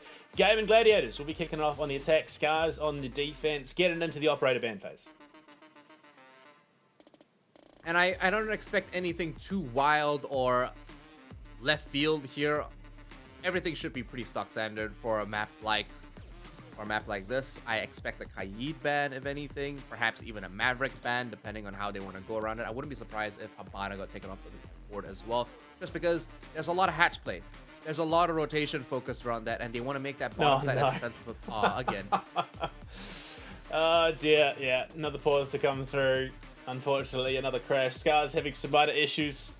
Not at all how you want to start it. Definitely, I mean, no real momentum to break, but it's just that, on the edge of getting into a map, you're mentally getting yourself prepped, and the longer that gets drawn out, the longer it takes to get into the map, that can be a little bit exhausting. So hopefully these issues are sorted. I wouldn't even be surprised if they did turn around and say, look, we're just going to get the veto phase done. We'll then try and get them back in so that we can get this map underway.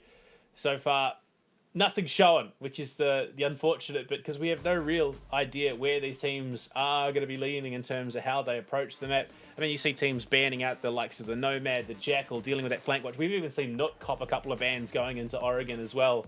So there is really just so much up for grabs and so much that could be denied going into this. I think something worthwhile noting is that it does seem like it is a network issue. So glad to see that all these things can be quickly resolved. Nothing too major. And of course, all players keeping your hands warm. I imagine the entire convention itself is quite frosty just because they're, you know, Thailand is a very hot country, very humid. So most conventions, most malls are just actually frosty cold. Yeah, look, I mean, I think I checked earlier today and it was up in the high 20s in terms of temperature today. So I would definitely hope that there was some AC cranking somewhere. Obviously not too low, because that can be detrimental as well.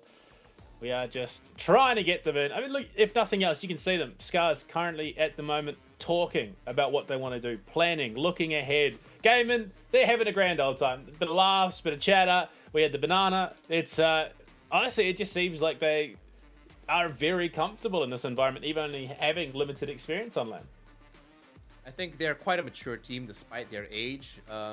They definitely have a lot of good mentorship as well, especially with a player like Sunan, who has been around in the scene for a very long time, since maybe even like the second or third season or year of Rainbow Six. So they've got a good mentorship there. They even have like a new nice great coach, an analyst coming in on the organization. So the org itself has provided so much support for them, and you've seen them grow. Ape, as an individual, I've said this many times, when we used to, when I first met him, he was still underage, still unable to actually compete, but he would fill in for some of the scrims, and he would get the real trial by fire with some of the with the team captain, and I suppose he's had a really strong mentality embedded in him from the start. So I mean, they're mature. They know exactly what it's about. They understand that there is a lot of pressure. Scars, of course, like you said, planning, focused, trying to make sure they get this win. All Locked very in. objective. Yeah, absolutely. And that's exactly where you want to be at the moment. Locked into what will be, I imagine, quite a battle for both these teams. Trying to gauge their opponent. Honestly, I would expect this one to probably go the full distance. I am expecting us to head to Clubhouse before the day is out with these two teams. That decide it. Almost an inevitability, it would seem, with two teams of such high capabilities. Well, I can only expect great things coming from two teams that are said to be some of the best APAC has to offer. So it'd be a shame if we didn't go to a full best of 3 series. But as you can see, the Thailand game show is packed. Honestly, if you guys are there, if you guys have the opportunity to check it out across this weekend, I urge you, definitely take the opportunity to go over, check out the Asus Republic Gamers booth, and check out all their amazing products, their amazing laptops. Yeah, look, I would if I could. It's a bit of a distance to travel, though, unfortunately. Not good enough for us. Really. Not good enough. Look, next time, maybe next time we'll coordinate it so that we can be there in person to check it all out. Please. But I mean, a lot of delay here, and you got to wonder. Your team like Scars coming into this, obviously, these Japanese teams tend to be incredibly disciplined, very, very sound and grounded. But you'd have to imagine going up against an APAC South team, one who's performed very, very well this year. There'd have to be some level of nerves, right? Yeah, absolutely. And we can't tell from their recorded history so far if they are actually, you know, very experienced in person in front of a large crowd like this. But as you can see, there are a lot of there's a lot going on in the background, and I'm sure a lot of nerves sitting on for them as well. So, I mean, don't forget, this is not the only broadcast available. There's a Korean, a Mandarin, and a Thai broadcast. I wouldn't be surprised if there was like another Indonesian broadcast as well. But there's a lot of different languages, you know, showing this game. And so there's a lot of people tuning in, coming in and out to these Twitch channels, these YouTube channels, whatever it is.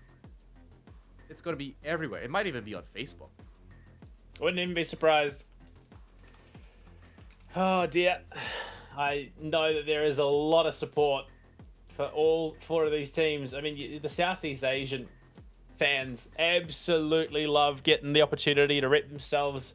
When a team reps on the international stage, they've been asking for it, begging for it for the longest time. You know what? What's that? And Panda, honestly, I would not be surprised if ROG Masters brought in Rainbow Six Mobile, played on their gamer phone. I think that would be something. I think that would definitely be something. Considering that the entire Southeast Asian region, or even South Asian region, is predominantly on mobile, I would not be surprised the participation levels on that would be phenomenal. And I would actually like to see that, because I think Rainbow Six Mobile looks so good. Yeah, Southeast Asia love their mobile gaming. I mean, they've got an insane PUBG mobile scene from what I understand. Crazy PUBG mobile scene. I think it was, I can't remember who it was. It was about 3 years ago, and just someone posted a picture, and it's like, oh yeah, it was at an esports event, and they're like, oh, we just got a bit of downtime. We're just waiting, and for the next game to get started. Everyone in the picture was on their phone playing PUBG Mobile. It's insane. So I can only imagine that Rainbow Six Mobile will take off like a house fight. But you can see, obviously, teams still trying to get themselves into it. Look, I'm excited. We've seen what these guys bring out when they feel comfortable, and they're a team that is hard to shake. So Gaming Gladiators, look, we've seen the armor already. I wouldn't even be surprised if we see it again, but it looks like we are going to go to a bit of extended break with the tech issues. Just too much to handle right now, so we'll be back soon. Don't worry, we're not going too far.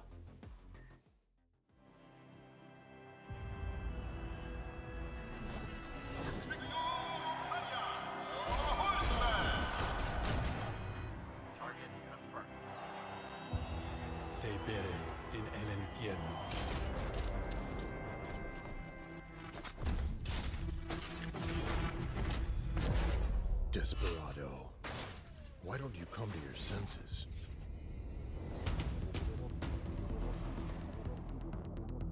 Our gifts propelled us to hide from the surface over human history. We've been forbearing for thousands of years. We're not gonna take it anymore! A single spark can start a prairie fire. Vamos! Akira!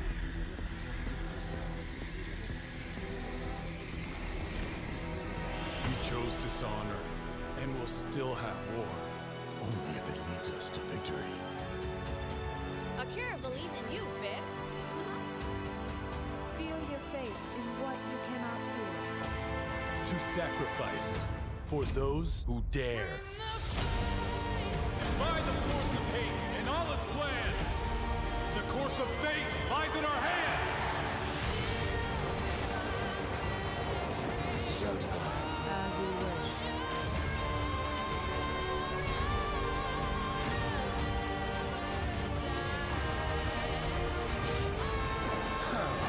No one can take us down.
It was the age of gamers.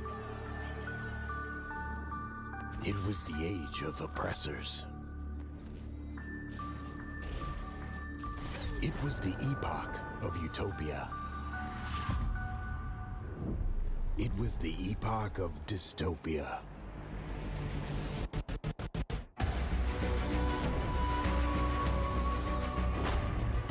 It was the winter of silence.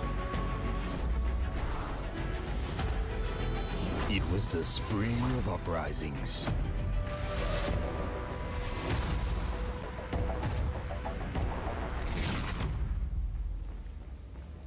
We are unstoppable. We are all going directly to the Republic of Gamers.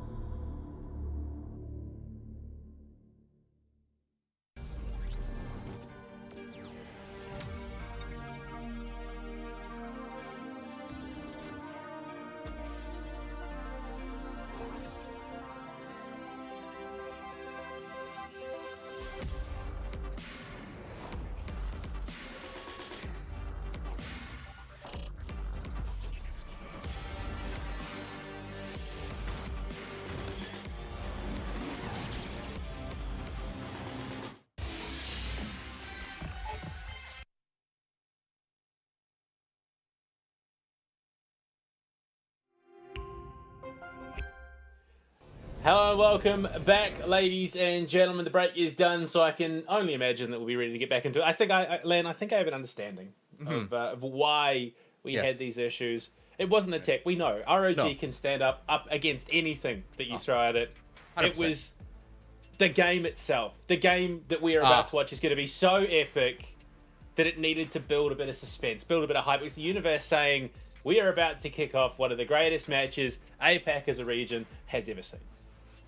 The universe taketh and then the universe giveth. So we're going to be given a amazing matchup between both Scars and Gaming Gladiators. First going to Oregon, and then Banks, and then perhaps going to a third map as well. But fan phase already on the way. Nook and Dokkaebi taken off the board straight away.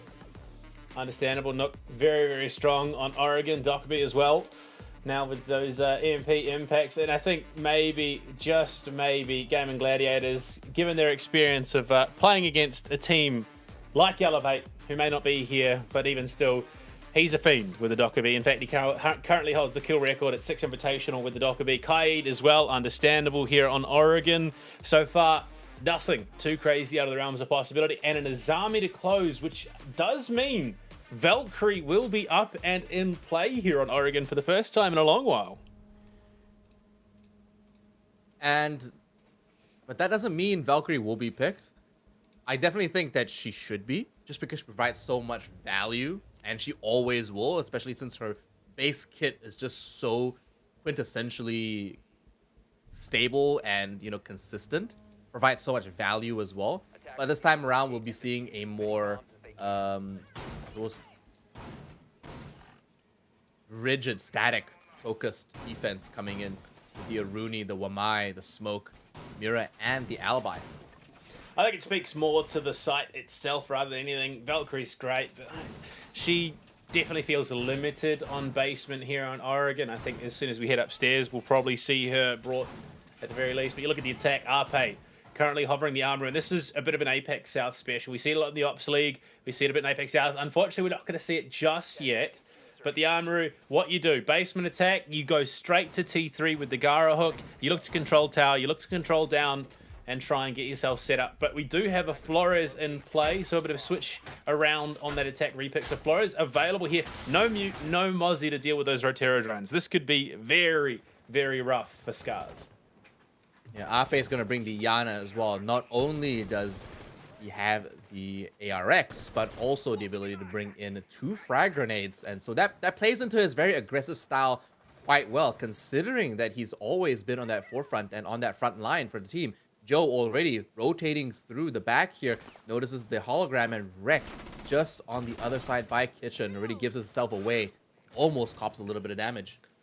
Almost a laser beam there onto Joe, and it's a wild time seeing the M762 coming back into play, given how, you know, the LMGE dominated competitive Rainbow Six for almost 2 stages in 2022. So seeing the AR come back into play, Ricky's not shying away from the fight just yet. He's looking to contest as much as he possibly can. Backs off for the moment. You look at Gaming Gladiators, they've got a decent spread across the map right now. Arpe in towards Zulu, wants to start getting control over towards Freezer. Might run into some issues in just a moment, given there is still that kitchen presence. But no, it looks like the fallback has been called for, and Scars are getting themselves ready for that hunker down. Yeah, GG given this whole first floor quite freely and quite willingly as well. Scars, the entire team retreated back downstairs, and that's how most of these basement games get played. Similar as we did possibly see over on Chalet as well. It is an easy way to actually defend the site, and for a map like Oregon, all these angles are very hard set, and it is a make or break. You either win that duel or you find someone completely unsuspecting. Heading towards that final minute quite rapidly. 60% of the drones up and available. Still those Roteros to clear out utilities. Satology is going to be going to work with that. Whether or not they've accounted for the mirror being in play is another question in its entirety. Mirror with the black windows can be quite hard to deal with, especially on this basement side. Dr. Babes go out now, try to buy a little bit of time, but it does look like it doesn't cover the entire area. Ape picks up a nice kill onto Rek, and that's an opening frag that might just make it a little bit easier for GG to actually push in. Ape now actually rotating to the front lobby, might be able to catch one, but no, it's Joe to find that second kill onto Westikio. Quick drop in through E-Box. It's going to be a full fight to the site. Batolji and Joe both go down. Ape as well to boot. Tayu going huge, and it's Lure to close out for 2. And Scars hold fast in the face of heavy aggression out of the Gaming Gladiators. Unfortunately, didn't really leave themselves a heck of a lot of time. They had to just go for the full send, but unfortunately an MK14 EBR and unfortunately that M590 as well can be quite hard to overcome. And look at it, yeah, they just lined up for him through E-Box, all 3, and he even got that collateral down. An unfortunate first round for the Gaming Gladiators that just really played out as I explained. You know, these angles, they're pretty hard set. You either win these duels, pre-fire it, or you get caught, and you don't expect someone to be sitting there. Datayo was like holding that point for the longest time, and he managed to pull off a nice 3K to open this match here in Oregon between Gaming Gladiators and Scars. So round 2 now, we're seeing a swap come in. Maybe the Amaru for the 0. I don't know if that's the right call here, but for the upstairs hold on that second floor, it might work out depending if they're gonna come from, I don't know, depends on what side, you know. And yep, it's not. The Tayu looking to get aggressive. And I do apologize. I'm probably not going to get these names right. It's my first time interacting with Scars in a wee while. I think since the 2021 Six Invitational, no, 2020 Six Invitational qualifiers. I think the last time that I saw it and got to cast any of their actions. So if we get it wrong, I think you're pronouncing Datayo correct. It's more the pulse, yeah. That's yeah. I want to say like Wasio. That would be my guess. It's an A instead of a Q. But again, I could be wrong. If someone wants to correct me in the timeline, please do. At @BluePanda_cast, and I'll make sure I get it right for the rest of the weekend. But right now, no pulse in play. A nice pickup to start things off. And we only just, get to touch on it now. Rick's bringing the 0 into play. So you got the Argus cameras providing so much extra information. Oven even has a nice entry here by the main stairs, but instead he was going to rotate down. Might even play a little vertical with those frag grenades, but instead actually goes for a flank watch on Laundry Stairs just in case anyone might be rotating up. But it doesn't seem like anyone is. Just taking the extra precaution to make sure that they've flushed out anyone downstairs. Does look like Rix misses that camera, unfortunately. Doesn't get too much information, and Tolji now getting gassed out from his camera, not able to provide much value to this team right now. But with 1 minute and 40 seconds left, Gaming Gladiators could just make this quick rotation back upstairs to execute, but they're just making sure that no one's actually going to be pushing them from any unsuspected flanks. And it's where the power of the 0 comes in. The Argus cams, 2 left. Rex was gearing up to set himself another one, but look at that. Gun barrel spotted. And Datayu goes down. Unfortunately, that MK14 no longer in hand, which was so impactful in that last round. Wreck as well, soon to follow. Lua and Pion, the last two remaining active in the round here, going to the final minute. Nape spots the head, and it's the G36 to rip clean through. Pion finds Rix, but told you there to refrag his teammate. The clean, even match so far, 1-1. Both performances matching up. If anything, a much more even performance coming in from Gaming Gladiators, where Scars did take some people off, take some heads off their roster, but at the same time still put up a pretty decent fight and cleaned that one up. OG coming in from flank, and a much better showing for the second round. Round 3 now, I hope Gaming Gladiators actually bring that same performance. They were just very meticulous in that first one, and that second one there, where they really just made sure that their flank was clear. They made sure they did their entire itinerary list of checks before they executed, and it worked out to their favor, as they did find that one Amaru sitting in the corner. Yeah. Big kills, big matchup, but look at that. Detail handing. Oh, they're just determined to make me mince my words. Hands the Aruni over to Wasio. Picks up the Echo for himself. You look at it, Gaming Gladiators changing the approach. The Osa coming in for Tolji. Those Talon shields pretty potent if played around correctly. This could be scary, yeah. Osa on a site like this makes complete sense, though. They do want to make sure that they've got that control over in the tall tower. In the big tower, if they can control those stairwell, it actually becomes a massive control point for them. It forces the defense to actually play with those impacts, and it's gonna force Pion to actually like play on site, where usually we want to see the Malusi kind of doing a little bit of roaming. So this time around, Rick's gonna be able to get that exothermic off quite freely, but Wasayo already picking up Joe. Cleans out the Selman. That's your ace. A decent chunky hard breach already gone.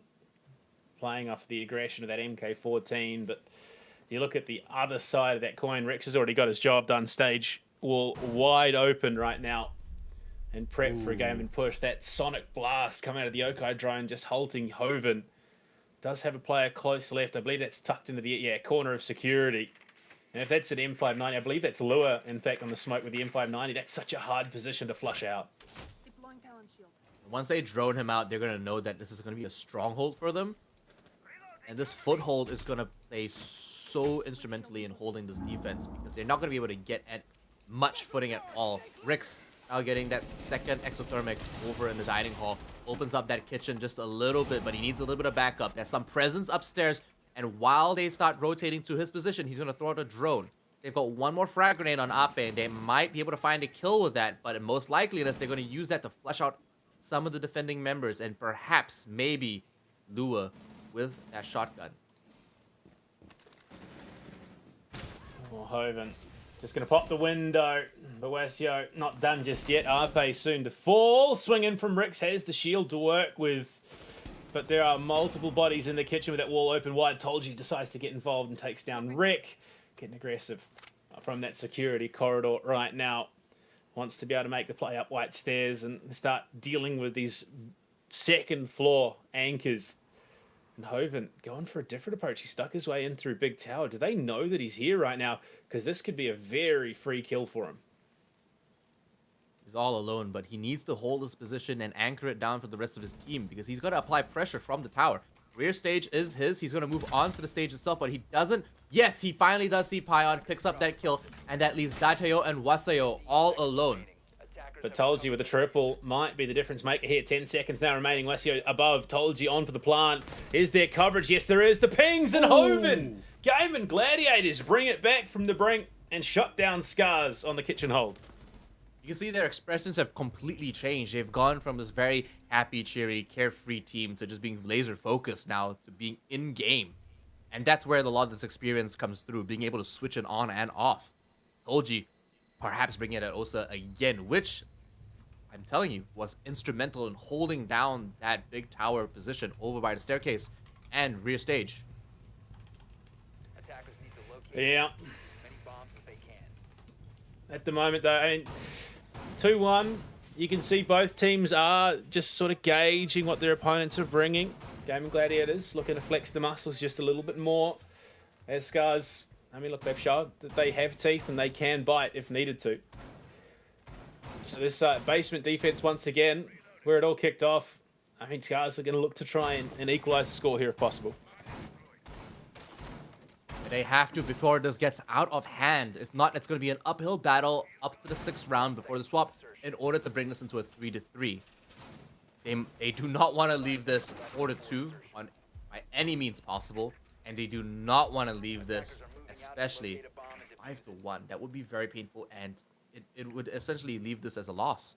So we're seeing a pretty similar roster coming out from that defense. Lua back on that smoke as usual. Tatayo on the Malusi instead this time, and Rek back on the alibi for this bottom hold. And Olgi, with that Flores still already getting to work, bringing a lot of value, taking out a lot of those defenses and a lot of utility. Well, we do see Hoven fall. First blood claim by Tatayo. And that is Ying off the board. So unfortunately, no real effect in the round. But Ape with the Gara hook, ready to go. I believe that was a T3 push. Yeah, exactly. Getting the vert. Ping's already coming through. This is a bit of a risky position. It can be hugely fruitful for the attack, but if it's identified and isolated, it could be hugely detrimental.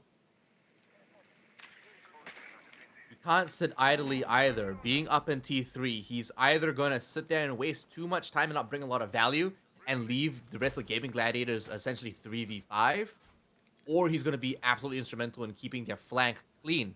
It's either one, and it's very hard to play through, but he might be able to make it work. He's rotated down now. He's pushing. Trying to make something happen. I do have a bit of confirmation. Someone on Twitter, shout out Centaur, who tagged me in a clip of the Scars names. So it is Wasio, and I believe it's actually Tayo. So I'm not quite sure if, yeah, Ape though, he's found this kill, push it up, and it's Res apparently, not Rek. Oh, Tayo, Japanese word for sun, might shine some light here as he is 5-2 and leading the team in frags. Ape still holding this point here, doesn't have to budge just yet, but there are eyes on him. He just barely escapes with his life as well. So he knows exactly there's one team member behind that pillar. Gonna get a little bit of backup now from his team, but we can see Joe on the other side of the map already creeping down. It does look like he's trying to push down Laundry. Chris looking to Han, and we'll find the back of Rex, Unfortunately for him, though, the trade comes from Ape and pushes up directly. So a bit of a trap. Luckily, the Gaming Gladiators, the job has already been done. Hatches are open. Told you, though. Now needs to push in through tarps, but that toxic canister slow down. Lua's got one more as well. Joe popping the hatch in towards Laundry, so it's all go. They've got to make their move in towards the site right now. Told you through the toxic canisters in. Tayo in a bit of trouble, but the rotate coming back in. Told you, what a headshot into Pion. It's traded back. SMG 11 goes hard. Lua secures the kill onto Joe. 1 second left. Lua with the shotgun. And Scars will equalize. A very terrifying basement defense. That was a little too close for comfort, to be honest, but Scars finally made that one work for them, and this time a 2-2 scoreline is more along the lines of what we expect coming into this first half of Oregon. But you can see here, unfortunately, Scars, they drew the line, and honestly, it was barely manageable for them. Datayo barely getting that last kill as well with the shotgun, but Lua. It's same thing again. Tayo in that first round with the MK14, he lines up 3 through E-box. Yep. And it just seems the basement attack not working for the Gaming Gladiators, whether it's a case of they just don't give themselves enough time or the Scars defense is just that much better. Either way, Scars looking confident on the basement bomb site. Unfortunately, though, it is now locked for the remainder of the half. In saying that, Valkyrie finally makes her debut onto the site, as we predicted, for a defense up above into the higher floors. So this time does look like she'll be bunkering down over by the cafeteria, placing those black eye cameras all across the boards to provide as much coverage of the map as possible. Gaming Gladiators, however, are bringing in the Ying again, but this time on Ape. And they're bringing the Glaz. The Ying Glaz combo. We have seen it a bit in the Operations League, so it's not, you know, this is not totally unexpected. But in saying that, it's still on the you know, the lower end of the scale, a possibility that we see Rix going to work already with the Argus cameras, clears out the Armory camera there. Right now, it's about making sure that Armory's clear, get Hovid in, and put that OTS to work. 4 smokes on GG as well. A lot of coverage they're going to be able to provide. And with Rix having a little bit of hard breach, they might be able to get through into Attic quite easily, allowing them a nice intersection and a nice entry onto that second floor. But Lua opens the game and opens the round with a nice headshot on the SMG-11, taking out the Hibana. So that's your only hard breacher. I believe, though, that was shots from the walk-in wardrobe, so I'd have to infer, I imagine, that the wall is at least open. They've got secondary hard breach. Rex has already committed both of those towards Attic. Argus camera looking for info. No, he did spot there was a player in the basement rotating in through from Laundry. So whether or not the Gaming Gladiators have accounted for that, made the adjustments they need to, that could be a terrifying upset potential that they face going to the later stages of this round. Another Sam Cam to go out there, but Wasayo picking up a clean C4. A nice Nitro Cell onto Hoven, and a couple of frags coming out from Scars. Clean up GG, leaving the 1 and giving them a flawless round. Regardless, though, high fives all around. Good effort, guys. Good effort. I mean, that was a terrifying round out of Scars. I mean, Lua even just challenging the Ying, knowing full well that it's a full court press through Attic. Hitting a ripper of a shot there with the SMG-11. They go up in the round count, of course. 3-2 going to the final round of the half. But, I mean, it all sort of compounded. That Nitro Cell from Wasio just started the dominoes falling for the Gaming Gladiators. And they're finally back in the lead for 5 grueling rounds. Some of them faster than expected. But here we go on to the 6th round now. The last round before the swap. Gaming Gladiators need to pull this with even scoreline so they have the best possible chance to take this one away.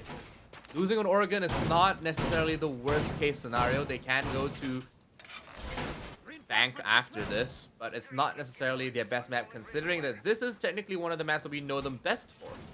So they need to be able to prove themselves here against their Japanese counterparts. But Scars are proving to be very aggressive, very good at gunfighting. Showing that they have an incredible understanding of the game at the moment. We see a bit of an aggressive extension in towards the big tower. So they want to get up in the faces of Gaming Gladiators, knowing full well that RP has prioritized getting into T3 a couple of times now. But you look at the rest of the lineup. Twitch in for Joe, looking to clear out some of that utility, not to mention the F2. Again, wonderful gun in play on land. Plus, they bring the Nomad in this round, looking to clear out some of this flank play. Wasayo is looking like he's going to be trying to hold that down against the incoming 3 members of Gaming Gladiators, and hopefully Ape doesn't try to base check this himself. Gemini Replicator is available to him. He might be able to bring in a little bit more information, but it looks like Wasayo has retreated back into the kitchen, and Lua trying to defend it with him with that shotgun and those 3 Octave Babes. And MK14 as well. Just on the hunt for info, that bulletproof camera, I believe we just witnessed it getting taken out by one of Joe's drones there. Yeah, Game Gladiators, okay, they clear out a yokai as well, Hoven. Finding a good piece of utility.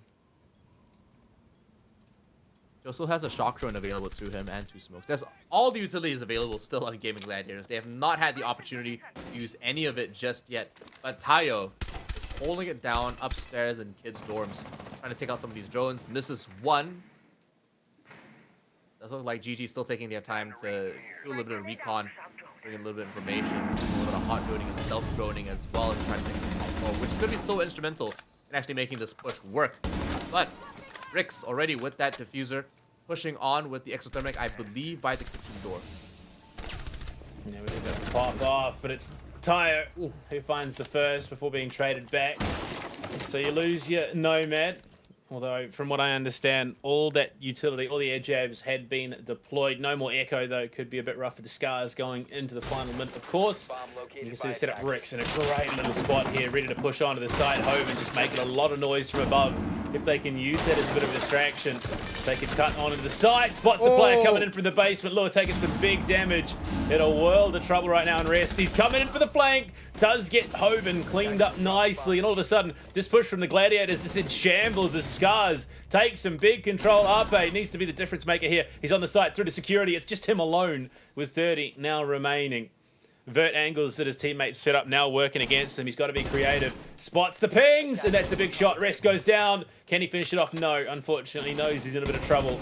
He's going to look to swing it out. Can't connect on the head. It's bleak, unfortunately. Ping's coming through. Knows that there's other players above. Does have the diff, so he will sneak his way onto meeting. 8 seconds remaining. He's going to look to put it on the ground. Revive comes through. It's a 3 versus 1, and Wasio cleans it up. Scars take the 4-2 half on Oregon. Their attack just came down crumbling. Gaming Gladiators could not withstand the pressure of Scars retaliating and coming back in response to this push. As soon as Rek rotated upstairs, as we can see in this replay here, it just came crashing down. Ape was against the odds, and essentially giving up that top control was absolutely crucial for Scars to be able to retake that round for themselves. And now they have this 4-2 scoreline on the swap over into attack, giving them such an advantage. All right, so I've got confirmation from the org itself. It's not Wasio, it's Washui. Washui, okay. Yeah. Yeah. Shui. Love it in the Washui. Oh, the one is an I. Yeah. Yeah, it's Washui. Okay. Look, you love it. Gamers like to make our jobs that little bit harder as casters. Put us through the ring and make sure that we know what we're doing. And Scars definitely seem to know what they're doing right now. 4-2. Gaming Gladiators head onto the defense, kick things up with a Dorm's hold. And we see that SAS duo, the Mute Smoke combo, Jaeger, and a Rooney and a Malusi. This is vanilla Oregon strats right now. Nothing wrong with it at all. It's exactly what we expect to see. But in the same sense, how are Scars going to attack this? Gaming Gladiators clearly don't want to play too creatively here. Instead, they're going to keep it bare basics and focus on the fundamentals, because that's what they're probably lacking right now. And Scars are walking all over them every time they try to create something out of pocket. So this time around, play it straight, play it simple, and let Ape and Tolji do their thing. Every round, they have to be able to execute properly. But Rix is holding it down for them. Unfortunately, at a 0-6 scoreline. Hopefully, we see that change a little bit in the next coming rounds. Located by attackers.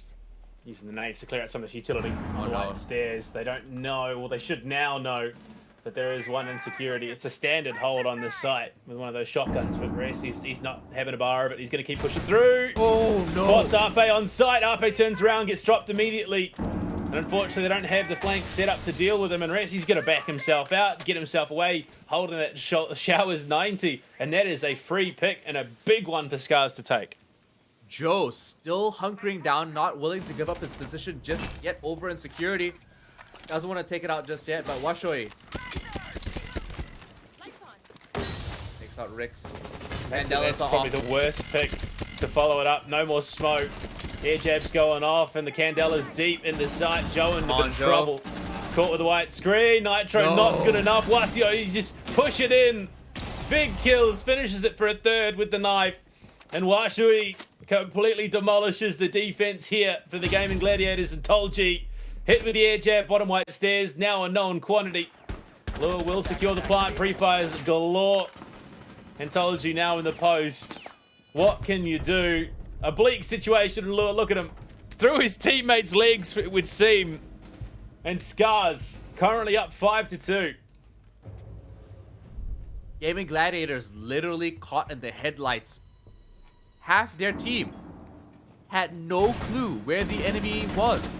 Look at this. Rek walks right onto site, retreats, and then later gets another as well. Washoi picking up Joe, and then an unsuspecting member that was literally lost. Hoven, not even looking, doing a 360, unsure where the gunfire is coming from. Scars putting on a show today, proving why They are top of the overall standings this year from the Japanese league. Big stuff from them. You look at Gaming Gladiators. Not out of the series by any stretch of the imagination. It's still only map 1, but definitely being put through their paces here in Oregon. There's a lot to still do here for Gaming Gladiators. They're not completely out of the ballpark just yet, and they're definitely still in this game. Joe putting down a couple of mute jammers, trying to hold down this hall, this meeting hall site as they try to retain this vertical control over this basement defense. Oh, the Capital. Nice. Second time we're seeing him today. He's not that bad. The Para 3-8. Look at this, Scars, though. This is going to be a hard hit onto the site through the laundry stairs. Straight rush on down. They have no idea. The E1D, the coverage, Tayo, he's going deep. Rix is already dead. Washio doing big stuff right now. Washui, it's all coming apart here. Gaming Gladiators caught well and truly with their pants down. Tolji on the ground. Washui, he's going deep. He's found himself Tolji to finish. Traded back by Joe, but he falls as well. It's all in the hands of Hoven in a 1 versus 3, but Resi shuts it down. And Lan, the smash grab hit onto this site. The straight rush down laundry works out big for the Japanese team. And that speaks volumes in how confident they are here. They're already on match point. And Gaming Gladiators, the best in Southeast Asia, is left on 2 points in this first map on Oregon. This is a big gap in between these two teams and completely unlike what we expected. Scars, with that rush down laundry, just obliterated GG, and for the second round in a row, completely caught in the headlights. No clue what hit them. And they could barely hold that together. They were barely on site. They were barely finished prepping. They need to keep this tighter and lock this down. I mean, the crazy thing is, one, Rix is 0-8 right now. He's been well and truly shut down by Scars. But this isn't the only match that the Gaming Gladiators have to play tonight. They might be in Thailand for the ROG Masters, but they've got an Operations League match later tonight to play out as well. And the last thing they want to get is stuck in this drawn-out best of 3 that goes full 3 maps. Because, I mean, losing 1 series is rough. Losing 2 on the same day, I couldn't imagine. Attackers are heading out to defuse a bomb. I hope that they play. I hope that this goes well for them, to be honest. Because, I mean, I think the second match coming through tonight shouldn't be that big of a problem for them. They're going up against Obsession. GG should be able to take that one away. But against Scars here, man, like, it could really mess with their mental and gives Obsession the opportunities they need to be able to take at least a good couple of rounds. So, like you said, definitely not something that they want to have to deal with. But Washoi already pushing through so aggressively, and Scars, they're just not stopping. They're running right through these sites. And it's not even, you know, they're playing with backup. The confidence is there. Washui just straight cuts into the building, finds the opener onto Hoven, who has no idea that he is in danger pushing that position. And Washui, once again, has cut deep and done some significant damage to the Gaming Gladiators, who, I mean, facing up against Matt Point right now, you got to wonder, how's the mental? Can't be great. They've got another map to recover, but I think this is pretty much done and dusted. Gaming Gladiators are going to lose this 7-2. If this keeps up, Tolji's taking a lot of damage. He's got to save this now. He's got 2 Toxic Babes and a little bit of time, and a minute 43 seconds left on the clock. They have to be able to buy some more time and draw this out for a little bit longer. But look at how Washoi is just running through these points. He's forcing them back. Ape heard that breaching charge and he just fled. He left rear stage. He went right down those staircases and he's just retreated to the safety of his team. But how safe is that? I'm sure he's just cutting deep right now, and it's the power of the Finker as well. Washui knows that he can push aggressively, having that stim, the nano boost, valuable to him right now. You can see Scars know just how close they are to closing this map out. Tolji commits his second toxic canister, but there's a minute playing. They only last 20 seconds, so he's going to have 1 to try and cover when that execute comes. But unfortunately, again, Washui, the tip of the spear here for Scars, he's dealt a crippling blow to the Gaming Gladiators. An absolute monolith of a player right now. Just the tip of the spear is an understatement. Look at this guy. He's running through. Sure, he gets taken down, but Ape and Rix get some refrags, but it's all over. Gaming Gladiators, they somehow managed to get these refrags. Unfortunate team kill there. Can't remember if it was on Tatayo or because of. Either way, he was involved. But yeah, I think that round result came more from Scar's mistakes than Gaming Gladiators' hold on the site. Team kill never helps in those situations, but it gives Gaming Gladiators a breath of air. They now only need 3 rather than the 4 rounds to try and take it to overtime. You take what you can get and you run with it. Attackers need to locate and defuse bombs.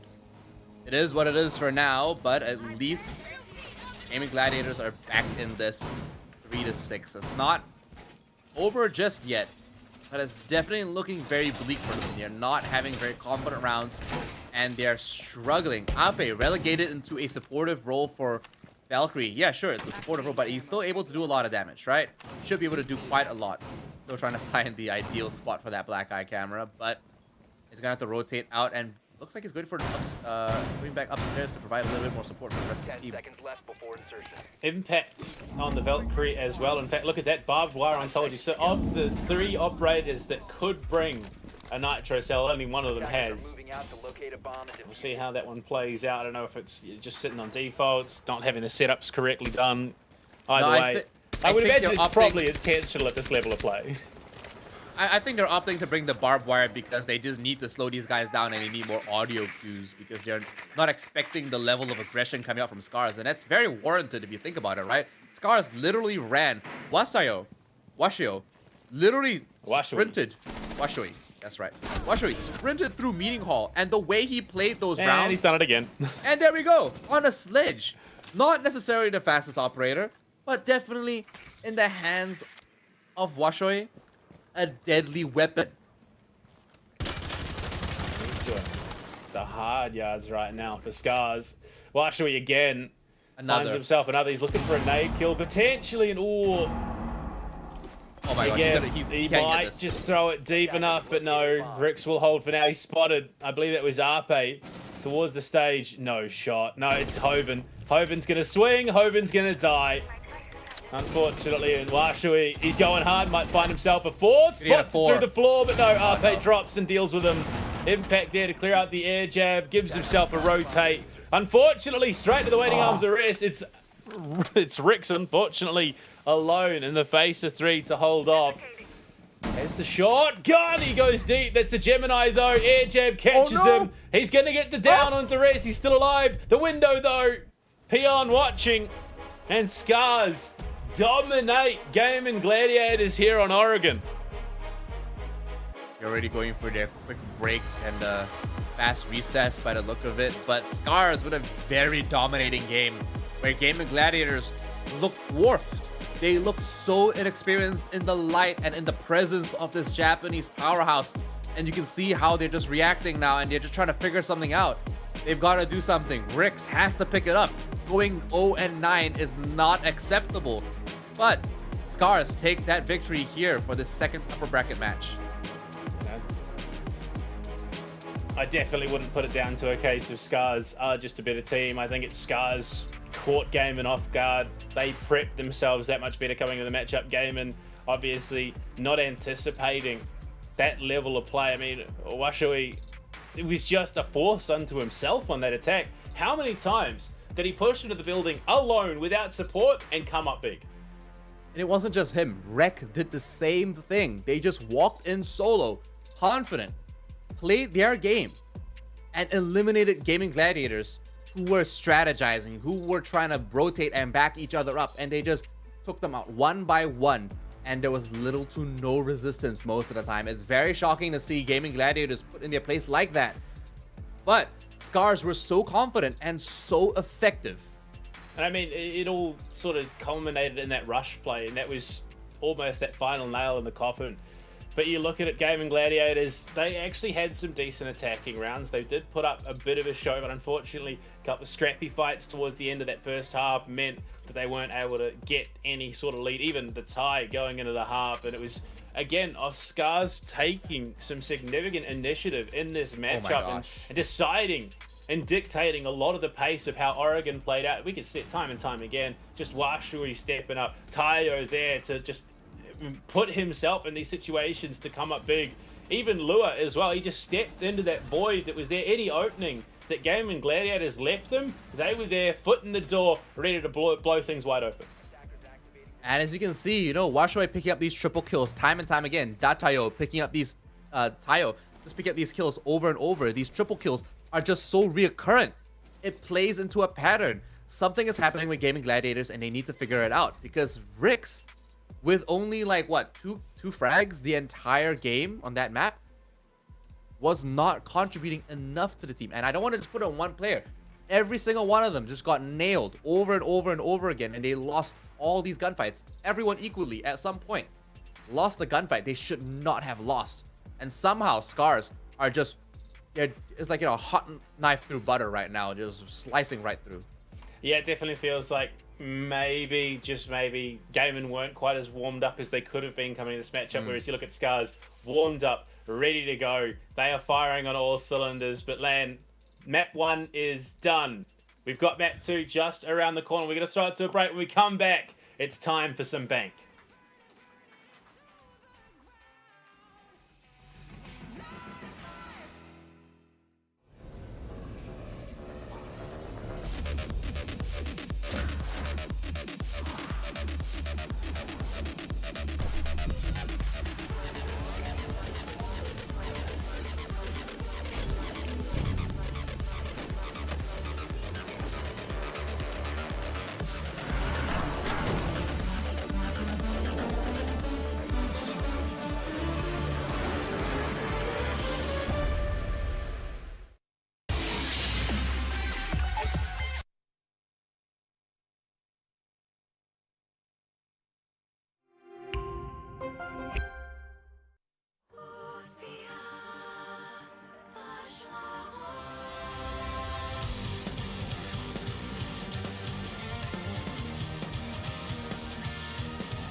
Difficult challenge here, but no, the player looks the wrong way, grabs one, traded instantly. The young prodigy can salvage it, Cairo. He got them on the back of the head.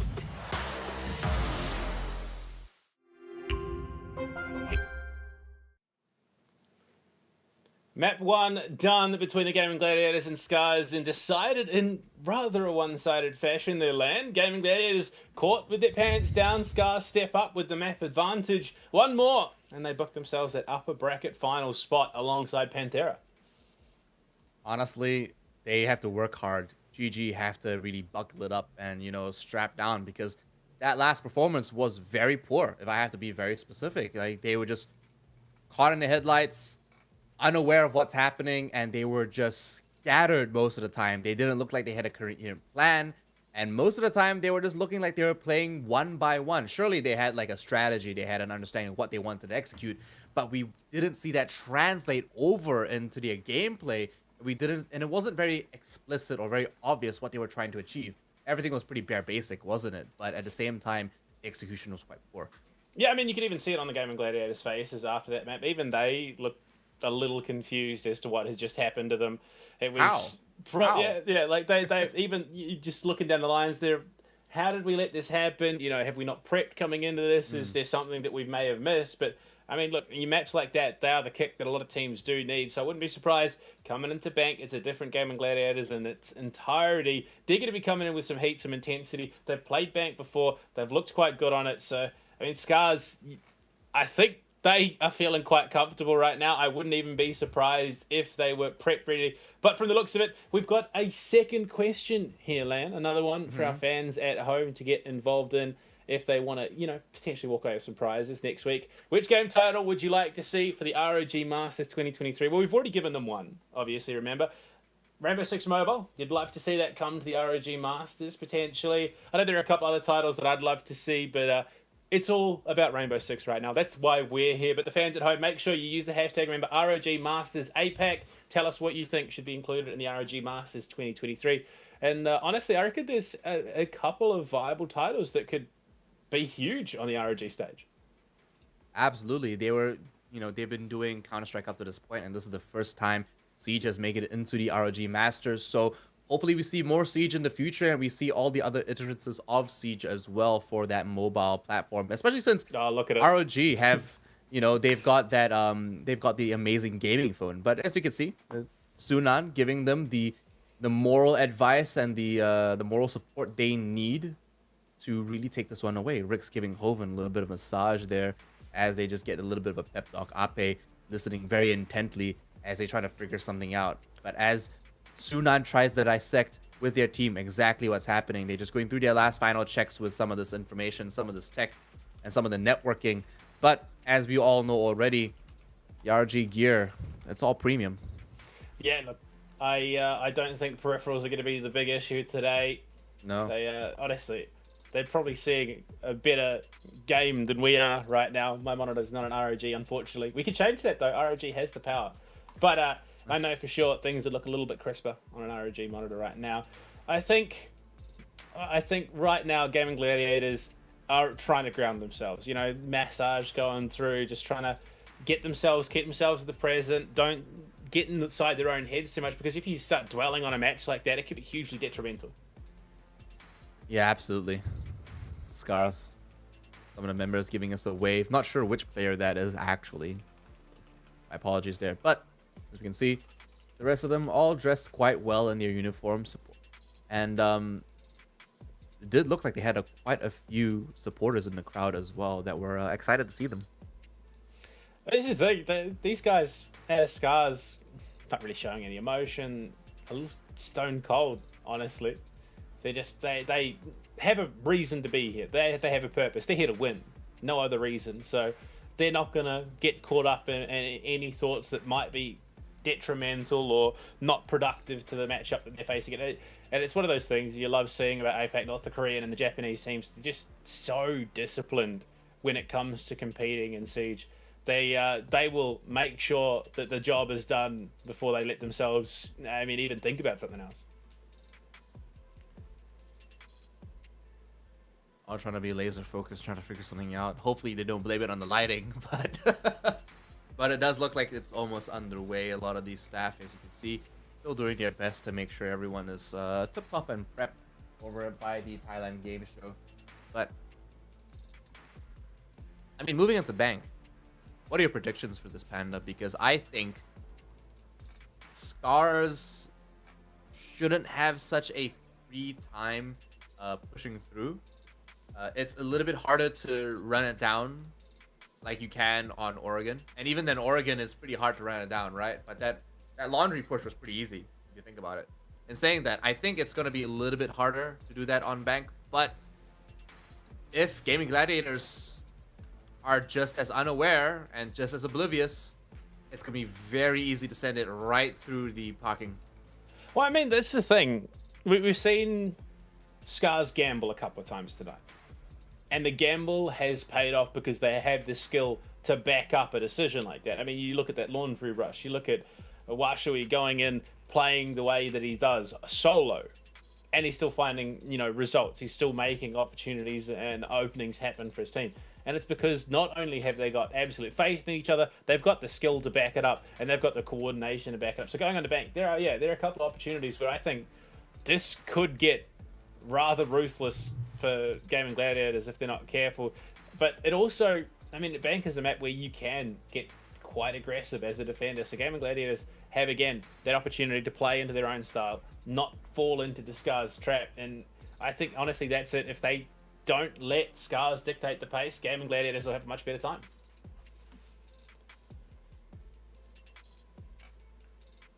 Yeah. Gaming Gladiators were definitely on the back end, the back seat for most of that. We can see our humble crowd here waiting eagerly for the next match and just checking up on some of the scheduling for the event, I'm sure. But in saying that, look at that stage. It's beautiful.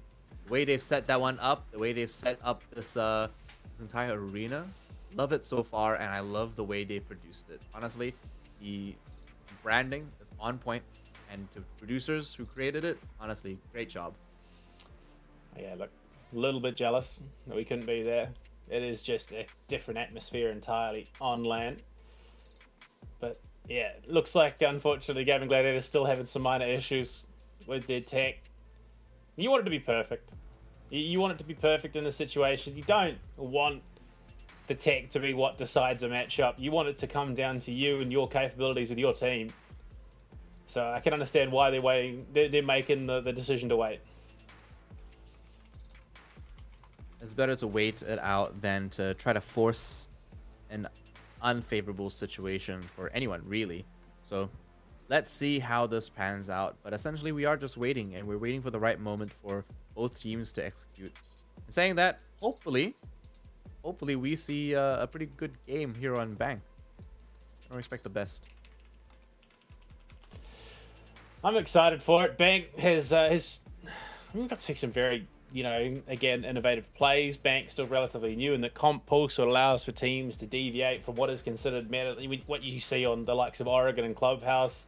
We do see that Echo come into play. We see a bit of the Oryx. Watching the CEO meeting room holds is so wildly inventive because you've got people on the rappel, which means you can go main lobby, start contesting those windows. The basement holds as well. We see Tachanka being played on that basement hold so often at the moment.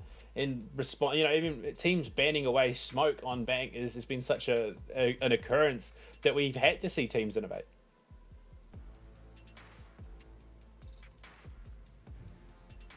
And it's that innovation that really brings in the flavor for Rainbow Six, isn't it? It's always about how you're going to be able to bring something unexpected and, create something actually out of nothing, just about out with your creativity and a little bit of innovation there. But Gaming Gladiators, unfortunately not known to be innovators. Instead, just have very strong fundamentals, very strong basics. Yeah. But Scars, however, are just crazy. Just right now, they're just sending it. Just like, run it down straight. Go. Well, I mean, it's that calculated aggression that seems to be paying off for them. They have confidence that they can make a play happen. They make the play happen, and they make it happen in a pretty decisive way. It's not even like, it's been a couple of hedged bets where it could have gone one way or the other. No, it has been Scars make a play. The play works astonishingly well, and they walk away with a couple of kills.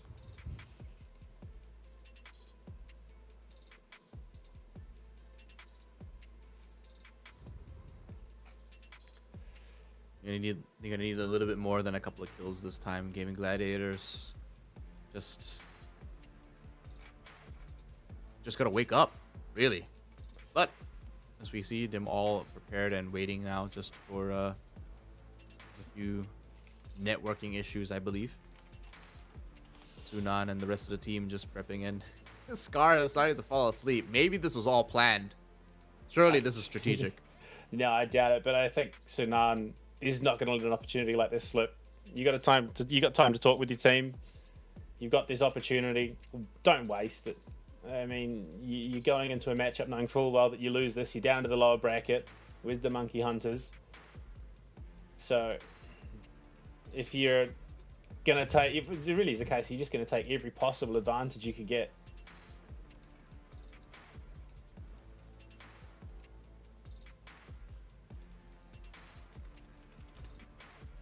They need every possible advantage as well. They definitely need to be able to, I suppose, just maximize every single opportunity right now, because that might be getting closer to a resolution right now, but there's still a lot of talk going on.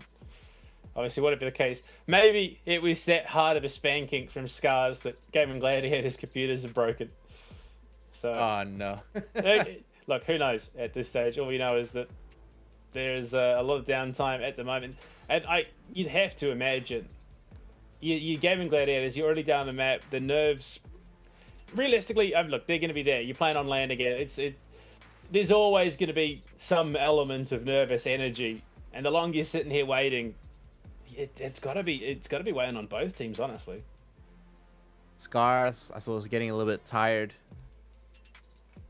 GG getting anxious, you know, having nerves set in a little bit. But this is a good opportunity for us to remind everybody that, you know, posture is important. Stretching in between your matches is also very important, and just like all the members of Scars, staying hydrated is very important. Drink your water. Don't forget to, you know, fuel up in between your games and stay tipped up. But essentially, you know, take this opportunity to really just take care of yourself in between games, because that really adds to your longevity. And you know what else is important, man?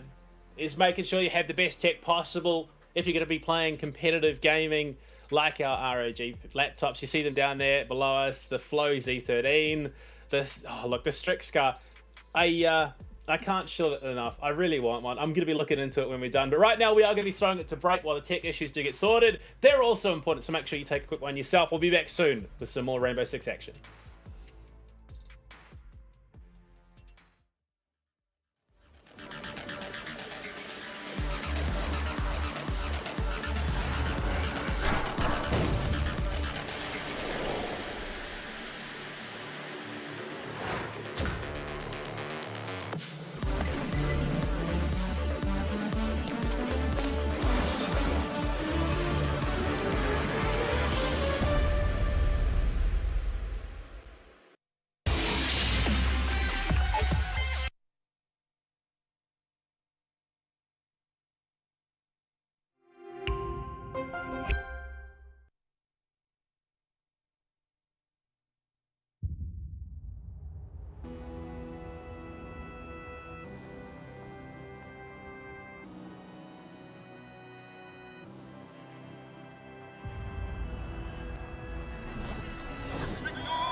Te veré en el infierno.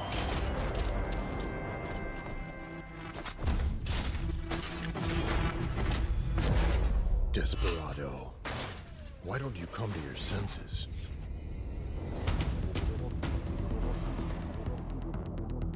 Our gifts propelled us to hide from the surface over human history. We've been forbearing for thousands of years. We're not gonna take it anymore! A single spark can start a prairie fire. Vamos! Akira!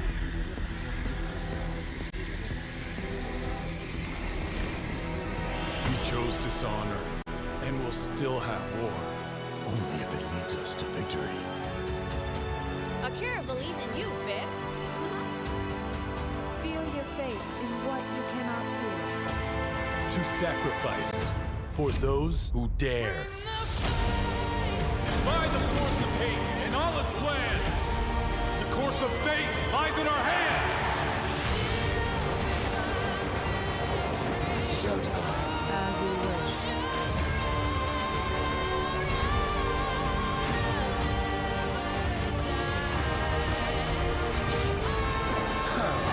No one can take us down!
It was the age of gamers. It was the age of oppressors. It was the epoch of utopia. It was the epoch of dystopia.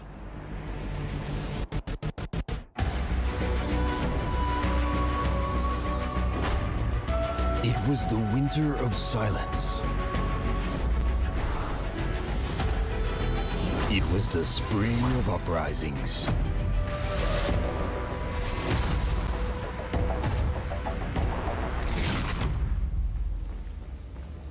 We are unstoppable. We are all going directly to the Republic of Gamers.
Te veré en el infierno.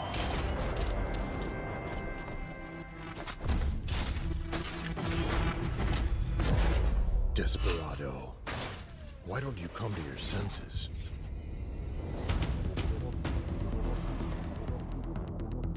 Our gifts propelled us to hide from the surface over human history. We've been forbearing for thousands of years. We're not gonna take it anymore! A single spark can start a prairie fire. Vamos! Akira!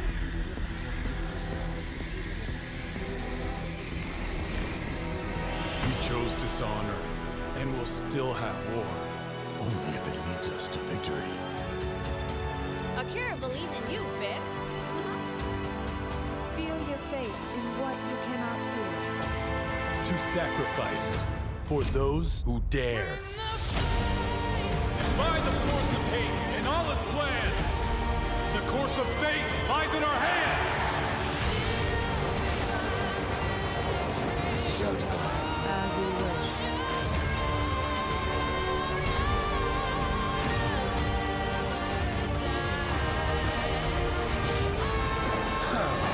No one can take us down.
Difficult challenge here, but no, the player looks the wrong way, grabs one, traded instantly. The young prodigy can salvage it, Cairo. He got them on the back of the head.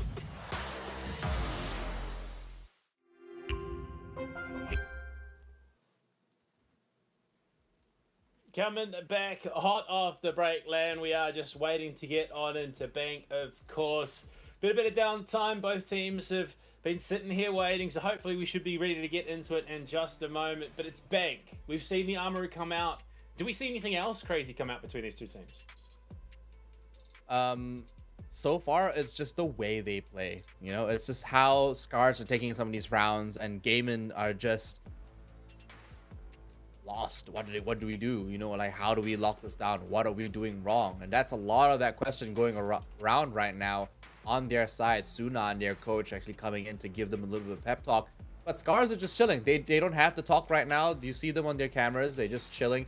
They know exactly how they're going to play this. And I feel like they're not really giving Gaiman a lot of respect. And so far, it doesn't seem like it really matters if they are or not, because them just running it straight, it's working. Yeah, it really is. And looking at the competition as it has been so far and what could be going ahead, you look at the bracket, Panthera had a harder run This is the only way to describe it. They were pushed by the Monkey Hunter LFO team in that matchup. It realistically could have gone to a third map. Map 1 of this series, those Scars take control. They dominate it. Now the onus is on Gaming Gladiators to show up. Otherwise, they're facing that lower bracket run. If Gaming Gladiators have to go up against the Monkey Hunters, I actually have no clue what's going to happen, because I honestly think the Monkey Hunters are a pretty decent and competent roster. But the fact that they are, you know, going to go up against Gaimin, who I always have to give respect to because they've achieved so much and they are a very competent roster, just means that, you know, it is another match where we have to really keep our eyes on for tomorrow as we come back to the Thailand game show for another run of the APAC Grand Finals. And, you know, the Monkey Hunters could take out the Gaming Gladiators. Who knows? But if Scars go down, I think the Monkey Hunters do not stand a chance. Like, 100%. Well, as we just waiting to get confirmation. I mean, you look at it, Scars have really made a statement coming into this matchup. They have proved that they're a capable team. They know how to play the game, and they're not willing to, you know, not willing to shy away from risk taking.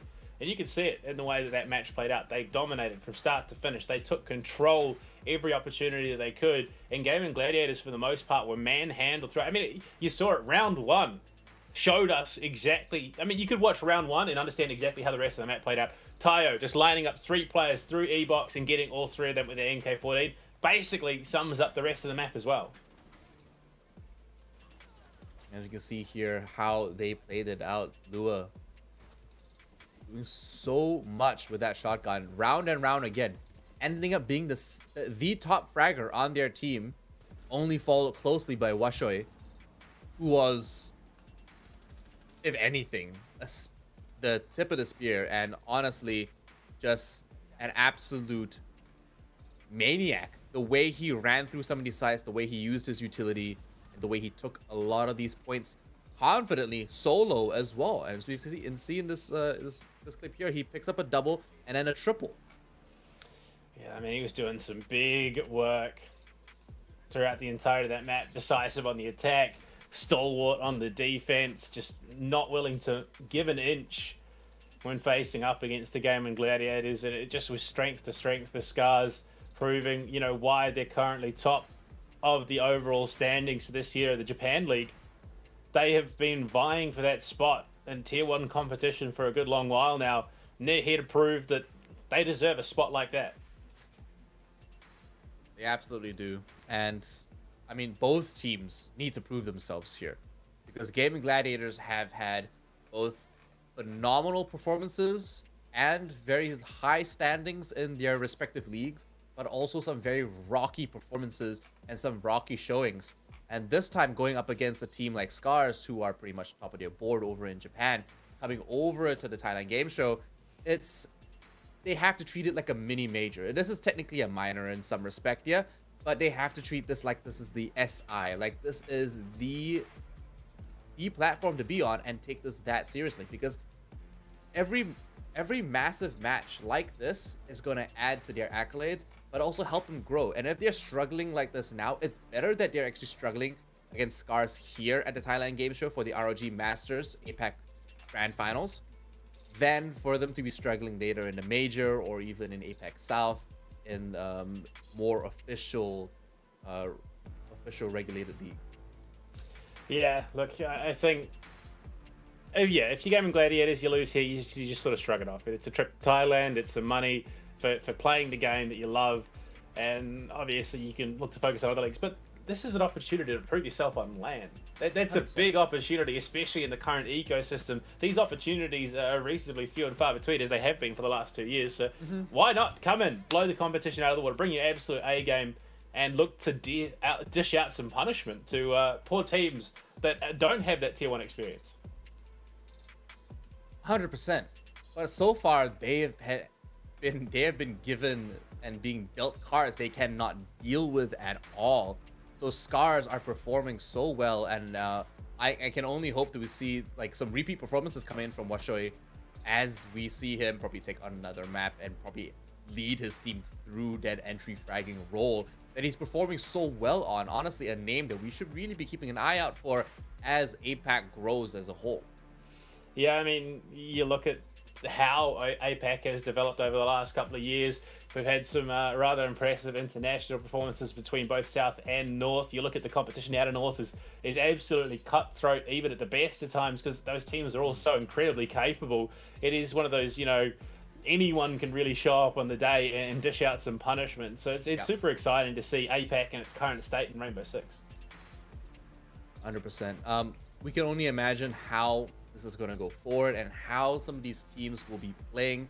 But what we do know for certain is that we are proud to have our sponsors Intel here power us with their amazing 12th gen i9 processors. And of course, the amazing laptops here, the Scar 17 SE that Panda just wants so much. And you know, respectively, that Flow Z13, because I need a better tablet and I need a laptop that I can take conveniently to work in the office.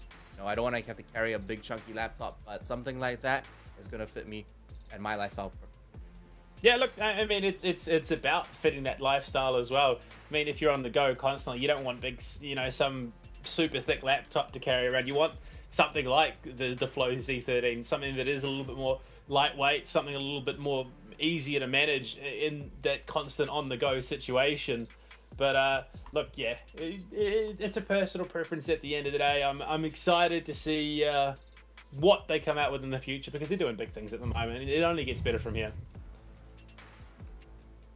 Yeah, absolutely. And we can see that from the stage as well. We can only hope that in the next year, in 2023, we see more titles from the Asus ROG Masters series, and maybe even, hey, Rainbow Six Mobile, like we mentioned so many times already.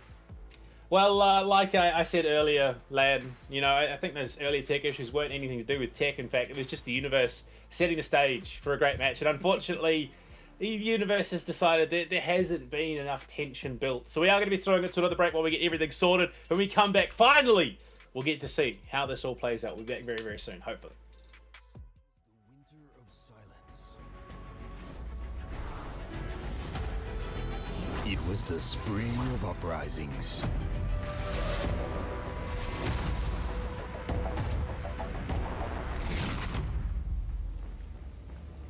We are unstoppable.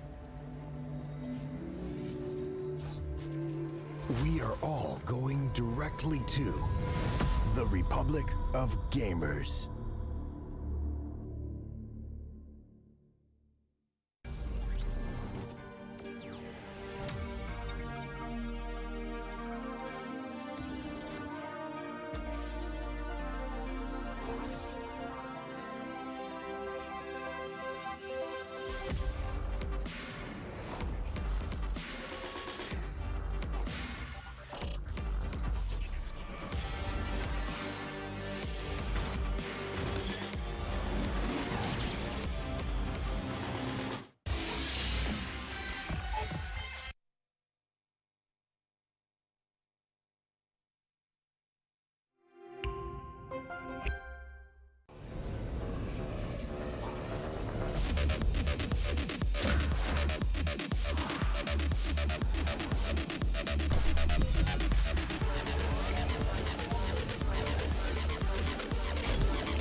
Moriré en el infierno.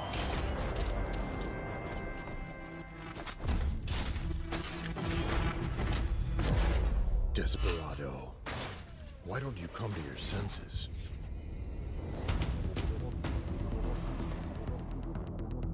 Our gifts propelled us to hide from the surface over human history.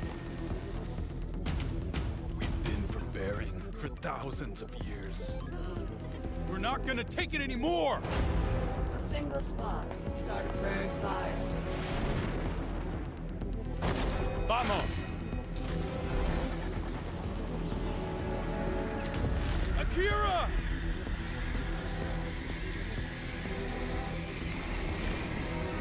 We chose dishonor, and we'll still have war. Only if it leads us to victory. Akira believed in you, Vic. Feel your fate in what you cannot fear. To sacrifice for those who dare. Defy the force of hate and all its plans. The course of fate lies in our hands. Showtime. As you wish.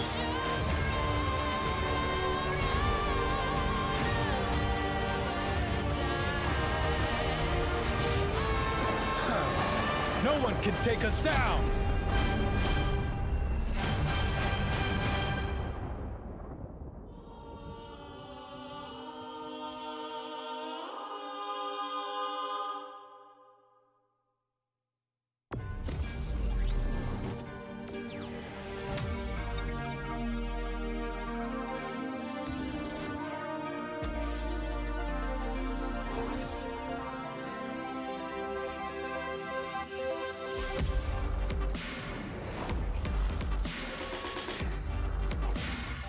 กับงาน ROG Masters Asia Pacific ค่ะที่งาน Thailand Game Show 2022 นะคะวันนี้ทางบูธ ROG Masters Asia Pacific ของเราเนี่ยมีกิจกรรมมาให้ผู้ชมได้ร่วมเล่นกันที่หน้าเวทีด้วยนะคะก่อนที่รอนักกีฬาเตรียมตัวเนี่ยเรามีกิจกรรมดีๆมาแจกคุณผู้ชมนะคะก็คือ Color Teaser Hunt คนที่มีสิ่งของอะไรก็ได้ที่เรากำหนดไว้เนี่ย3 สีได้รับของรางวัลไปเลยนะคะของรางวัลจะมีทั้งหมด8ชิ้นด้วยกันค่ะนั่นก็คือPost-it Republic of Gamer นั่นเองนะคะนี่ค่ะ Post-it นะคะมีทั้งหมด8รางวัล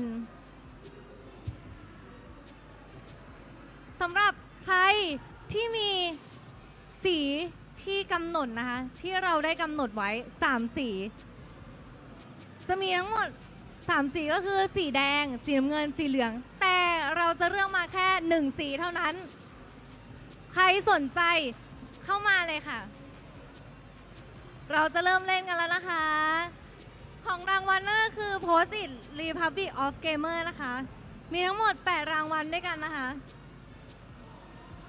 เอาละค่ะเริ่มเล่นกิจกรรมกันสำหรับใครที่มีสีเหลืองอยู่ในตัวออกมาทางหน้าเวทีได้เลยค่ะแค่1คนเท่านั้นนะคะใครที่มีสีเหลืองอยู่กับตัวออกมาหน้าเวทีได้เลยค่ะแค่1คนเท่านั้นนะคะโอเคสวัสดีค่ะชื่ออะไรคะแนะนำตัวชื่อดนครับผมชื่อดนรู้สึกยังไงบ้างคะกับการที่มาชมเรนโบว์ซิกงานแลนด์ที่นี่ได้เห็นมุมมองต่างๆที่โปรเพลเยอร์เขาเล่นกันแล้วก็สามารถเอาไปใช้ในเกมจริงที่เวลาเล่นด้วยก็น่าสนใจมากเลยครับขอบคุณนะคะเราโพสต์อิทไปเลยค่ะ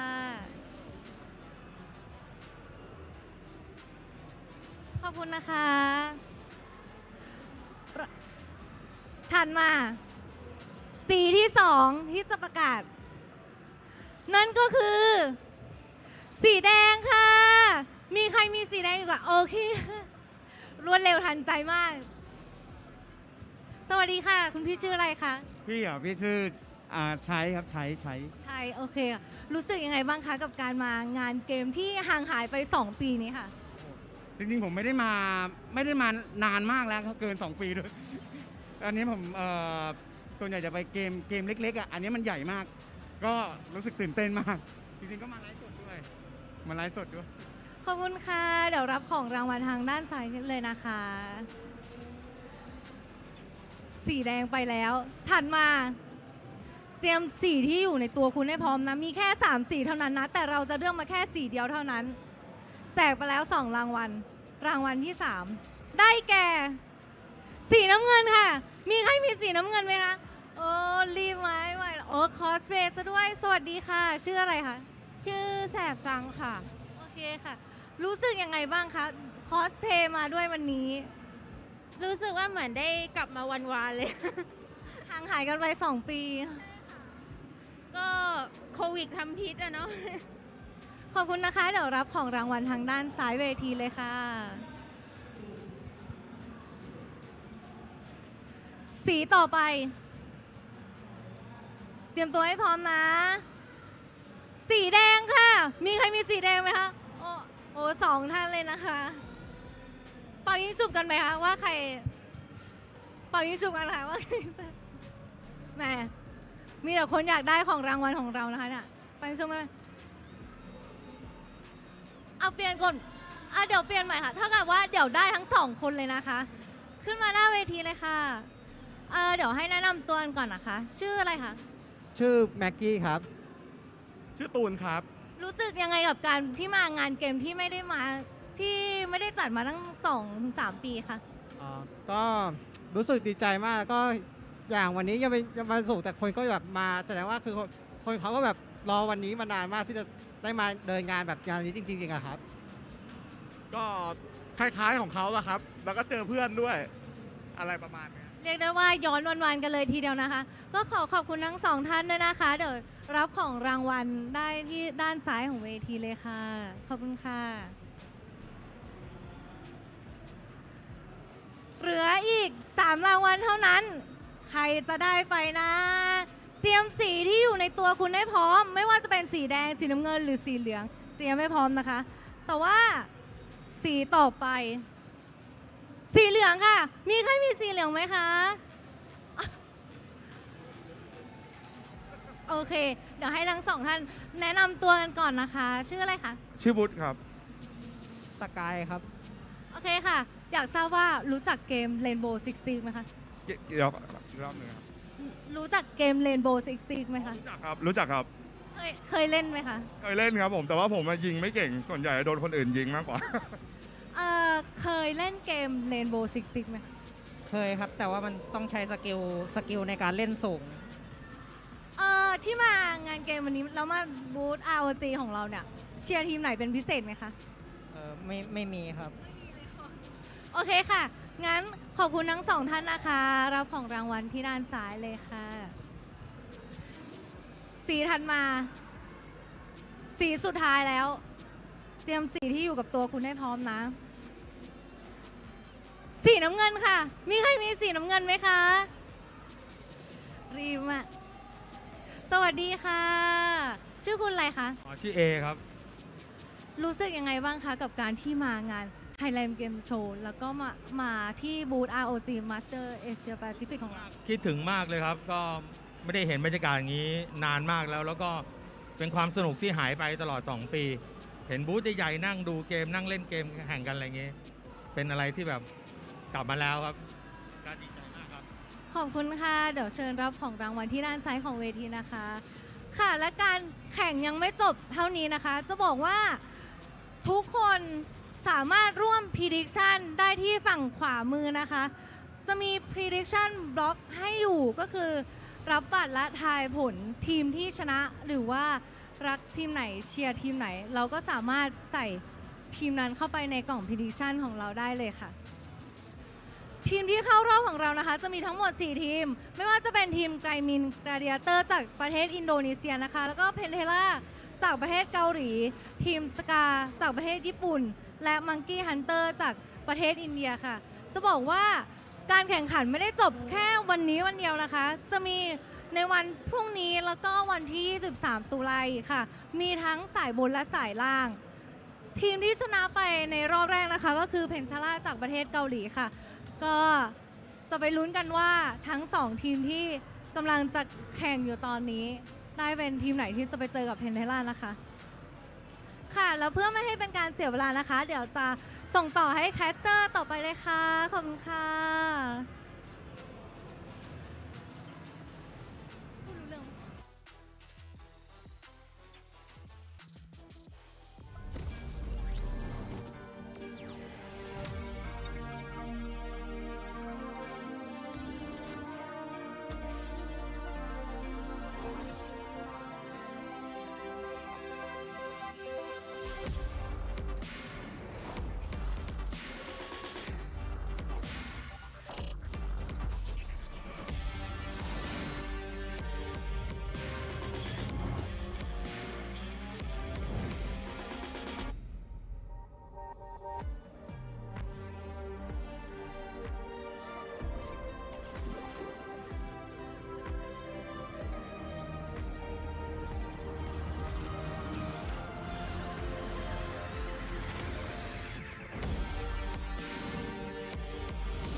It was the age of gamers.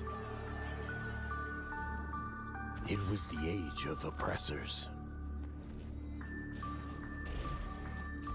It was the epoch of utopia.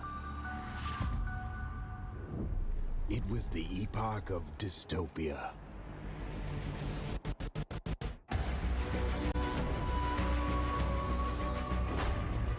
It was the winter of silence.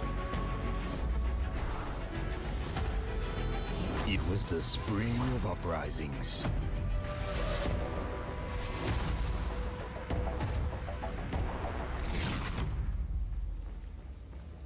We are unstoppable.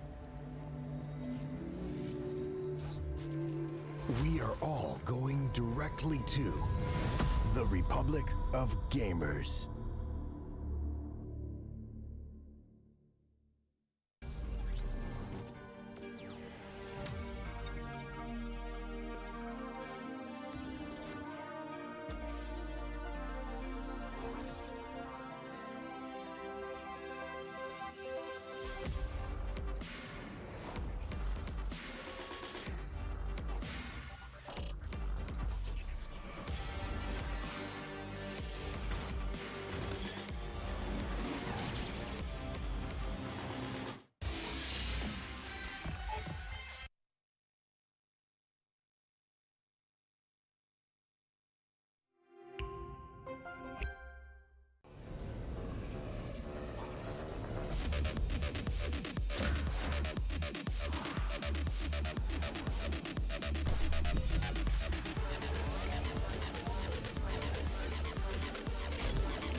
infierno.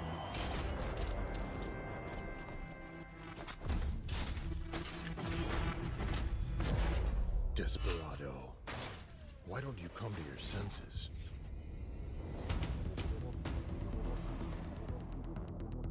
Our gifts propelled us to hide from the surface over human history. We've been forbearing for thousands of years. We're not gonna take it anymore!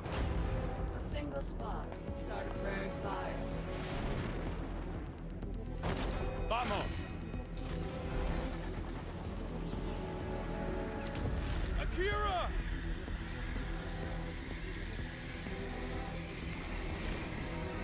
We chose dishonor, and we'll still have war.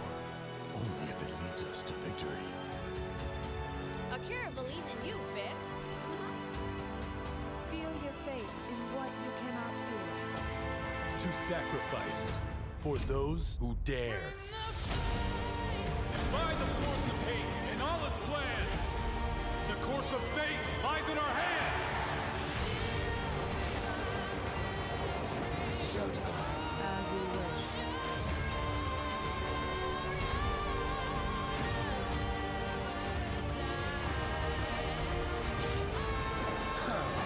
No one can take us down.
It was the age of gamers.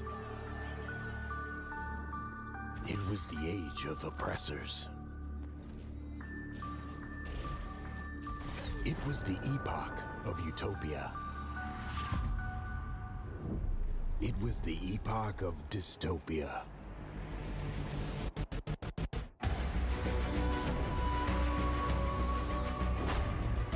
It was the winter of silence. It was the spring of uprisings.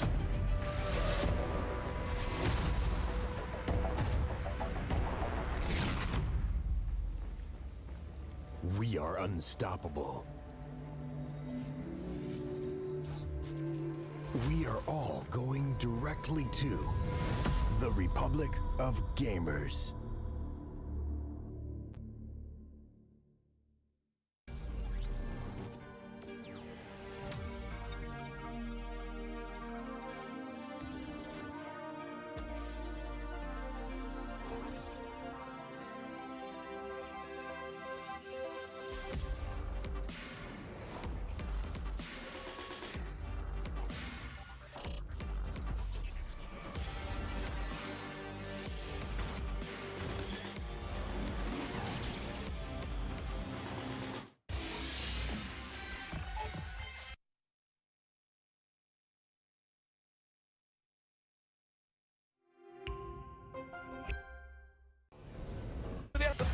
Difficult challenge here, but no, the player looks the wrong way, grabs one, traded instantly. The young prodigy can salvage it, Cairo. He got them on the back of the head.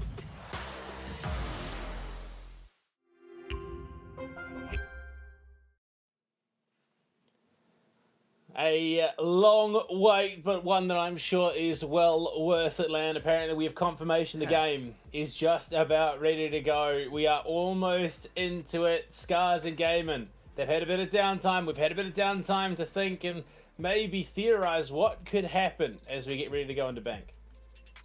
Hey, you know what? There could have been a lot of theory crafting in this time. So this game, this upcoming game on Bank, should, touch wood, lead us to a full best of three series with a third map over on, I believe it was Border. So no, Border was the first series. Clubhouse is where we will go if we get to decide us. We get the old ANZ APAC staple of Clubhouse in Oregon at the start and end. They're going into Bank. It looks like we're ready to rock it. Get into the operator ban phase. I believe the one pick that we saw banned away before things came crumbling down was Nook. So I imagine we'll see the Nook banned out once again. You can see Gaming Gladiators there on your screen. GG on the attack. Scars on the defense. Essentially, everyone on Scars is literally saying, thank you, please take care of us. You know, just all their general greetings, onegaishimasu, yoroshiku.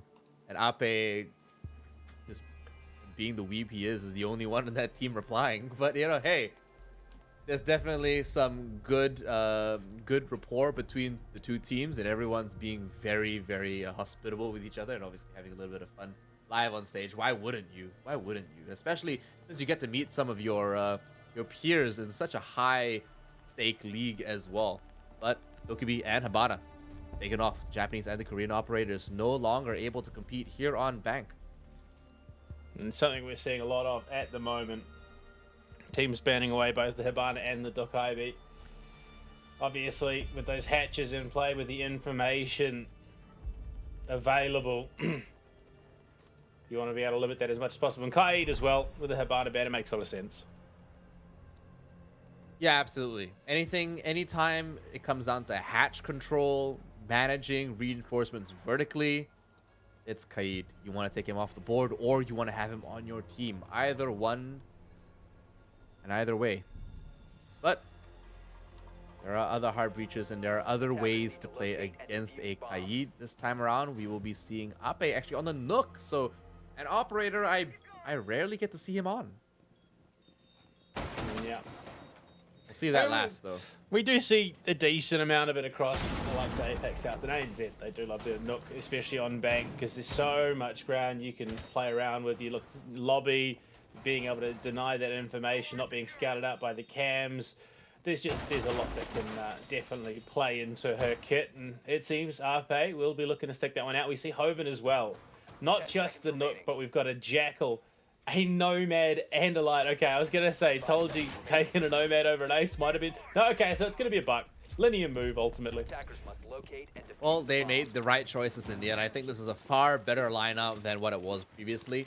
Saying that, this defense, you're seeing Lua bring in the Pulse, and the way Lua's been playing already, this is scary.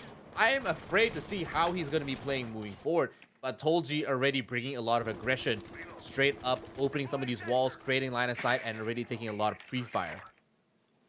See the vigil, the alibi, the echo coming into play. Not only have you got a combination of heavy off-site presence capability, but the on-site presence is pretty scary as well. Hoven in, looking for info, clearing out those prismas. He's going to be hunting for some feet to scan. Oh, Arpe in, Lure down. That's your pulse immediately removed. No more cardiac sensor. This is why teams bring the Nook here on Bank. Unfortunately, they lose out on Joe as a counter trade.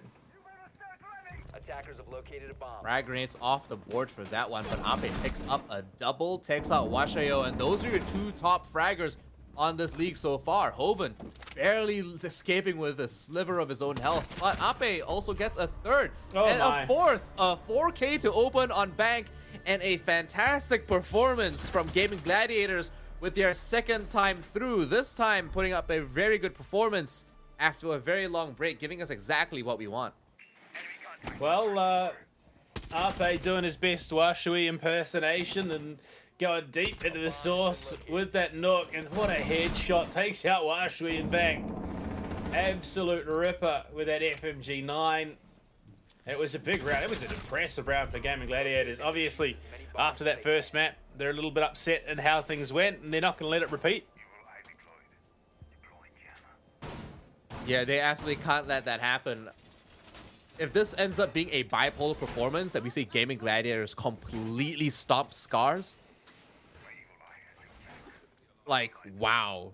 You know, that speaks volumes for the level of play and the level of competition here at the Aces ROG Masters. Indeed. I mean, you already knew that it was going to be a high level of comp. You saw the names, the teams that were coming in. But you know what I've just realized? Not only do we have the Oryx in play, but the Azami as well for the first time today. Attackers are moving out to locate a bomb and defuse. Wow, you're right. Lua is going to bring that Azami in this time. The pulse was not going to work, especially against Pape with the silent step being undetectable, of course. And, I mean, he can't be at the cardiac sensor all the time, so he wouldn't be able to read him the entire time. So, not going to bring a lot of value this time around. Generally, Azami is an operator that we've seen just bring value and bring presence consistently. But Pion picking up that first frag onto Ape puts a stop in their aggressive push. Not bringing it up this time, maybe not working out, but Tolji hunting, trying to avenge his teammate. Unfortunately, already, you see Pion got the hell out of dodge. Washui takes down Rick, so things go from bad to worse. You're looking to push into this site without a hard breach. It can be a bit tough. Open area, it's not the hardest to contest, but cafeteria, that long triple panel wall, I think it's triple panel, it might even be four, can be quite hard to deal with, and they're limited in their hard breach. They've just got Tolji, one Selma remaining. So this is going to have to come down to some impressive gunplay to bring it back. A lot of utility being pinged down here. Tolji noticing a lot of that setup here, but Rek has the ability to rotate up from that elevator, but also holding that corridor is very, very powerful, especially for his positioning right now. The Selma charge is going to go off in that connector, but they have to pick up this diffuser and actually rotate through open by the look of it. Joe doesn't realize he has his back turned to Rek, who will pick up a free kill onto Joe. Washui and Lua traded back, though. We find ourselves in a 3 versus 2, a minute 15 remaining. So Gaming Gladiators still have a bit of room to work with. Scars not one out of this scot-free just yet. They've still got to hold it fast for a little bit longer. You can see Gaming Gladiators know they're slowing it down, playing it smart. Tolji, that's a big kill. Back to the 2 versus 2 in the final minute. Very nice. That's leaving Tolji all alone with that AKM. So he's going to have to work real hard for this. He's got to rotate very far to get that diffuser. It's looking likely that that's not going to be his objective. He's going to have to go for the double kill here. He's got a lot of information, a lot of utility being pinged. The Evil Eye knows exactly where he is. And there we go. Defenders win that one quite clearly with clear comms and very easy callouts with that camera live on the wall. Yeah, I mean, that Evil Eye camera placement fed them all the info you need. And you can see with that big flashing blue light, there was someone on it feeding that info through. Pion had the cover of the Kiva barricade as well. And it was Arpe's push. Unfortunately, well and truly ran into. He went aggressive in that last round. This time, not so lucky. It was a little bit more of a competition this time around for Gaming Gladiators. They had some pretty good picks, but unfortunately the lack of droning over by those corridors and checking in the elevators themselves really was the start of the entire strategy and the entire push falling down. Without that EE1D, they had no way to lock in those defenders and actually secure some of that territory. This time around, we're going to be seeing the Azami actually being swapped onto Rek instead, and Ion will be opting for the castle. Yeah, it's been doing the rounds a little bit here. We see that Mute coming in looking for some info denial. And we see Archives tell us can be a bit of a dicey site to hold. In fact, I think we might get the full gambit of sites here at the ROG Masters for our first appearance of Bank. You can see castle barricades going up, cutting down some of those long lines of sight. Scars, I mean, they have a big plan here for Bank. A very interesting setup coming through. Hoven already getting to work on some of these barricades, and told you going to be joining him over by that rooftop. But it does look like GG went for an entire roster swap for this lineup. Not happy with their first picks. Decided to go for a completely different approach.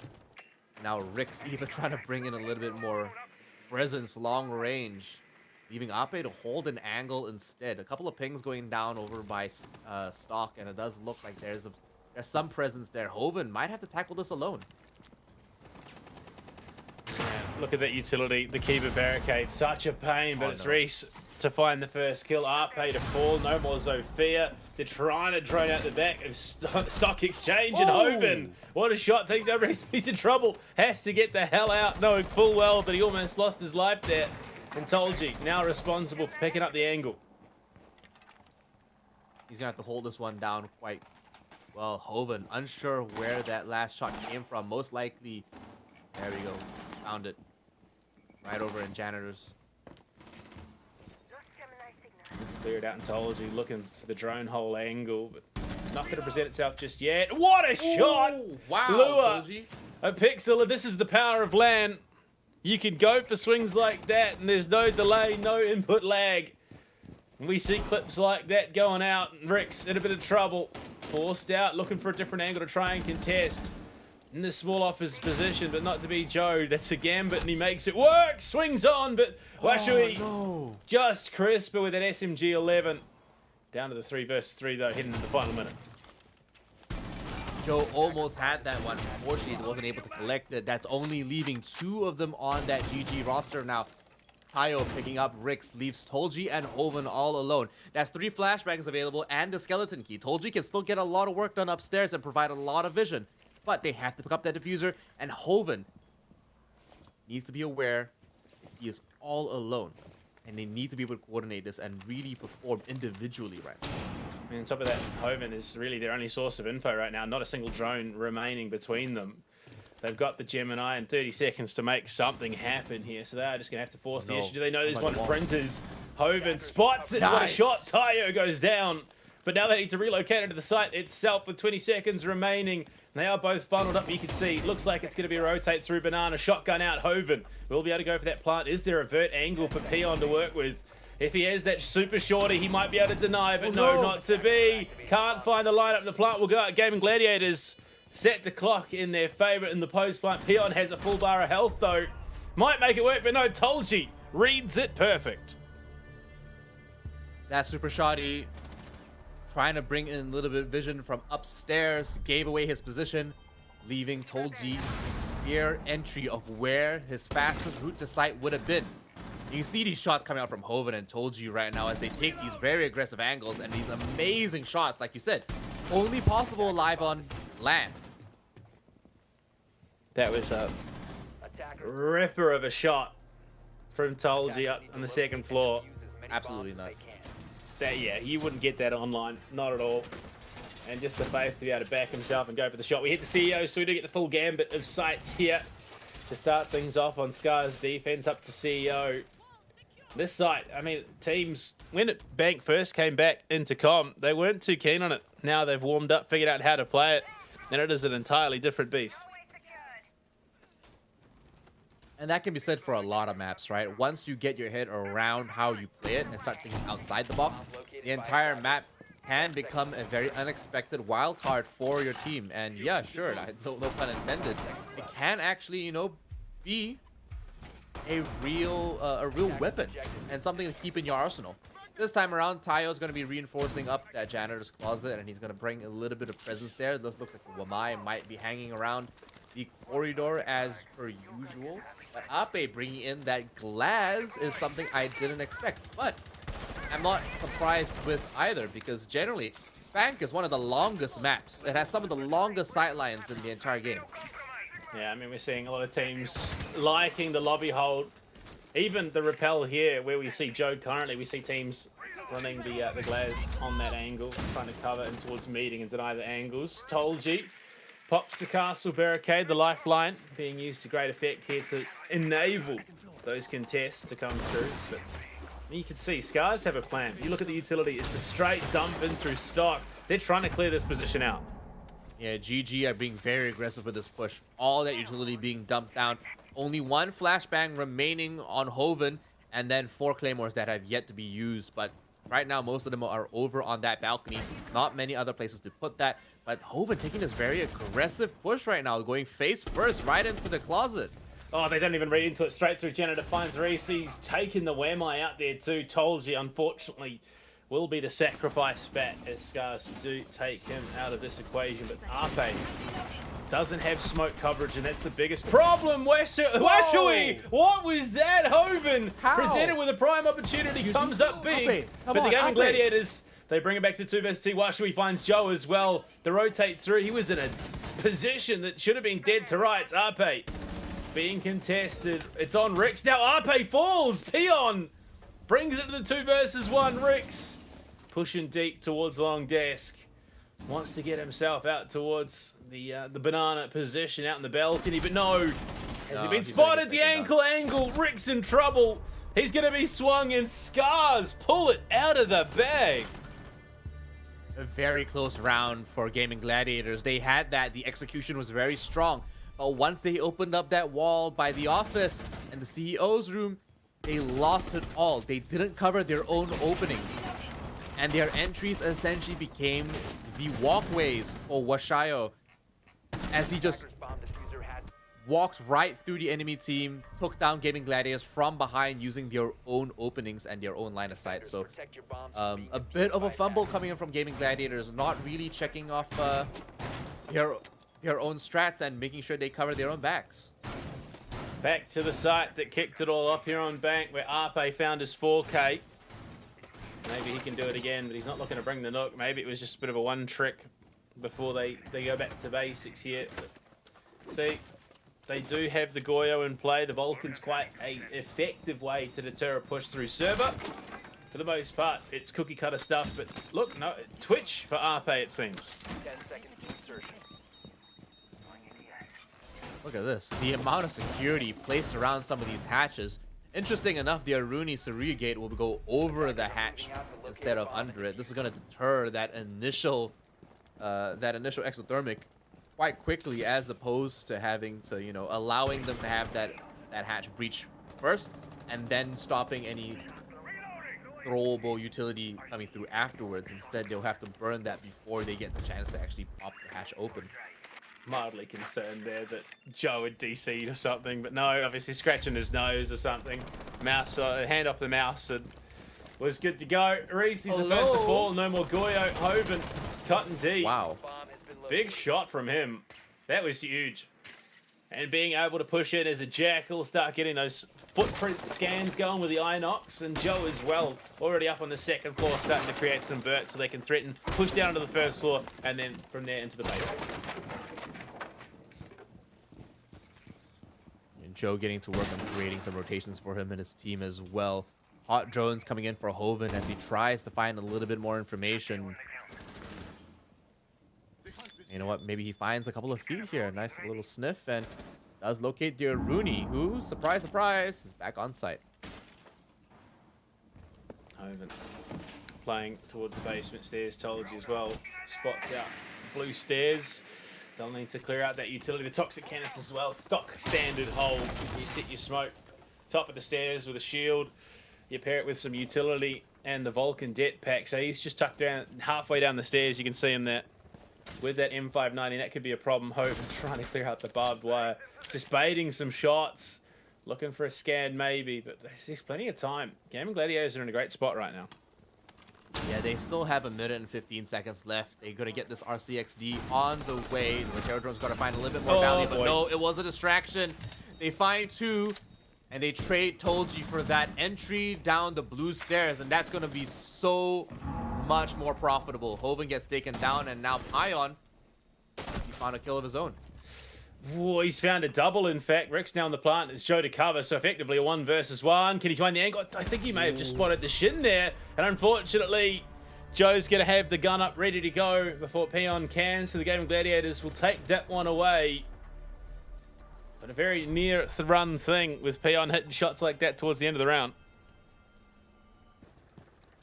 This game's closer as it should be. This is the matchup that we expected to see over on Oregon, but instead, this time, the first half is turning out pretty decent between these two teams and very heated. This time, Gaming Gladiators putting on a little bit of a better show and showing that they're a little bit more succinct and a little bit sharper second time coming today. But it's not over yet. Scars were in a similar position on Oregon. They can come in for this reverse sweep all the way to a 7-3 scoreline. We just don't know yet, but this is the last round before the swap. Can Scars secure another defensive round? Because once they're on attack, it's a very different game on Bank. It's one of those few maps where I think teams at the moment prefer to attack just for comfort's sake, and the mirror being in play could make this one a little bit scarier than you would like. I mean, it's free information basically. It's getting info without having to be in the room, but it's also not a secondary shotgun. I suppose in the grand scheme, Scars have enough site editing potential between Tayo and Pion, but it's a bit of an out there setup that you see. Not every. It's been a while since I saw a mirror not running a secondary shotgun. A bomb has been located. You're not wrong. It is kind of strange, but like, who are we to judge them? We are mere casters, truly. We're the ones that judge them every day. It's our job. We get paid to Hey, judge look, them. man, look, I'm just trying to give them some opportunity to, you know, like, make up for this fumble, because I mean, in the grand scheme, she needs a shotgun. I don't think it affects anything. You got the super shorty, you got Tayo, but they know that there is a player in Janitor right now, concussion. Looking to go out and look at that R8 pitching in from the back with the skeleton key. Identified, but the nitro cell out of Washui takes him down. He's still in play. There is another nitro, but they're trying to bait this out. They know they've got another nitro cell in pocket, but no, they finish him off. That could have been big, though, if Gaming Gladiators had fallen for it. The other nitro does go off, doesn't connect or collect anything for them on that defense. That means they're all out of utility, bar the barbed wire, still left in Reese's pockets. But it might not be enough. They still have 4 members on each side and a lot of utility available on those attackers. So, honestly, Gaming Gladiators technically have an advantage here. They have the utility destruction, they've got the breaches, both soft, hard, and they have intel coming in from these Terror drones who can take down even more utility. And frag grenade. Oh, I'll show you the thing's coming out so they know no. that there is presence above. He's looking at the angle. No, Oh, no, siege timing at its finest. And Joe is not going to let an opportunity like that slip away from him. He's got a job to do. They've got a win to pick up here. They want to go to Clubhouse. And they've got to win here first to make it happen. Might all be a possibility and a reality to come true. 56 seconds left on the clock, and Gaming Gladiators still have their lead, but for how much longer? They're taking very risky positions, going very aggressive right now, and Rick's putting down an exothermic right on the wall, right in front of the enemy team. Trying to open this up, and Hoven gets sniped down by Reese all the way in the back of staff room. Oh, Pion finds Tolji as well. Rick's at least will answer back for 1, but unfortunately, not much of a frag, mate. It's his first kill. Lure low. So a couple of quick headshots could be the difference maker. He's going to try and bait out the diff right now. He's going to be able to get it the full way through. That castle barricade cutting off cafeteria working for him. Misses the opportunity, but Lure there swings. And that's the numbers advantage playing out in spades. Scars will take the half at 3-3, equalizing. Doing not quite as good as map 1, but Gaming Gladiators feeling a little bit more comfortable, it would seem. Yeah, gaming gladiators are definitely coming into their own. Rix doing his best in that last few moments, but like you said, the numbers advantage. Even if he got that first kill into Pion, Lua was there to secure the kill and secure the defuse. So regardless, it was in his hands the entire time, and there was only so much Rix could have done unless he went for the double whammy, double peek, double one tap. And honestly, it's the possibilities that are happening are very low. So this time around on this defense, he would be going onto that smoke, play a more stable and anchored role, as he should be on site, probably playing between 3 sites, between that corridor between A and B. We are going to see the Warden coming into play here, the Secret Service agent himself. And I mean, this is what we're seeing again. This is quite a staple for APAC South. They are bringing a lot of Warden at the moment, trying to deal with the smoke setups on the defense as well as those on the attack. And this Ying pick for Washui could potentially, in fact, there could be up to 6 smokes currently for Scars. Could work against them if they're not careful. Yeah, they have to be on their toes the entire time. Rix doing some last-minute setup. Has a little bit of time left before the attackers make their way through the dirt tunnel, through the sewers. This looks like that. This looks like Tayo still making his way up to the top of the plaza.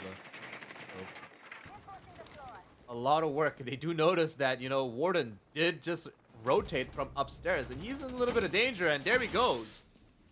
Beheaded as he rotated back to site, and there goes that advantage they were trying to bring into their defense. And I'm not sure what he's doing rotating and, you know, playing that long roam game as such a heavy operator. Yeah, I mean, that's going to be hugely detrimental. They now guaranteed know that there is a Ying in play, and Hoven will likely be kicking himself.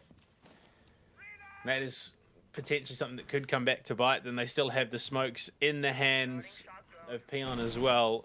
So the value of that Warden pick would have been rather significant. But you see Reese and Scars clearing out from the top down.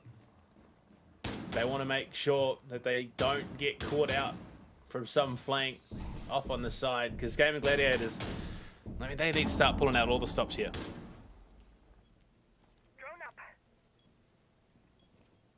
Go sitting tight within the open area, and Ape at the bottom of the staircase.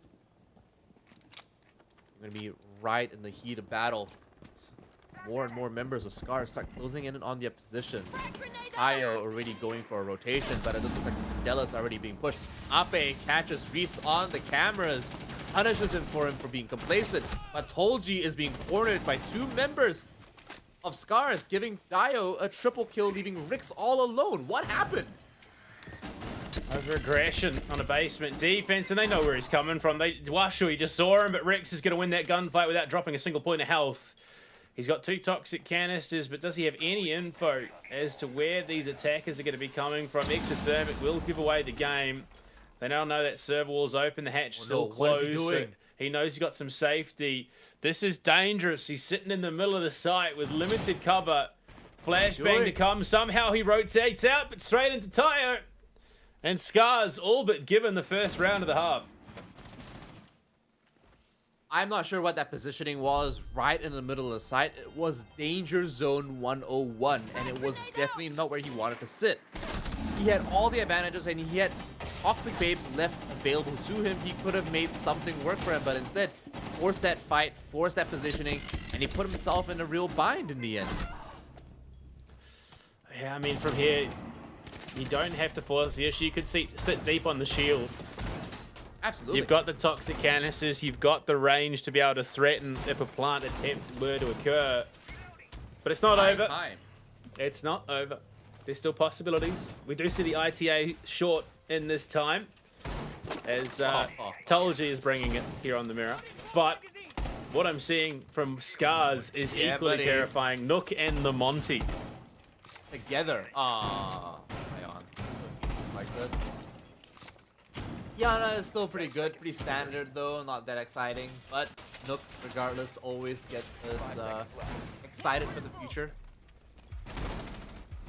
Saying that though, these changes will be final and they will be locking that in. But that defense we'll see Ape instead on the Wamai, and Hoban going for a second run of that Warden. Maybe this time around playing a little bit more conservatively and closer to sight, instead of going for a long rotations as a very heavy and slow operator who's not really designed to do that. Also, unfortunately, he's going to have zero effect in terms of gadgetry. Yeah. There are no smokes, no flashes. There's a concussion, but I'm pretty sure Warden's glasses do little when it comes to a concussion. Yeah. 6 frag grenades. So the only thing he's really bringing is the MPX and that shield, of course, which definitely feels like there are other operators that could have achieved that. Yeah, definitely could have brought something a little bit different. A bomb has been located. Maybe even the Valkyrie. Oh wait, no, Valkyrie's banned. What am I saying? I mean, Doc, big Frost could have come in. Yeah. Smoke, strangely enough, could have come in. Surprised that Smoke won't be seen here, but I suppose over upstairs in the second floor, he's less likely to be brought around as his other SAS counterpart, Mute. But first opening kill into Ape, Owen, and then Rix, It's and okay. then Joe, and it's then just Toji. over. It's Wow, just over. A flawless round, just in quick succession, back to back, one after the other. You just see each member come in for a team ace. I mean, that is one of the few moments where an entire... Yeah, the replay will catch every single kill because they're all just dead. One replay is all that was needed for that round. Yep, and each of them got 1 kill. It was an actual team ace, and we barely ever get to see that at this level of competition. Gaming Gladiators are being lined up and knocked down one by Scars. Well, I mean, you remember, Game Gladiators, major attendees. Major attendees. Scars, Tier 2 Japan League. Playing National League, not playing Tier 1. And Scars are manhandling GG right now. And unfortunately, they'll be lucky to pick up maybe two rounds if this carries on. 10 seconds left. Yeah, they would be lucky. And they just have to pick it up. By no means did that mean that GG were playing horrible Siege. It does mean that they were being careless to some respect. There are a lot of team members that were just exposed, open, you know, unsuspecting of where Scars or how aggressive they have been playing and where they might be as a result of that. But it does mean Scars is playing phenomenal Siege. Not excellent Siege, phenomenal Siege. It is a phenomenon in itself that they can play against major attendees, as you mentioned, and just run right over them. This is a team that I would argue probably could handle itself in Tier 1. And oh yeah. Hopefully we see them there in the future. And you finally get your pick, Lan. We've got the Monty into play. Yeah, but pair it with a Nook as well. That is just a terrifying combo. Reese does not find the opening, unfortunately. Look at a banker. Nah, that could be huge. And it will be. Tolji in the bin.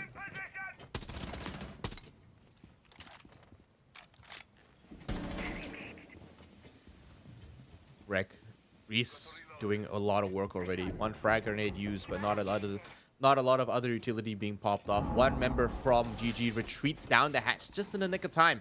But now Pion reverts his attention to the staircase as they start moving downstairs. Lua already making his way through, and all members of GG are getting caught on rotations. What are you doing, Ape? The rest of your team's retreated back home. Rix gets caught out as well. Scars understood the assignment, and they are just systematically dismantling the game in Gladiators. And unfortunately, it looks like there may only be 2 rounds remaining here on our opening day of the ROG Masters, and it might just be that game in Gladiators lower bracket run if they want a chance at the grand final. Joe will find one back. There's a Nitro sellout. Unfortunately, no one to detonate it. And well, right now, Vashui has the Candela primed and ready to go. He's going to deploy it through the floor. Try and catch out one of these 2 remaining. And Hoban just stood out in the open. Nowhere to go. Nothing to see. And Tayo and Washui close it out there on map and series point here. If they win this, They are heading to the winners bracket final alongside Panthera. By no means is this the end for GG, but it is not what we expect. Not what we predicted to have played out. The performance so far from GG is abysmal compared to Scars, who are not only more confident, but so much more switched on. It's like they know what's happening. It's like they know and they can read GG like a book. It is so obvious how GG are playing, and to Scars, it is bare basics. And they're like, oh yeah, they're doing this again. So they're gonna do it this way. And oh yeah, don't worry, we don't need strats. We're just gonna run it straight down the hall. You know, right down laundry. And that's what's happening. They've got the setup going, but so far, round after round, once the setup's done, that's it. Like, they just switch their brain off. For some reason, gaming gladiators are just being caught out left, right, and center. Their flank is open. They're not with their teammates. They're not paired up. What happened to the buddy system? I thought that was something we did when we were scared and in danger.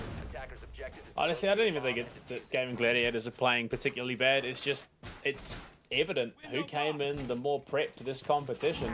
The answer is 100%. unequivocally Scars. They knew exactly what they needed to do to get themselves ready for this. They are ready. Boy, are they ready. And you can see it in their picks in what could be the last round. Look at it. 6 smokes and a Glaz. They know what they want on this attack. And they're gonna get it. Lua's already set up by this booster. She's waiting for anyone that might rotate down. The defending team aren't even on site. They've got like 1 guy downstairs, 2 guys downstairs. On each respective site. And I don't think Scars realize how easy it might be just yet. They're gonna get this wall open and then they'll find out for sure what that play might be. Pion's gonna open a little bit of space for them. He's gonna retreat back, and it does look like maybe Reese is gonna open up some line of sight here through some of these walls and through some of the smoke. Hoven needs to be the difference maker here. He needs to take out Reese right now, but yeah, there we go. Hoven onto Lua, using the glasses. They are just regenerating right now. Obviously the change, you know, 20 seconds on, 20 seconds of cooldown. You need to be quite smart with how you use them, and there we go. Just baiting it out, not fully committing the full use. You can see Pion going straight in. Joe taken out of the equation. The trade back. No, Azami, Washui. He's found Tolji too. The F2 on this hatch, a lethal weapon. And unfortunately, it may be that Gaming Gladiators have done their dash here. Washui for a 3rd. All from the hatch, make it 4. Can he find the ace? Where's Rix? Surely, Washui goes and claims what's his. Rix down to the 1 versus 2. Still playing in by Gold.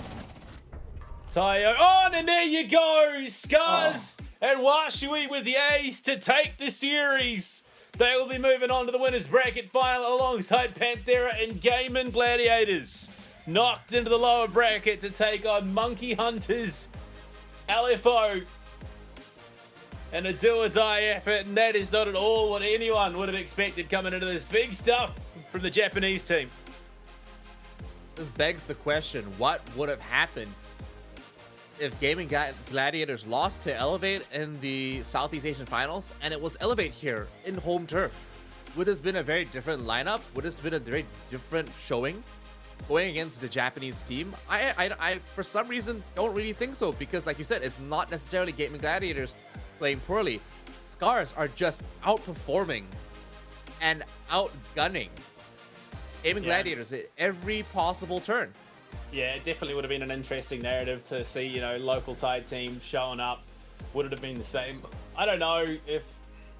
Elevate, they approach the game different to Gaming Gladiators, though. That's the thing.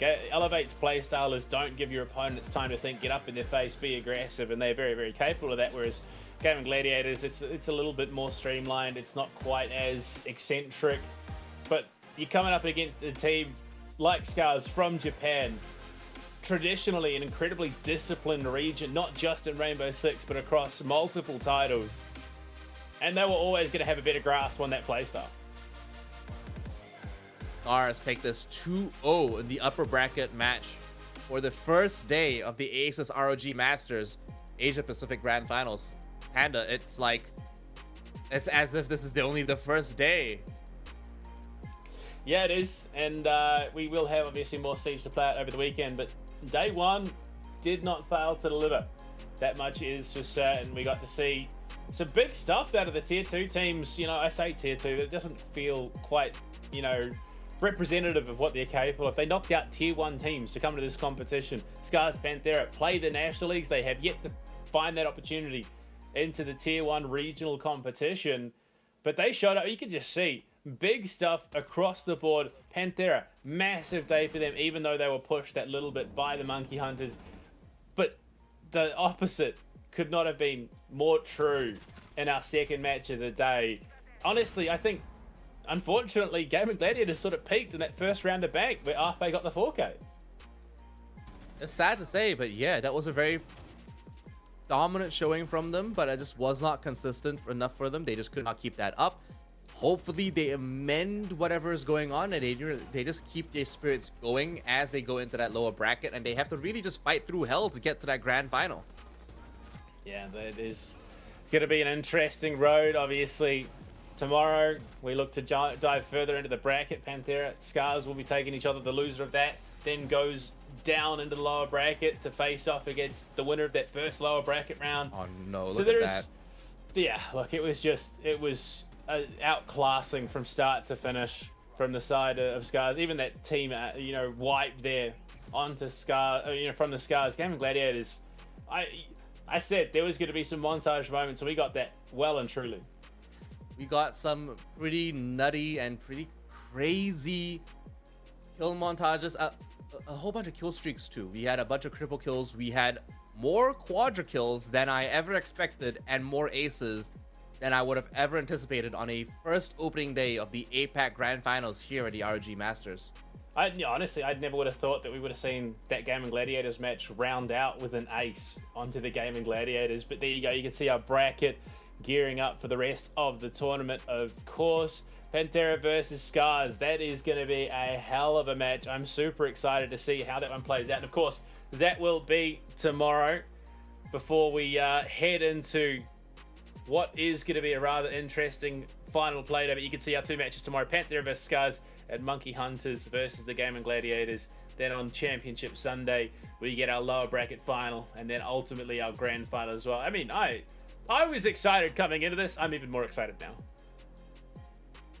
I definitely will be tuning in. I will be watching intently as these games go by, because I just need to know if Gaming Gladiators are going to make it out of that lower bracket or not. Or will they fall straight away to the Monkey Hunters? I don't know anymore, because every single team is showing up in their own way, and I'm sure that Gaming Gladiators will have their opportunity to actually, you know, have that limelight. Well, I mean, that's the thing. You talk about the global conversation in terms of who, you know, who thinks which region is good, and South Asia doesn't even get a word in edgewise. Everyone just immediately writes them off because they don't have that opportunity to represent at a high international level. The most you get is they play for what was, you know, they had the chance to play for APAC South through the qualifiers. They had the chance to play through SI through the qualifiers, and neither of those opportunities did they get very far. But now they're getting a chance to represent on a LAN, at LAN, on a live stage. And they're showing up like that. Honestly, there is every possibility that Gaming Gladiators could get pushed around a little bit come tomorrow.